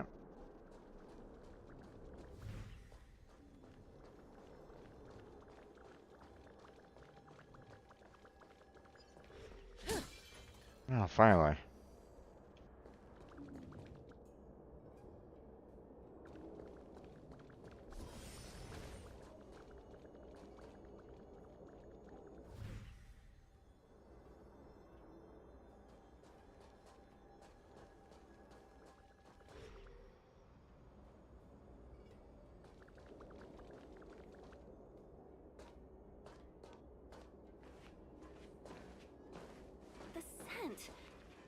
did it go?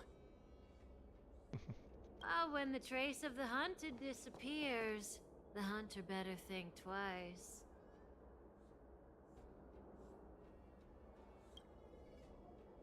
It might mean the tables have turned. Kafka.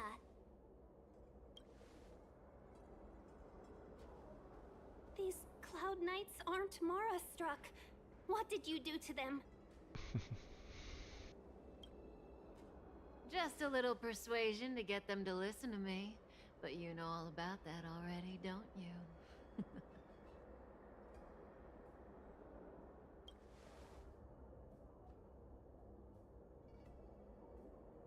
What a hassle. This place is too far for the diviner. See you up ahead.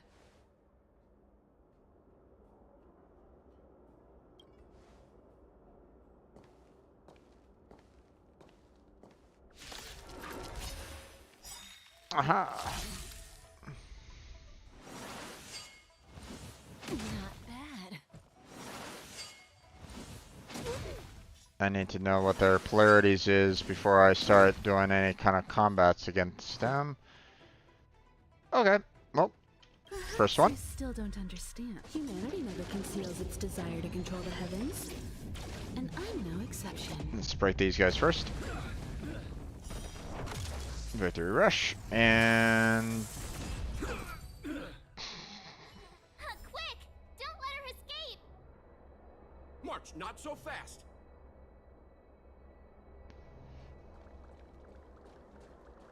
yeah, let's heal up first.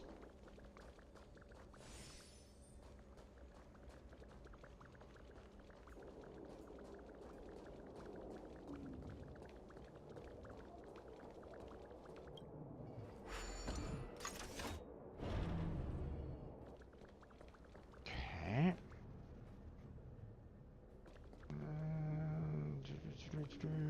Okay. That looks fine over there.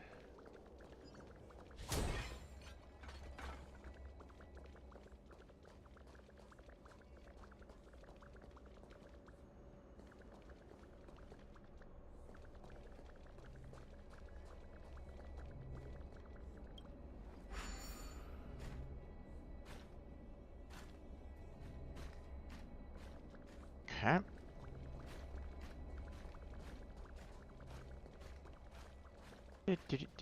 Do.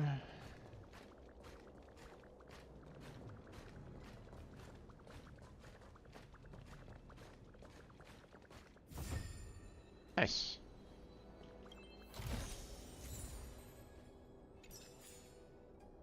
Got some more there. Nice, nice. More loot. Yay.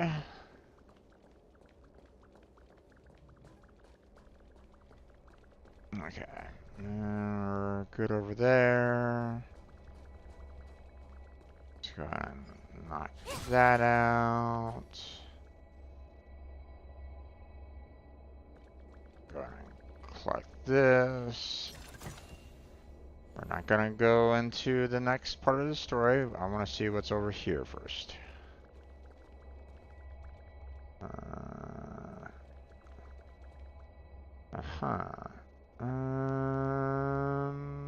Yep, that looks about right. So. Does that hurt?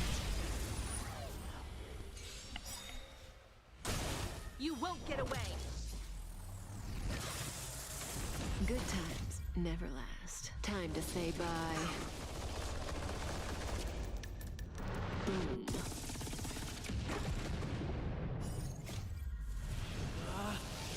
Rules are made to be broken! Alright, let's see. Do that. Ah, damn. I'll do that. And boom. Nice. And then damn. No, let's just do this. Time for a detailed overhaul. Damn.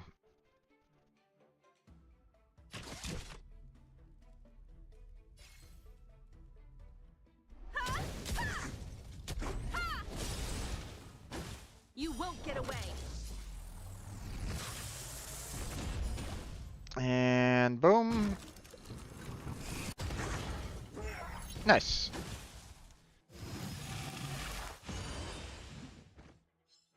And let's just finish him off. Understand. Humanity never conceals its desire to control the heavens. And I'm no exception. Goodbye. Oh, he lives. Now he's gone. Oh, okay. Didn't. I forgot that there was a second wave. Oh well.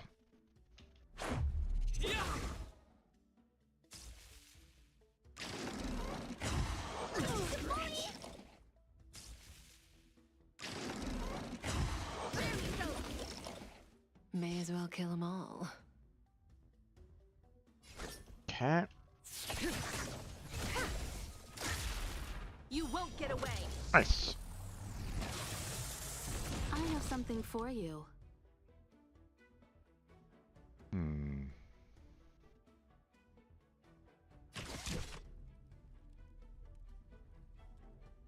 Come one, come all. You don't look so good. Let's see. I'll do that. Stand still.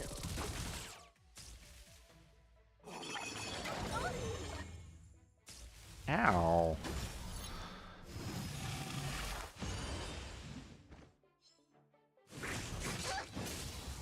Alright. That's enough of that. Time to heal everybody. Whee! What's in your prescription? Much obliged. There we go. Okay. Let's just go ahead and just...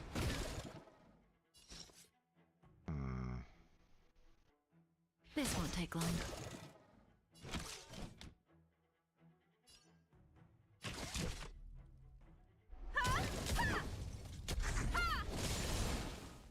There we go.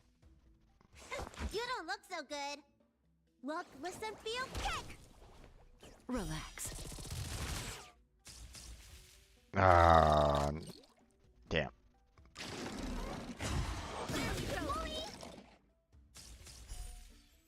Ah, damn it. Oh.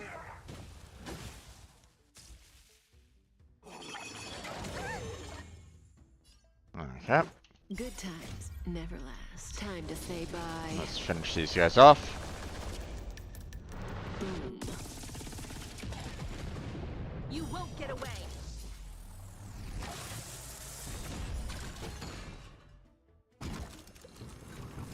Boom.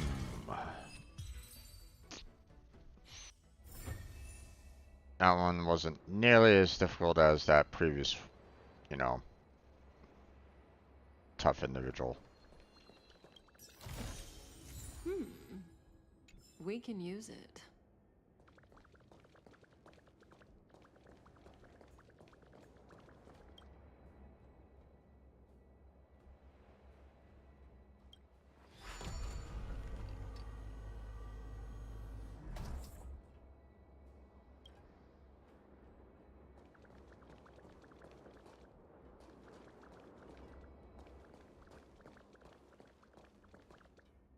Alright.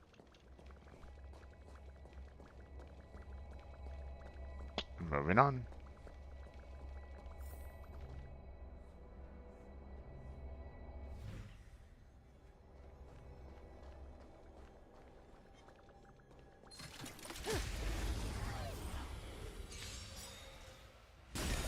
You won't get away.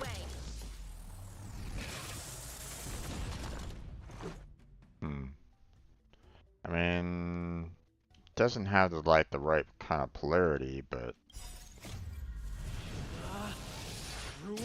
I can try to use Himiko's one ability to knock out the rest, but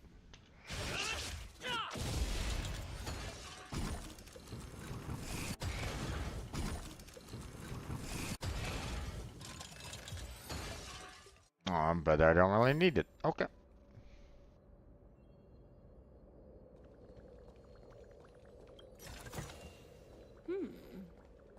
We can use it. Does that hurt? You won't get away! This is our chance. Perhaps you still don't understand. No, no right polarities, but Humanity never conceals its desire to control the heavens. let's just go ahead and use this I'm no anyway. exception. And trash everybody there. The human body is beautiful in its fragility. Okay. Does that hurt? You won't get away! This is our chance.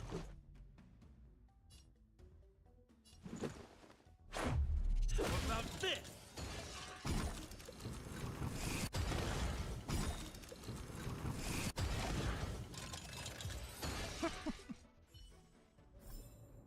The human body is beautiful in its fragility. Alright. Move on. I mean... Huh. I wonder where she's at.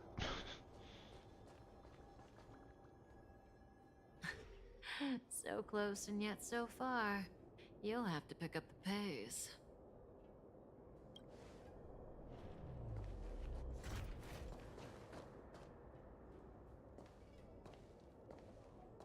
There's no way through here. We need to think of a way to cut her off. Don't worry about locked doors, benefactors. We can use the conveyor belts.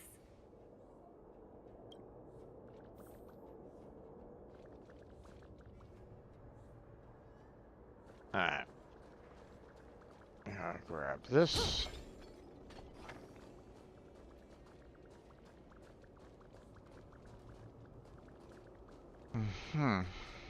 Okay.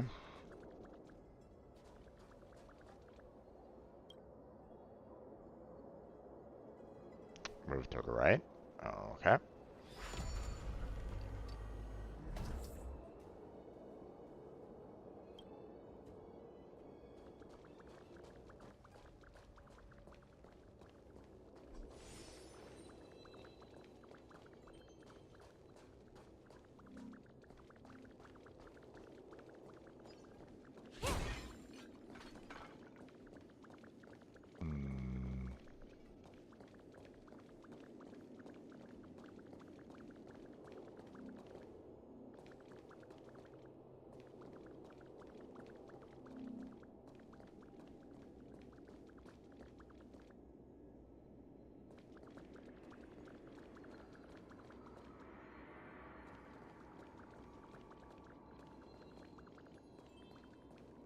Okay.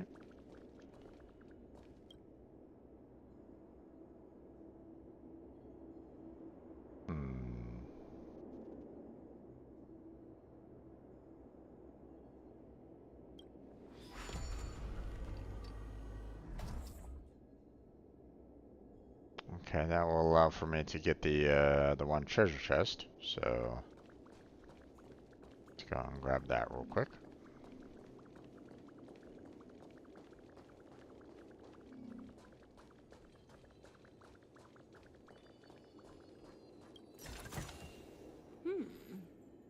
We can use it. Let's see, is there anything else that I'm gonna be needing? Oh, there's a treasure chest right there. So,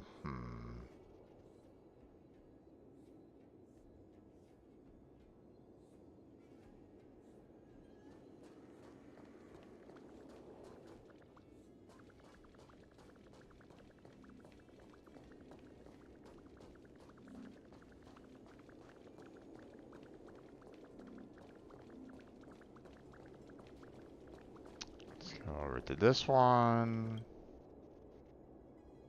And then,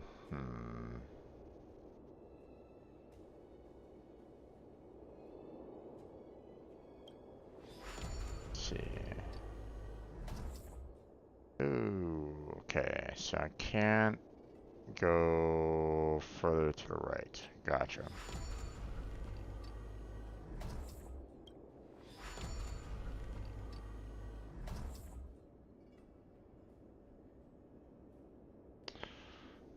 Huh. Okay. That's a bit weird. Can't seem to move those boxes out of the way right at this moment in time. So looks like I'm gonna need to do that to be able to get to the box. There we go. We can use it. And obviously I need to move it back because otherwise I can't, you know, get through to the stairwell, you know, any other way right at the moment, so. There we go. And that's it.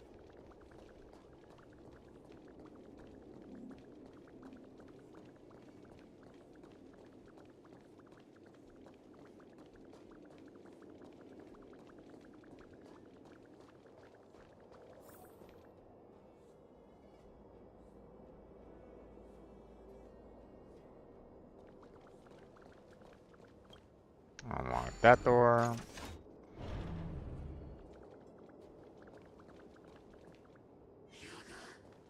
Does that hurt? You won't get away. Perhaps you still don't understand. Humanity never conceals its desire to control the heavens. And I'm no exception. This is our chance. Okay. I'm not gonna use his special ability. I'm just gonna do that. Because that just finished off the job anyway.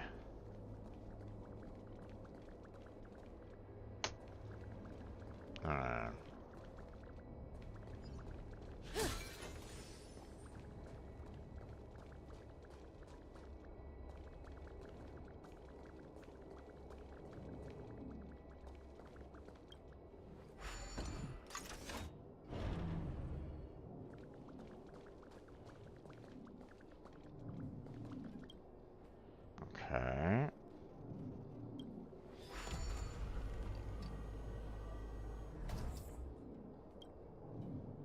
Something over here. Yep. Awesome.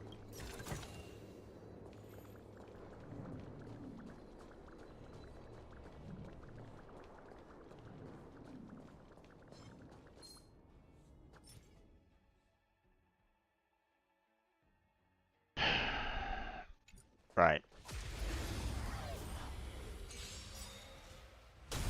You won't get away.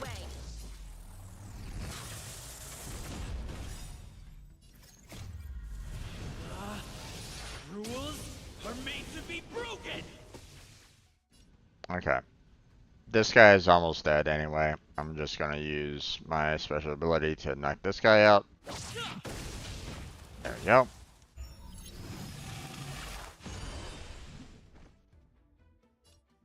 And then we'll do this.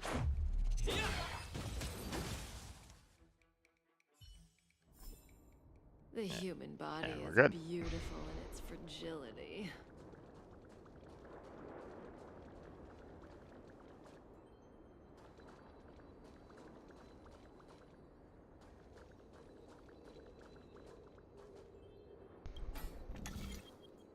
Okay. There's that.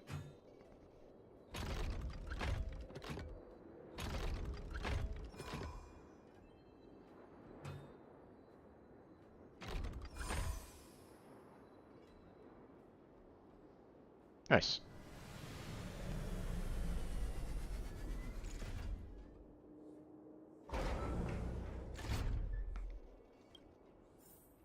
Nice work. Thank you, Kefka. Thank you. We can use it. Indeed, indeed.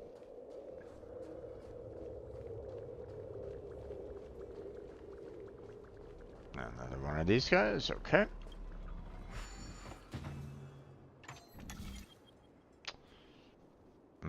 Okay, so...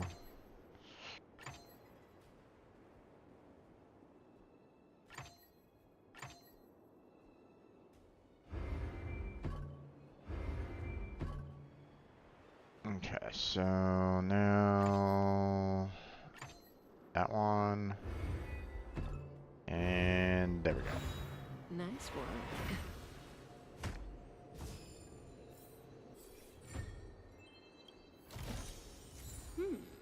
Nice. We can use it. Okay. Moving on. Do do do do do.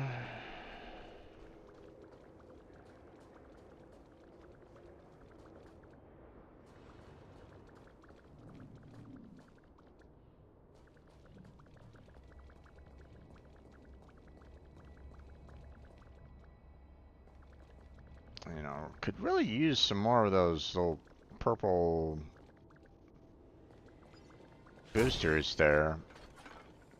You know, so that I can use my E ability like I normally did on the last one without any like major issues, but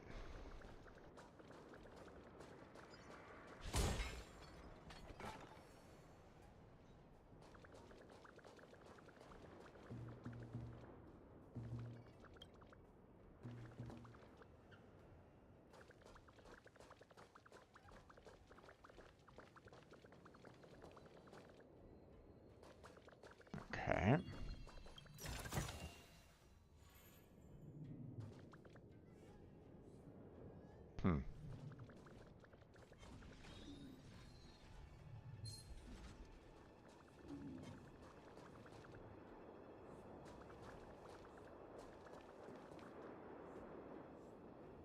Interesting. I was wondering if it was gonna like move the that section there. But guess not. Oh, still continuing on. Yay! Finally, some more.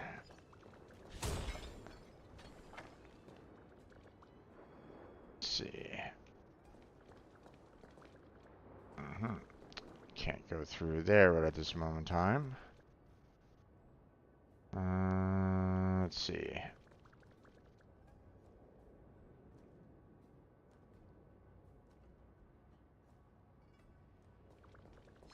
Does that hurt? There we go. Take out this guy. This is our chance. Okay, that really didn't do all that much to everybody, but... May as well kill them all.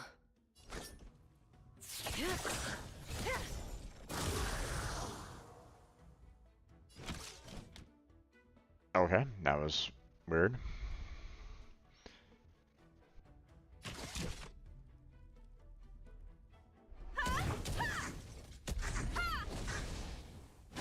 You won't get away.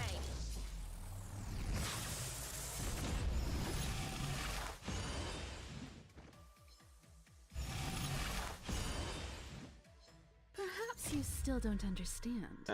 And they're like, hey, we recovered! Guess what, pals?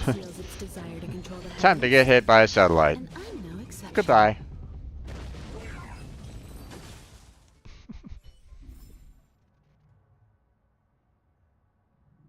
Himiko is just too powered. Too overpowered. Okay, well, let's see. What were your... They don't look happy to see us. No, they do not. But let's have some fun anyway.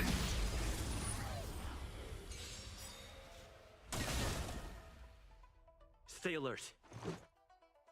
Okay. Good times never last. Time to say bye. Boom.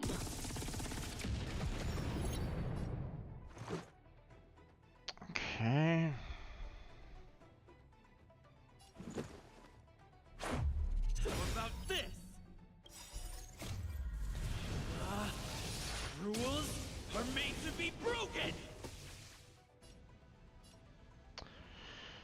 Boy, this guy has a lot of health to him, but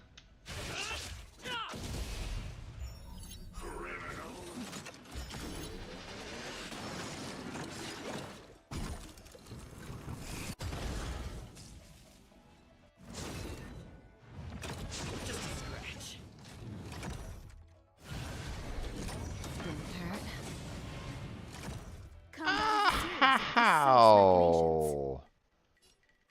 Okay. One at a time. Looks like somebody needs a doctor. Gotta get those vitamins. And this is one of those times where I That really breathing wish I had Remember it. debuffs on my healer right at the moment. You won't get away.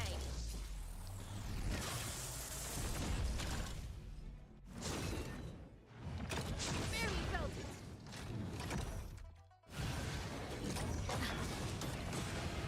it. God damn, man. Let's make it quick. Stop that.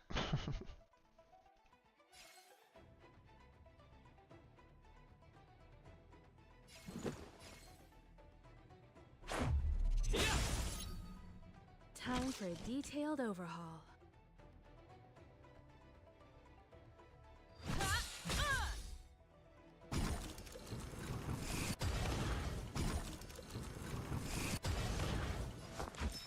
Okay. Perhaps you still don't understand. Humanity never conceals its desire to control the heavens. And I'm no exception.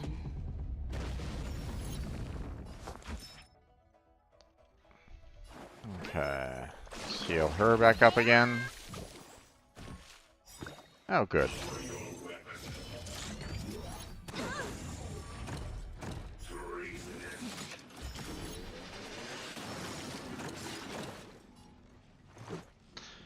Yikes. This guy is a little rough. What about this?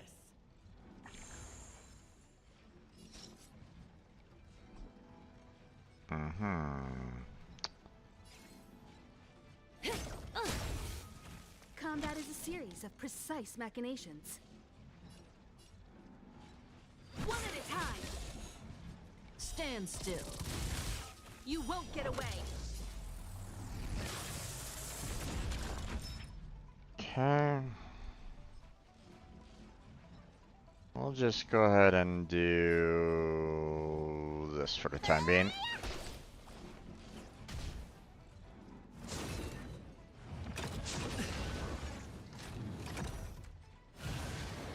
Barely felt it. Oh, ouch. Let's go.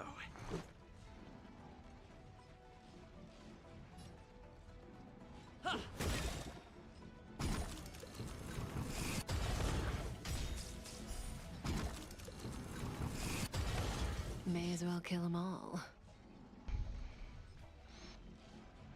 I want to wait until his polarities are available again before I hit him with the ultimates right at the moment, so. This won't take long. Okay. Need to heal her up.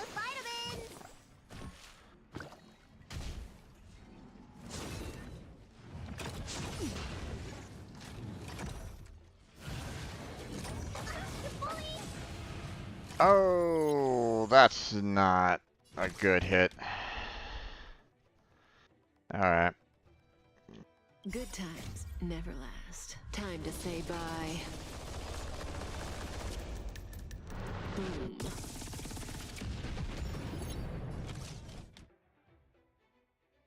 Okay. Rules are made to be broken! Oh, that did a whole heck of a lot.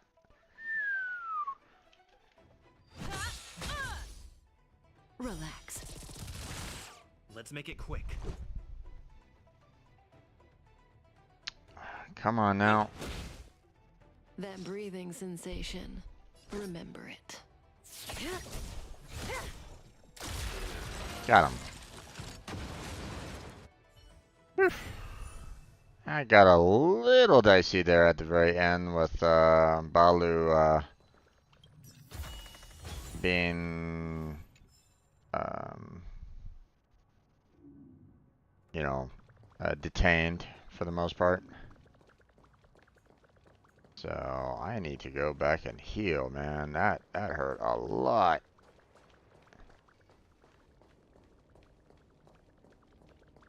Let's see, trying to find a healing station. Let's see, navigation. Where am I? I need to go back there. There we go.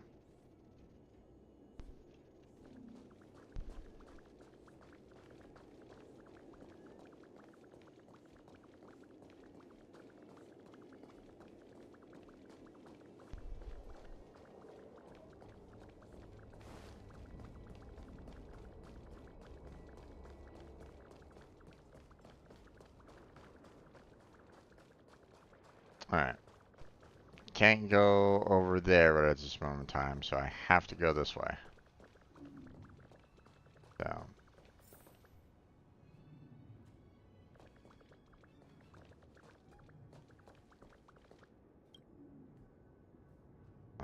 Well, apparently I move it to the left. Why are you even asking me?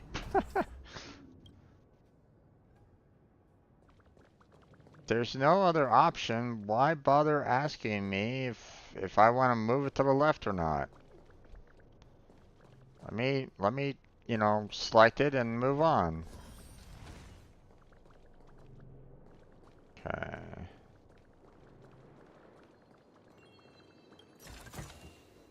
Okay.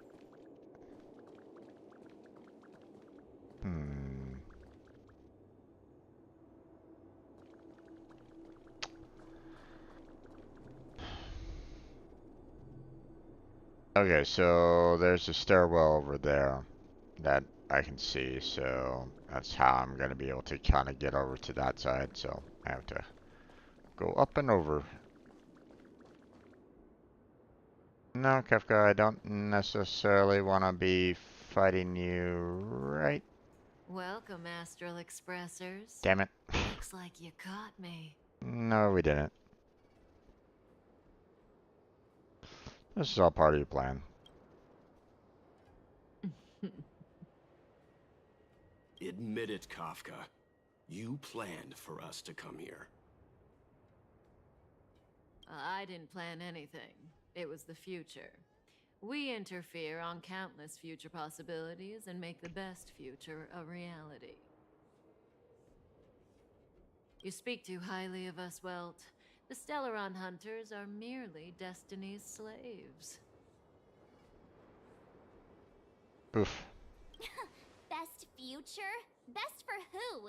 As if you'd consider anyone but yourself. If I said best for the universe, would you believe me? Best for me, naturally.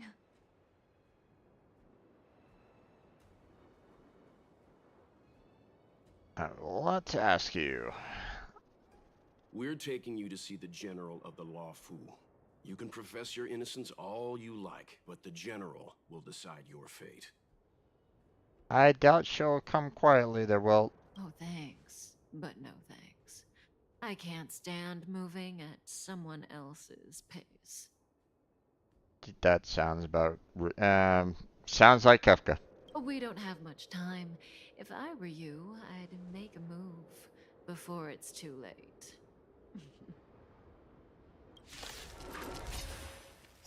Oh no, here we go. You've got a lot of nerve. It'll take more than that. Not so fast. How's that feel? One at a time. See you later. Didn't hurt. And this is where I would love to have a debuff.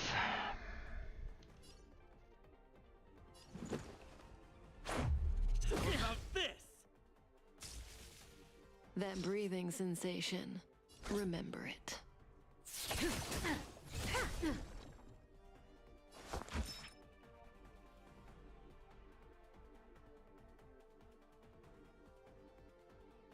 Look, listen, feel, kick! Stand still.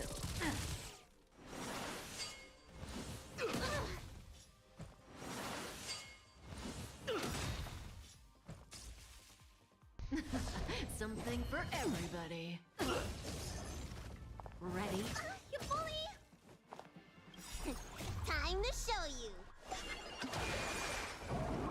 I'm just gonna heal everybody up. In your prescription!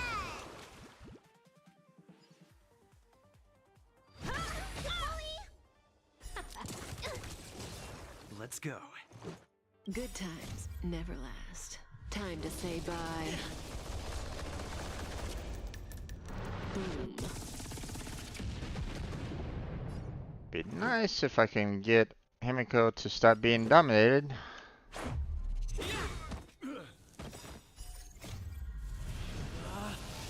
Rules are made to be broken!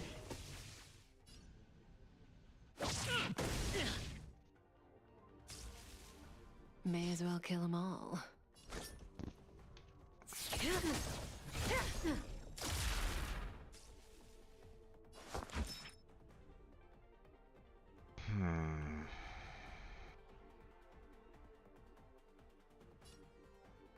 Let's get rid of that guy. Zoning out. I can help. It'll take more than that. Watch your feet.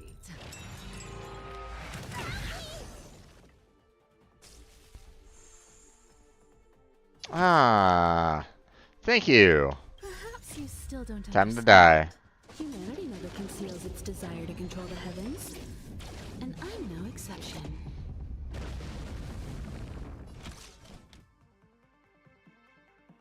One at a time. Relax. Let's make it quick. What about this?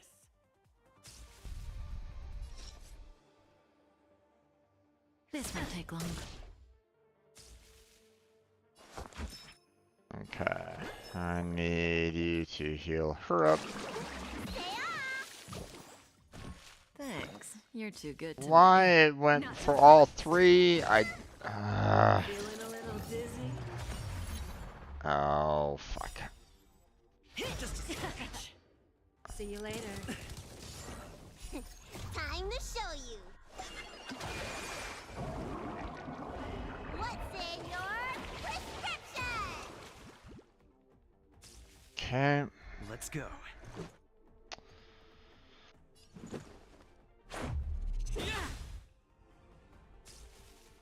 Combat is a series of precise machinations.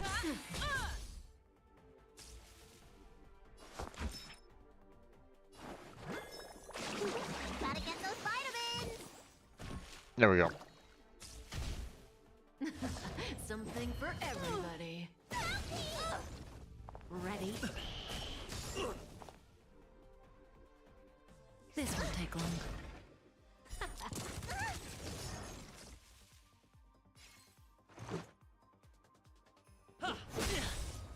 You won't get away. I have something for you. One at a time. Okay.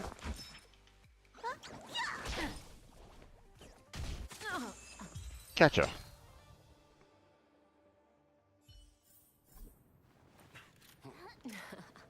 Finally.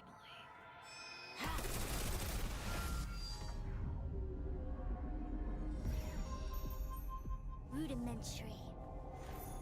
Your every move has been foreseen by the Omniscia.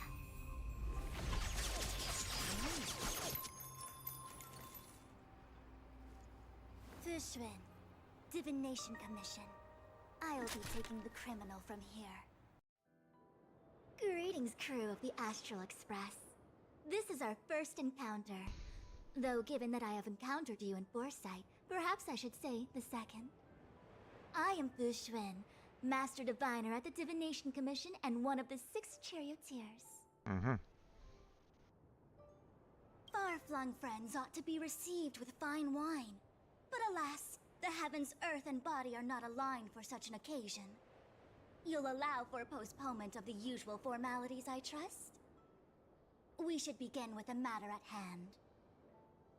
What the actual heck is she saying?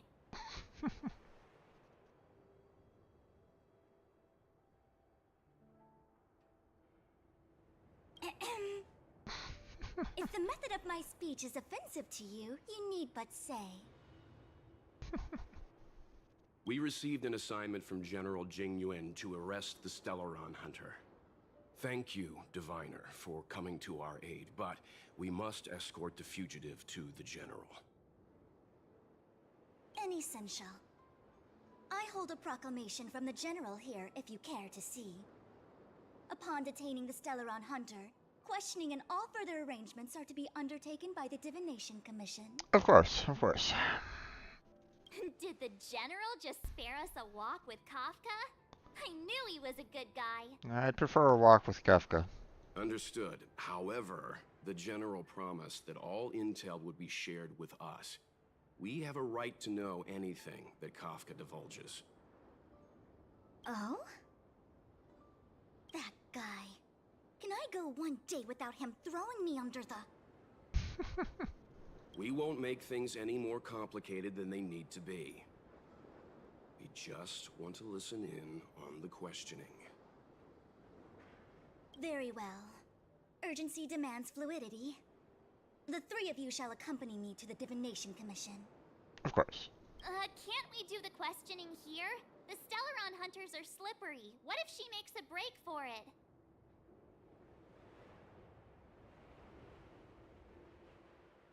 While I am here, she will not escape. Only the Divination Commission has the methods to make her talk and bring the truth to light. The time has arrived. We must depart. Please proceed.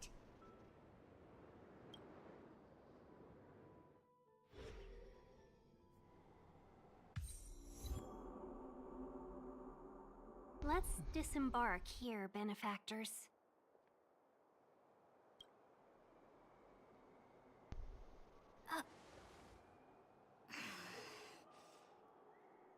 I may live in relative seclusion, but I can recognize my own territory. Oh, okay. Why did you bring us here? Does this look like the Divination Commission to you? No need to yell, Master Diviner. The Meridian pin is malfunctioning, and I couldn't find the entrance to the delve. I wanted to get us straight to our destination, but this is the only place I could dock the star skiff. Look, Exalting Sanctum. This is a safe place. Let's just walk the rest of the way from here.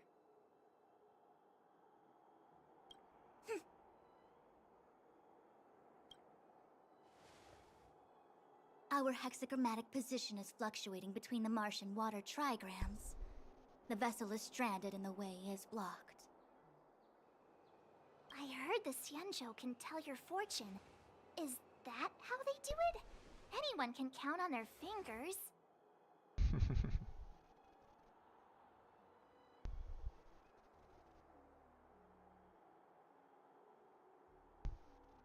You count on your fingers.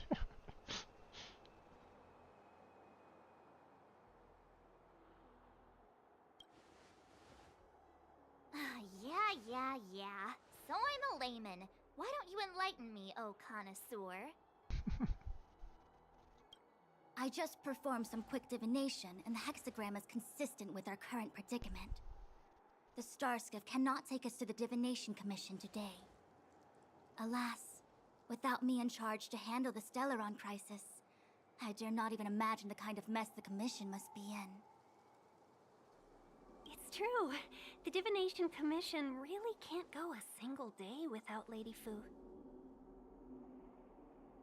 That's why you have to develop your talent pool. Otherwise, everything falls apart when you go on vacation. True point. So Since you are clearly ignorant of the Commission's internal affairs, I shall absolve you of your ridiculous remarks. I'm going ahead to make some inquiries. Goodbye.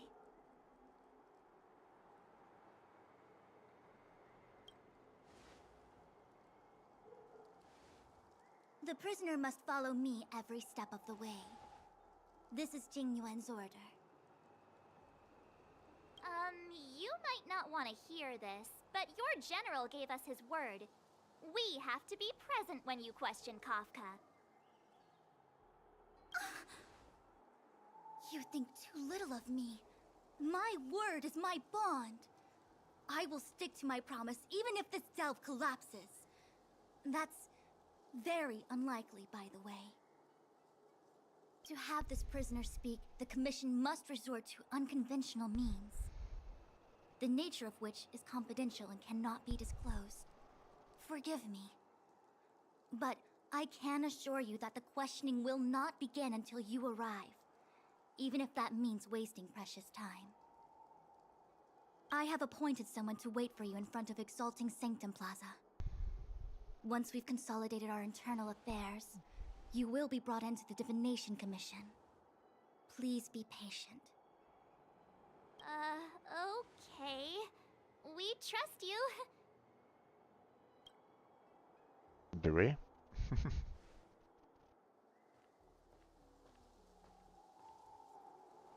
I think I offended someone again.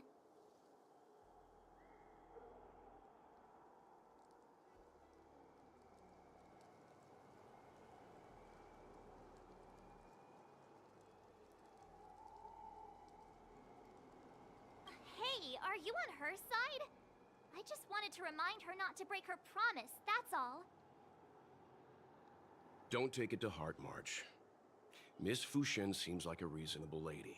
I'm sure she's not angry with you. Well, she might actually be, but she shouldn't, again, take it to heart herself because we aren't accustomed to their society. I thought she was pretty icy.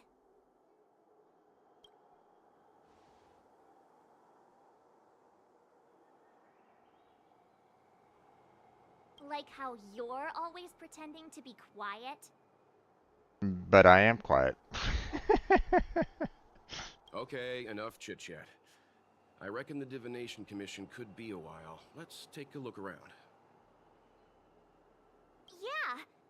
That star skiff was pretty cool. There must be loads of interesting things in Exalting Sanctum. Sure. I'm sure.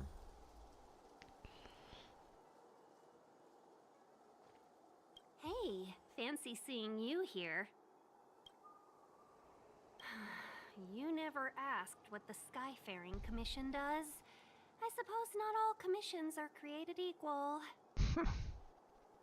Anyway, if you must know, the Divination Commission is responsible for gathering intelligence, devising strategies, and performing divination.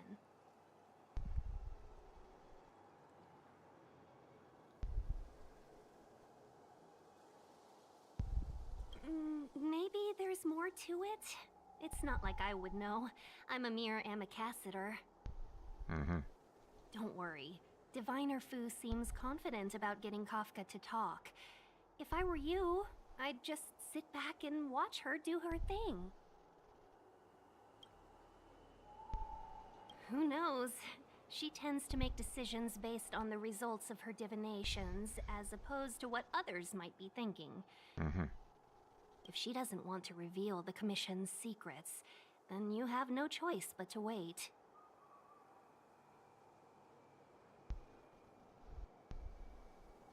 But it's okay for a wanted fugitive to find out? The General entrusted the Master Diviner with the interrogation of the fugitive because he has faith in her ability to manage the situation. As one of the 6 charioteers, she is certainly capable. Why do you think Kafka surrendered at the mere sight of her back in Stargazer Navalia? She didn't surrender outright. She did that for a reason. Oh, did you want a tour of Exalting Sanctum? The last time I came here on a star skiff was, well, let me think, about 20 years ago now. My God, I've been that's on a the long road time. for so long that I've started to forget the sights and sounds of the Xianzhou. Mm-hmm. All I remember is that this is a good place to while away the days. Still, many delves have changed beyond recognition since the arrival of the Stellaron. Understandable on that one. If you're bored, you could go and find the messenger from the Divination Commission. Ah.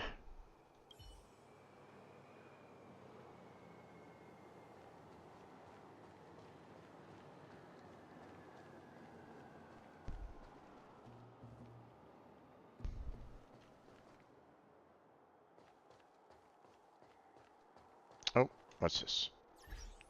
Achievement. Ah. Use ally Kefka in combat against boss Kefka and be dominated by her. Okay. What goes around comes around. No row shall escape capture.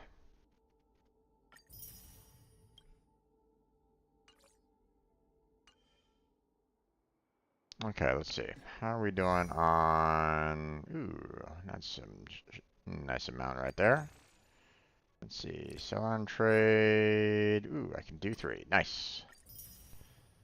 And let us go back to the start here. I want Sealy, and here we go. That doesn't look good. I'm thinking 4-star. Yep, 4-star. God damn it.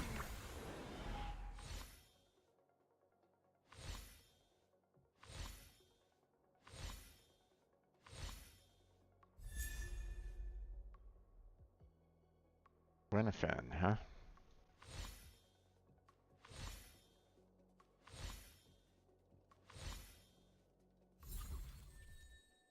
Okay. Well, damn. Probably not gonna get enough jades to try for Sela again, so yeah. That's unfortunate.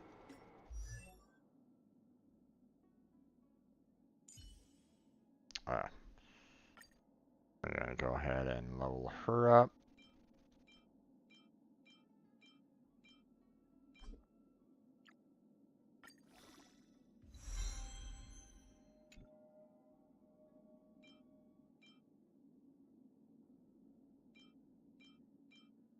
There we go.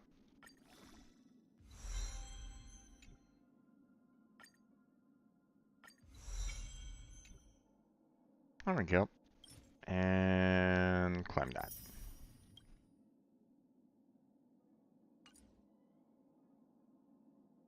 Let's see.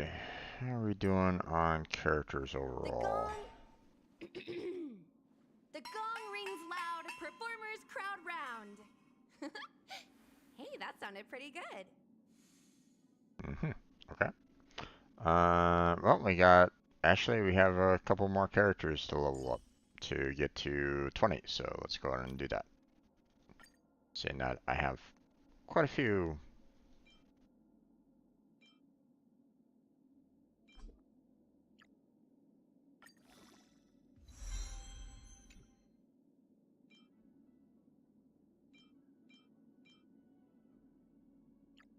Okay, level that, and there we go. Ascend, there we go, and nice. Claim that. Now, if I can do one more, then we will be able to get a general set.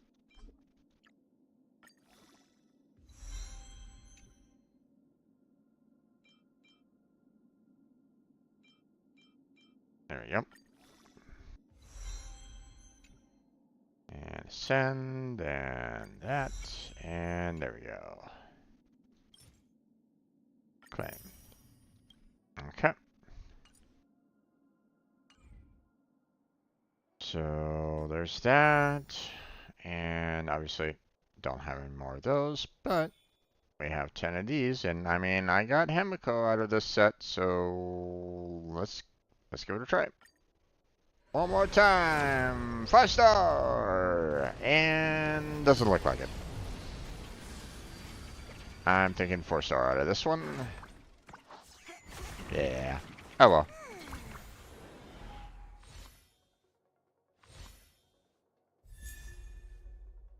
Luca, huh? Okay.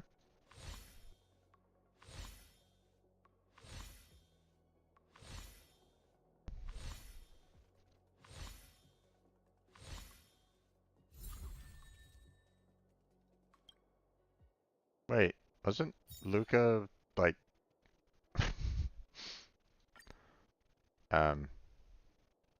okay. I mean, sure. Why not?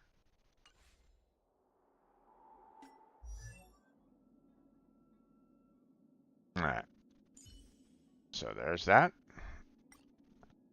I mean, I can get 4 more tickets if I level everybody else up. I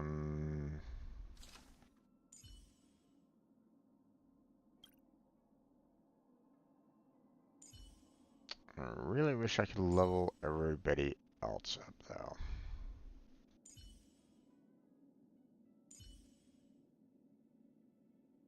Oh.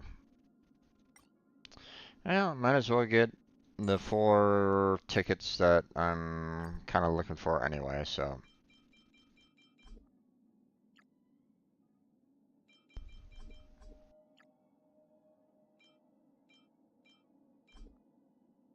Yep.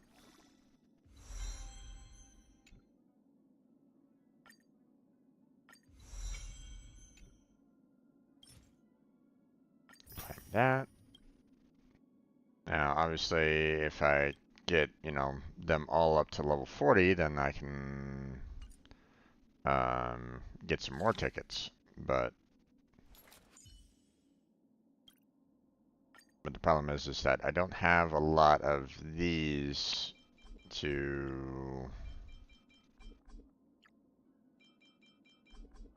be very bold. So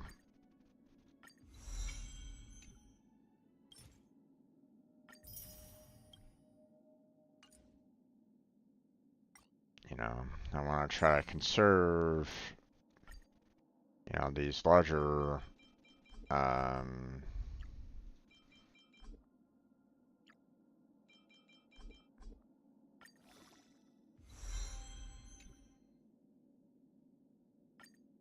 the larger level up materials, you know, just so I won't have to worry about, you know, like when I have to level up the 5-stars that I have, you know, I have, you know, these available to me. So,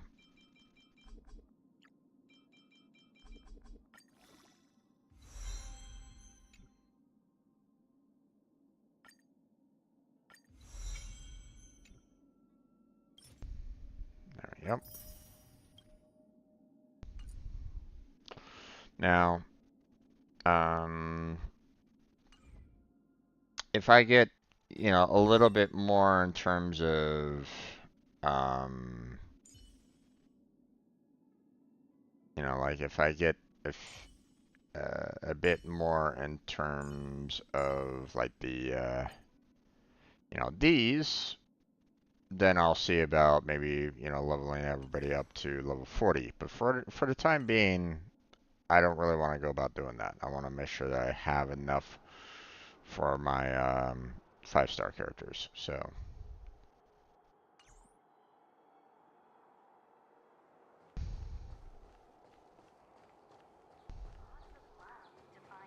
When we confronted Kafka, she seemed certain that Fu Shen would show up. Yep.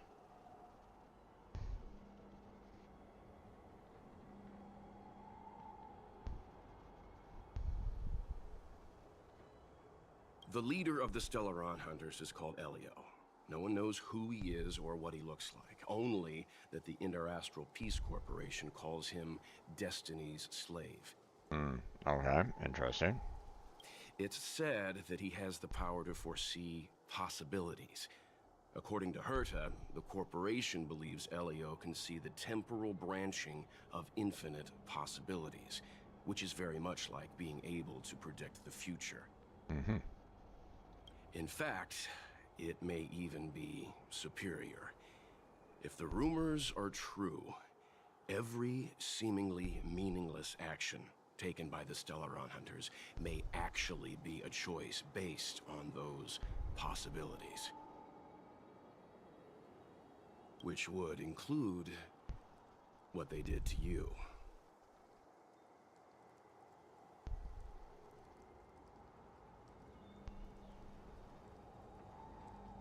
For the sake of this discussion, yes, I think so. But who isn't? All of us are future variables, our choices solidifying reality. The future is nothing incredible either, just a fog waiting for us to make a decision. Back to the matter at hand, Kafka.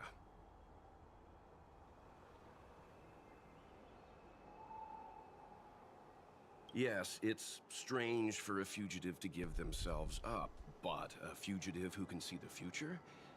For her, perhaps that was the way it was always going to be. But is she really as calm as she seems? The future holds almost infinite possibilities, after all. I suspect she has proof that she has nothing to do with the Stellaron crisis. Or perhaps something is supposed to transpire during the Divination Commission's interrogation. Something that would allow her a window of escape. I don't think escape is her plan. As, you know, Darth Vader would say. I have a sinking suspicion that her firing up into the air wasn't, you know, wasn't something that she was, you know, based off of when she aimed up into the air and how often she fired, I have a sinking suspicion that, you know, she was told to do that. So, why? Who knows? That part hasn't been revealed yet. Why did the Stellaron Hunters go to such lengths to bring us here? What is the future that Destiny's slave sees behind this course of action?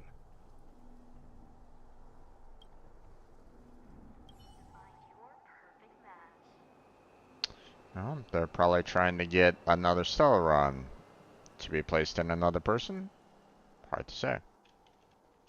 The nature of which is confidential and cannot be disclosed. Oh, is that a Xianzhou motto or something? First the Skyfaring Commission, now the Divination Commission. They're all so secretive. The General's the only friendly face here. Yeah, but we shouldn't trust him either. I hate to admit it, but I'm even starting to miss Sampo. Oh, hold up. I must be losing my mind. You are. Nope. I'll take the Xianzhou over that blue-haired boar any day. I don't think either one of them are good for us, so. We've gone from being chased through every street in Belobog to waiting on every corner in the Xianzhou. Chasing and waiting. Maybe that's what life's all about. I mean, in some ways, yes.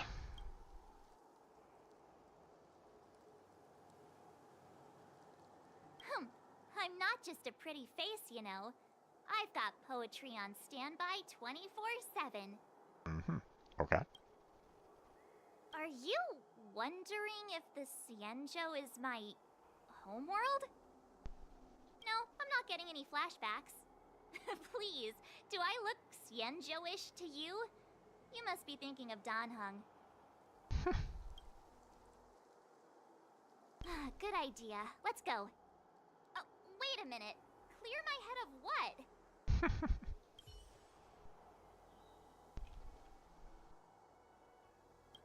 Let's see, what do you have?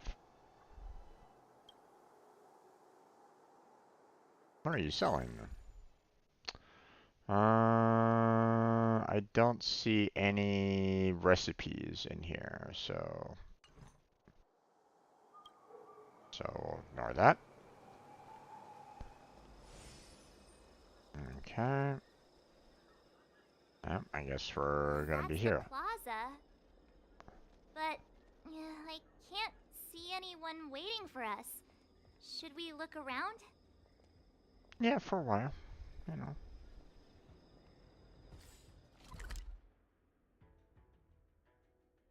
Apparently that's where we are meant to go, but you know, let's look around, see if we can find any you know, any chests anywhere, anything to loot, anything to rob. I mean,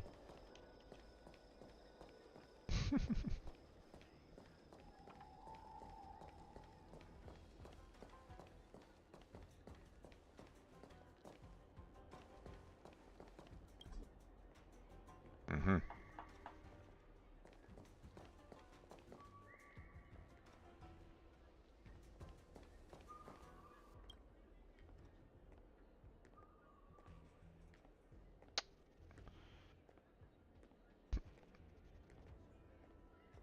Sorry, scene.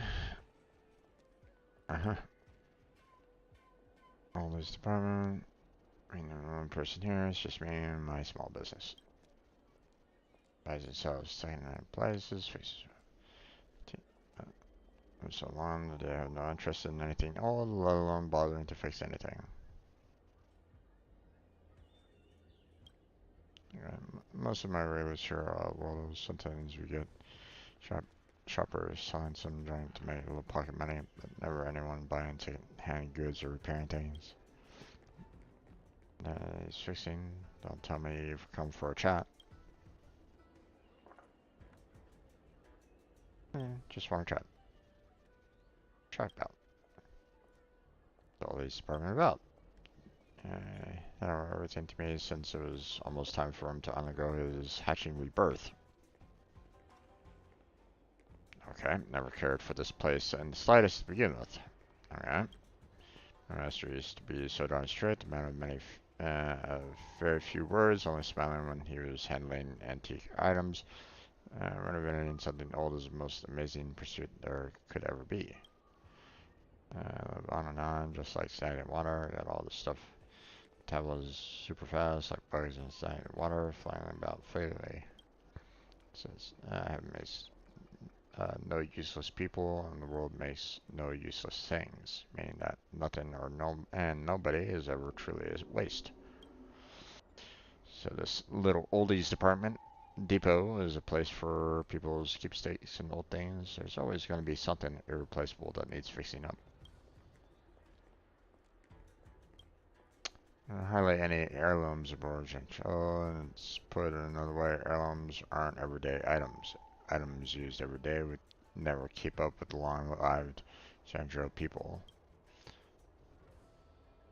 Forget about all the new hot tech that comes out every week. Even mundane stuff like pots and pans rarely last forever. Fixing things takes effort. In a state of disrepair often requires a great skill and high price to get fixed. Simply put, repairs are not cheap, and buying something new works out cheaper and more convenient. In some cases, yes. That's why it raises eyebrows whenever Outworlders just see an antique from centuries ago gets discarded without a thought, being taken in by us as trash. You like traveling? I do. I go through all the paperwork and went to this tourist resort of Sanchella called Measure. Special indeed, from their birth until their teenage years, they live on land and breathe with their lungs. Once they reached adulthood, they started living in water and breathed using gills. Back during the Iron Age, when civilization barely begun, the people constructed magnificent buildings on the seafloor. Right in the middle of them is a huge statue rising up out of the sea and stretching into the sky. Local I met lit up in excitement whenever they mentioned that great ruin.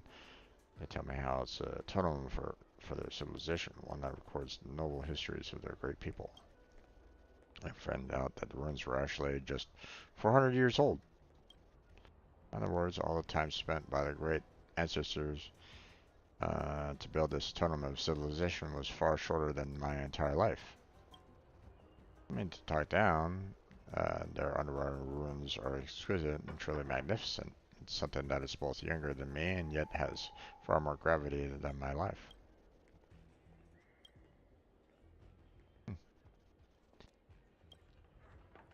Okay.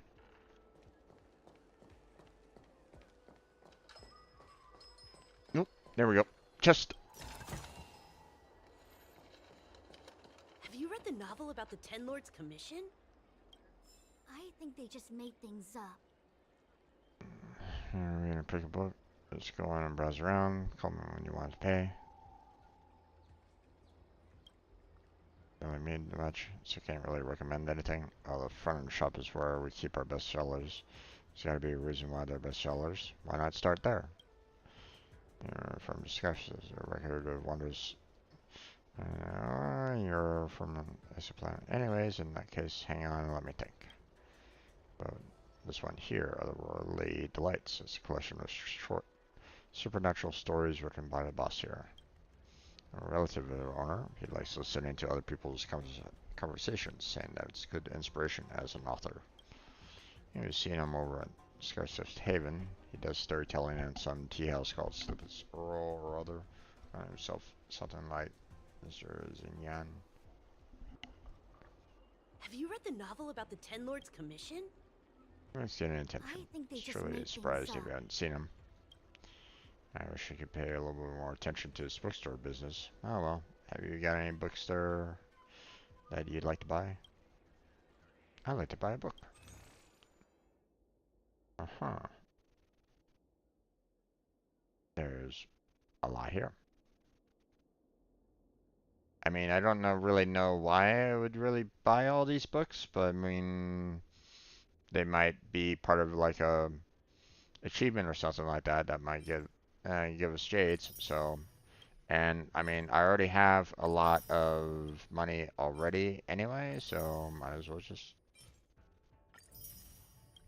I'm assuming, yeah, the rest of them are sold out, so I'll just kind of keep on clicking on here.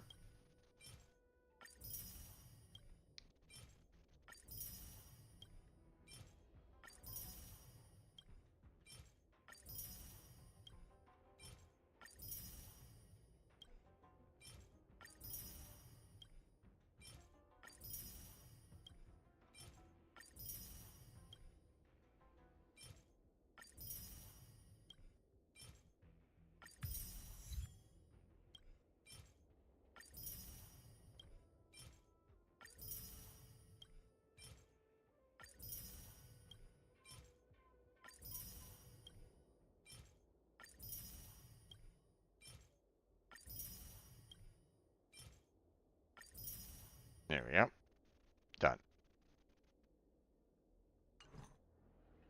And, you know, lo and behold, hey, I got an achievement.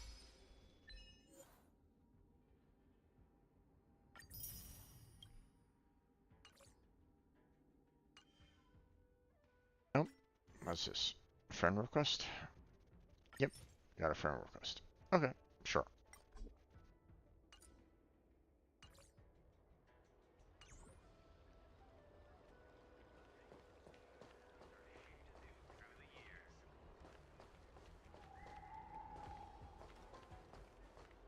Oh, there's another chest.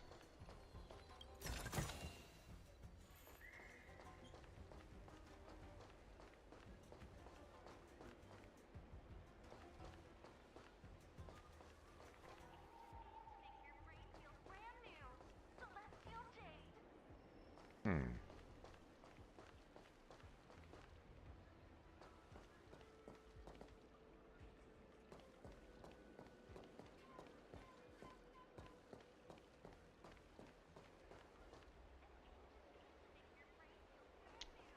Okay, so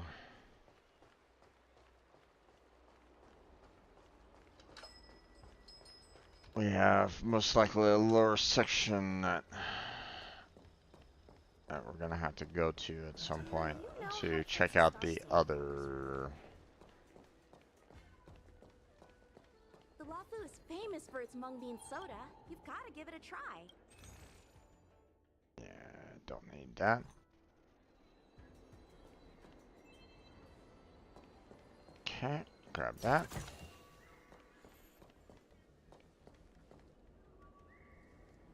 And obviously can't go that way, so yeah. Are they going to expand that at some point in time? Probably.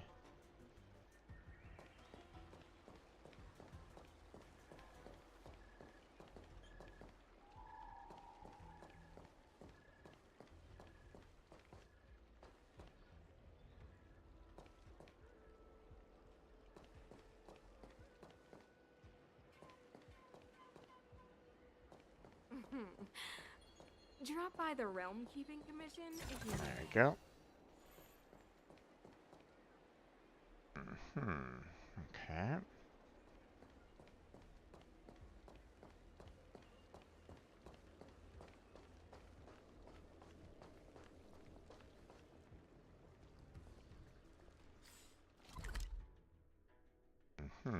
Let's go to the left first.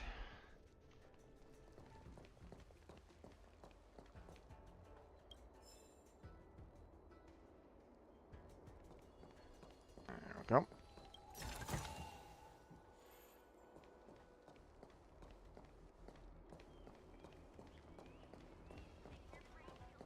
They can't go that way.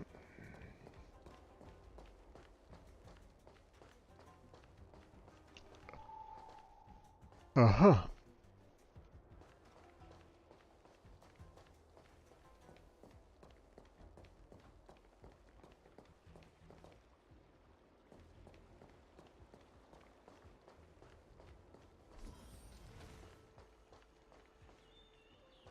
Okay, another vending machine, but they're pretty much the same thing. Woohoo! Chest.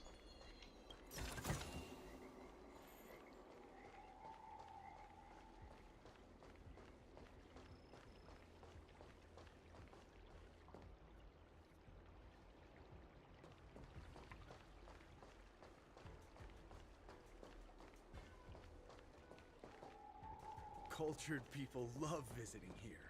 Do you know why?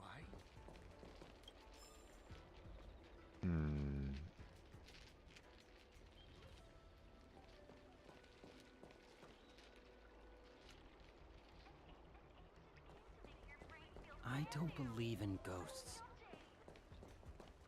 You'd be a tool to miss a tile in the pool. Okay, yep, that's in there. Need your extractor cleaned or your star skiff serviced? Look no further. Okay.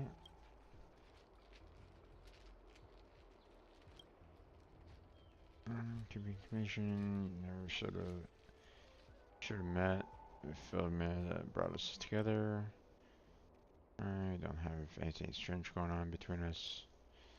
I haven't had a chance to see him for a long time. I can't help but feel a little bit lonely without my career. My entire future feels empty. Keep on like this, what's the point of me showing up to work again? But then again, if I don't show up, I'll be cut off from him entirely, and I'm afraid I'll never get the chance to see him again. I'm so anxious. What are you selling? Let's see.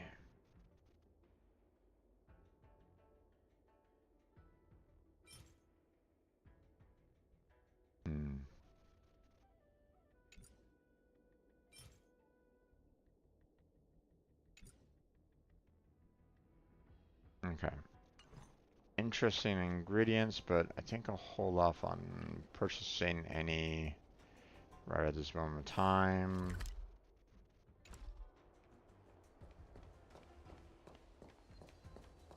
Let's see.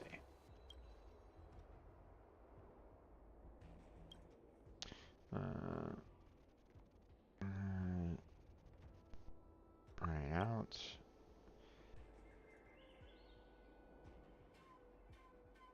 Foot in the grave.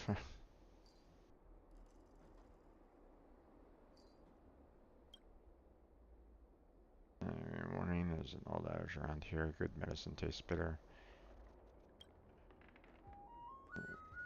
Maybe because it's not too late. You can still have a long life, 100, 200, even 1,000 years. Okay. There's hope for you. Oh, okay, thanks. Longevity and supplements. Right.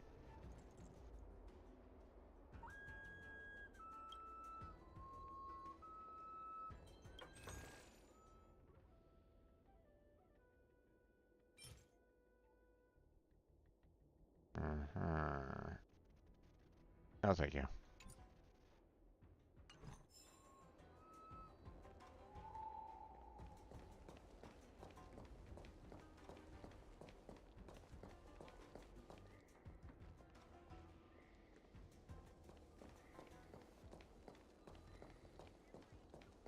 Okay.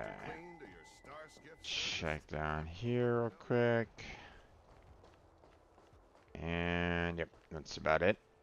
Now I saw the fact that there were, you know, on the other dock way over there, you know, was a messenger, but obviously as you can see, you know, I need to go down there, so.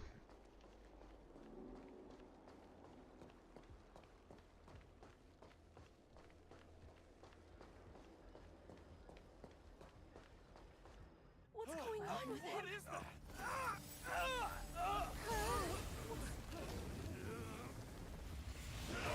Everybody stay back!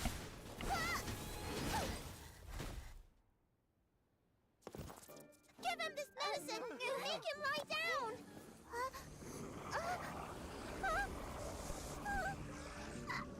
I mean, make them lie down!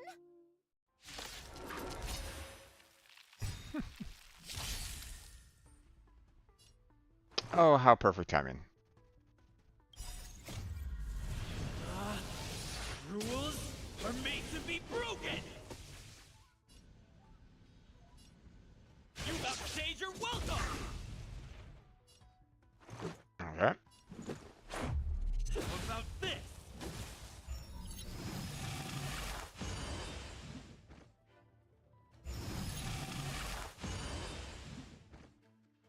May as well kill them all.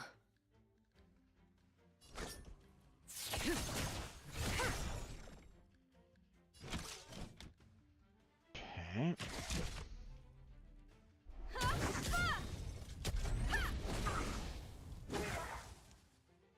Let me tend to your wounds! I'm gonna save her special ability for when I'm, like, in need of it. Stand still. Because I didn't need it there. That'll teach you a lesson. Ready to lie down now? I don't think they're hearing you. Thanks for helping to stabilize the patients. Your assertive sedation techniques are quite effective. Assertive sedation techniques? Does she mean beating people up? Pretty much, yeah. However, these Cloud Knights were already sick, and now they're injured too. I've got to bandage up their wounds, realign their bones. Ugh, as if I didn't have enough on my plate.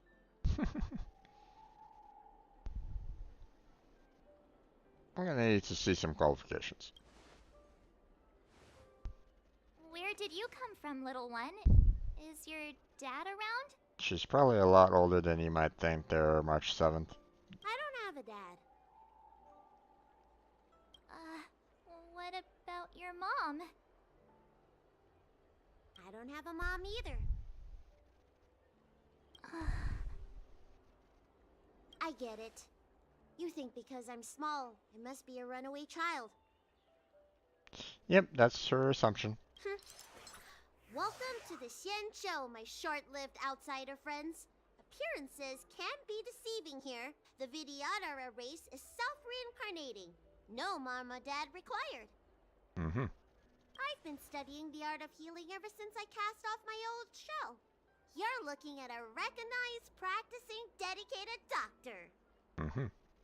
Bellabog kids are making snowmen, while children here are writing prescriptions. I think she's probably a lot older than you there, March 7th. Things haven't been very peaceful in the lawful recently. Make sure you don't... Go running around, right?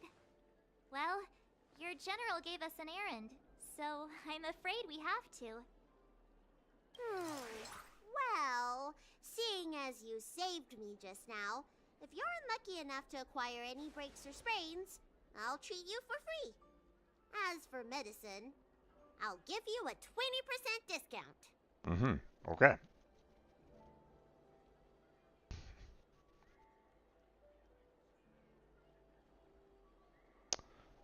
Hey, she talks about breaks or sprains there, dude. So...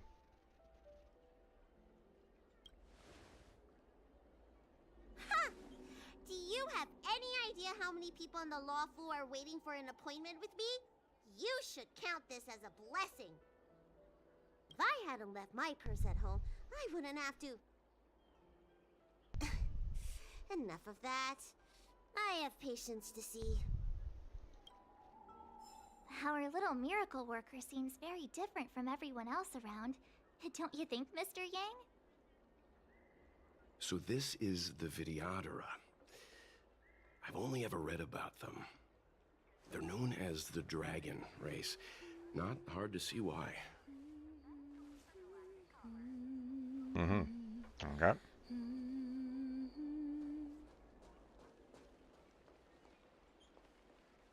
Hurry.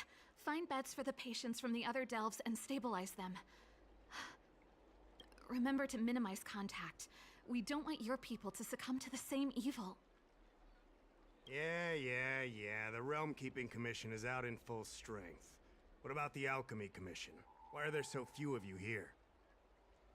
Do you mean out in full force? Hey, Missy, does this look like a classroom to you?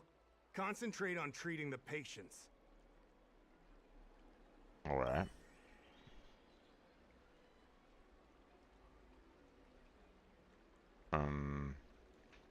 Okay.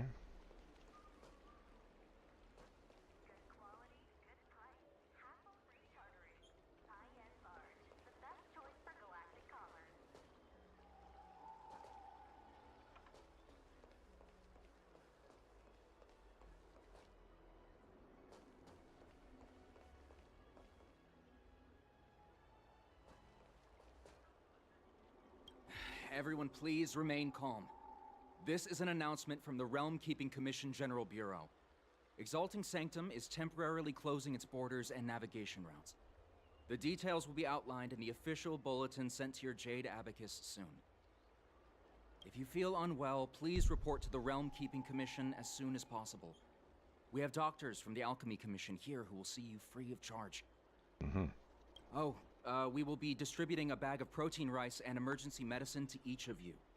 You can collect the supplies from me in person, or the Commission can deliver them to your door.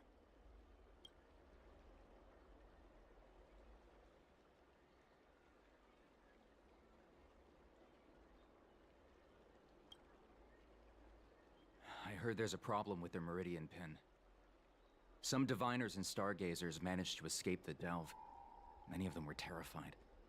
They were muttering about plants and roots. Something terrible must have happened there. Do you have friends trapped in the delve? If you're worried about them, find a diviner and see if they can tell you what happened. Mm-hmm. I want to say it's all in a day's work, but I've been here for 12 hours already. When will this end? Well, okay. Apparently I was given rewards anyway, even though I didn't really ask for them. When it rains, it pours. The Artisanship Commission has its own issues. It sounds serious, too. Go and inform the Cloud Knights. See if you can... Oh, my apologies. I'm an orderly from the Realm Keeping Commission.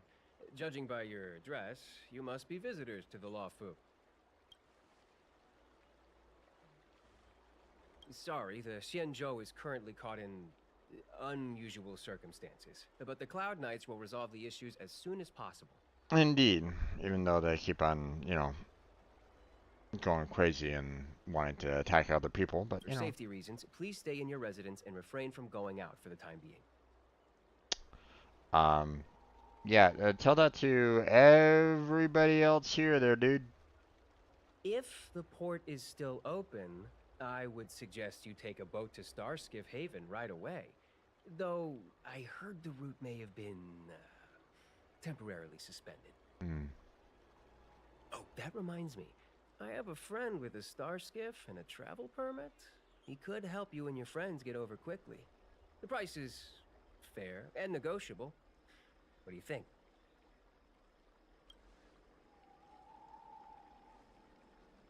Well now, you must be quite special. Hey, don't spread this around, but this isn't some small-scale maintenance drill. The General has sent the Cloud Knights to check for hidden dangers. You may not need it right now, but if there's any help I can give you, come to me anytime. Excuse me, fella. Hold on a moment. Okay. It was only thanks to your help earlier that the Dragon Lady and those Exalting Sanctum residents got away unscathed. The Dragon Lady of the Alchemy Commission, Lady Bailu. Bailu. Okay, that's her. That's how you pronounce her name. Gotcha. You mean the child? She's starting to sound like a big shot. A friend in the Skyfaring Commission told me the General commissioned guests to deal with the troubles on the Lawfu. You must be the guests.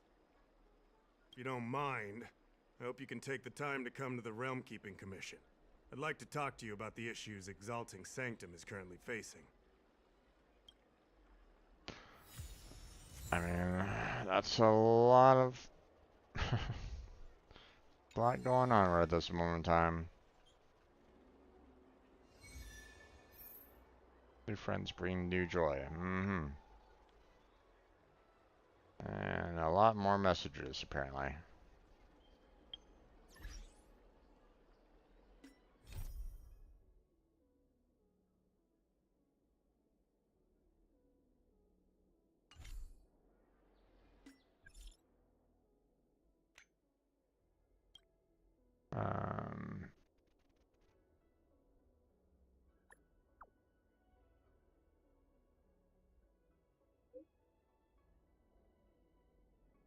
I'll pretend you're replying I'm okay. It's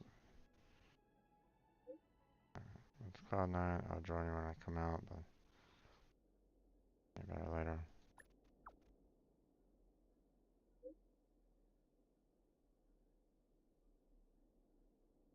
Okay.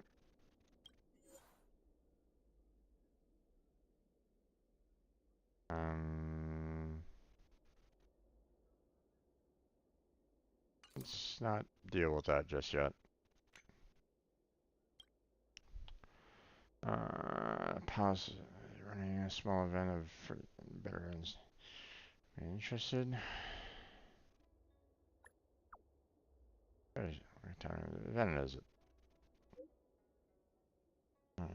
That's a speed tester now. Tell them.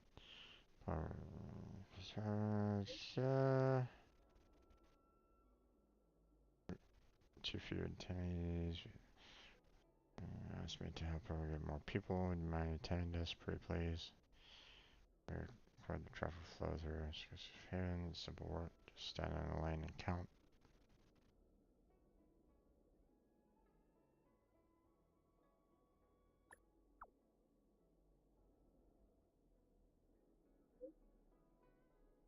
With about experience for people to take part in.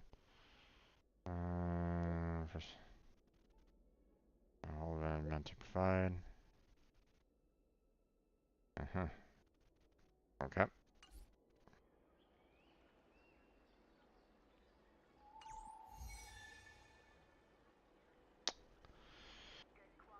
Okay, I think this is where I'm gonna go ahead and call it at this point there, folks.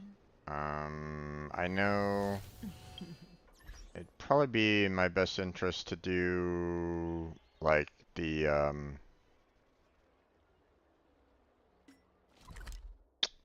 you know, like the simulated universe and the like, but I think I'll hold off on that for now.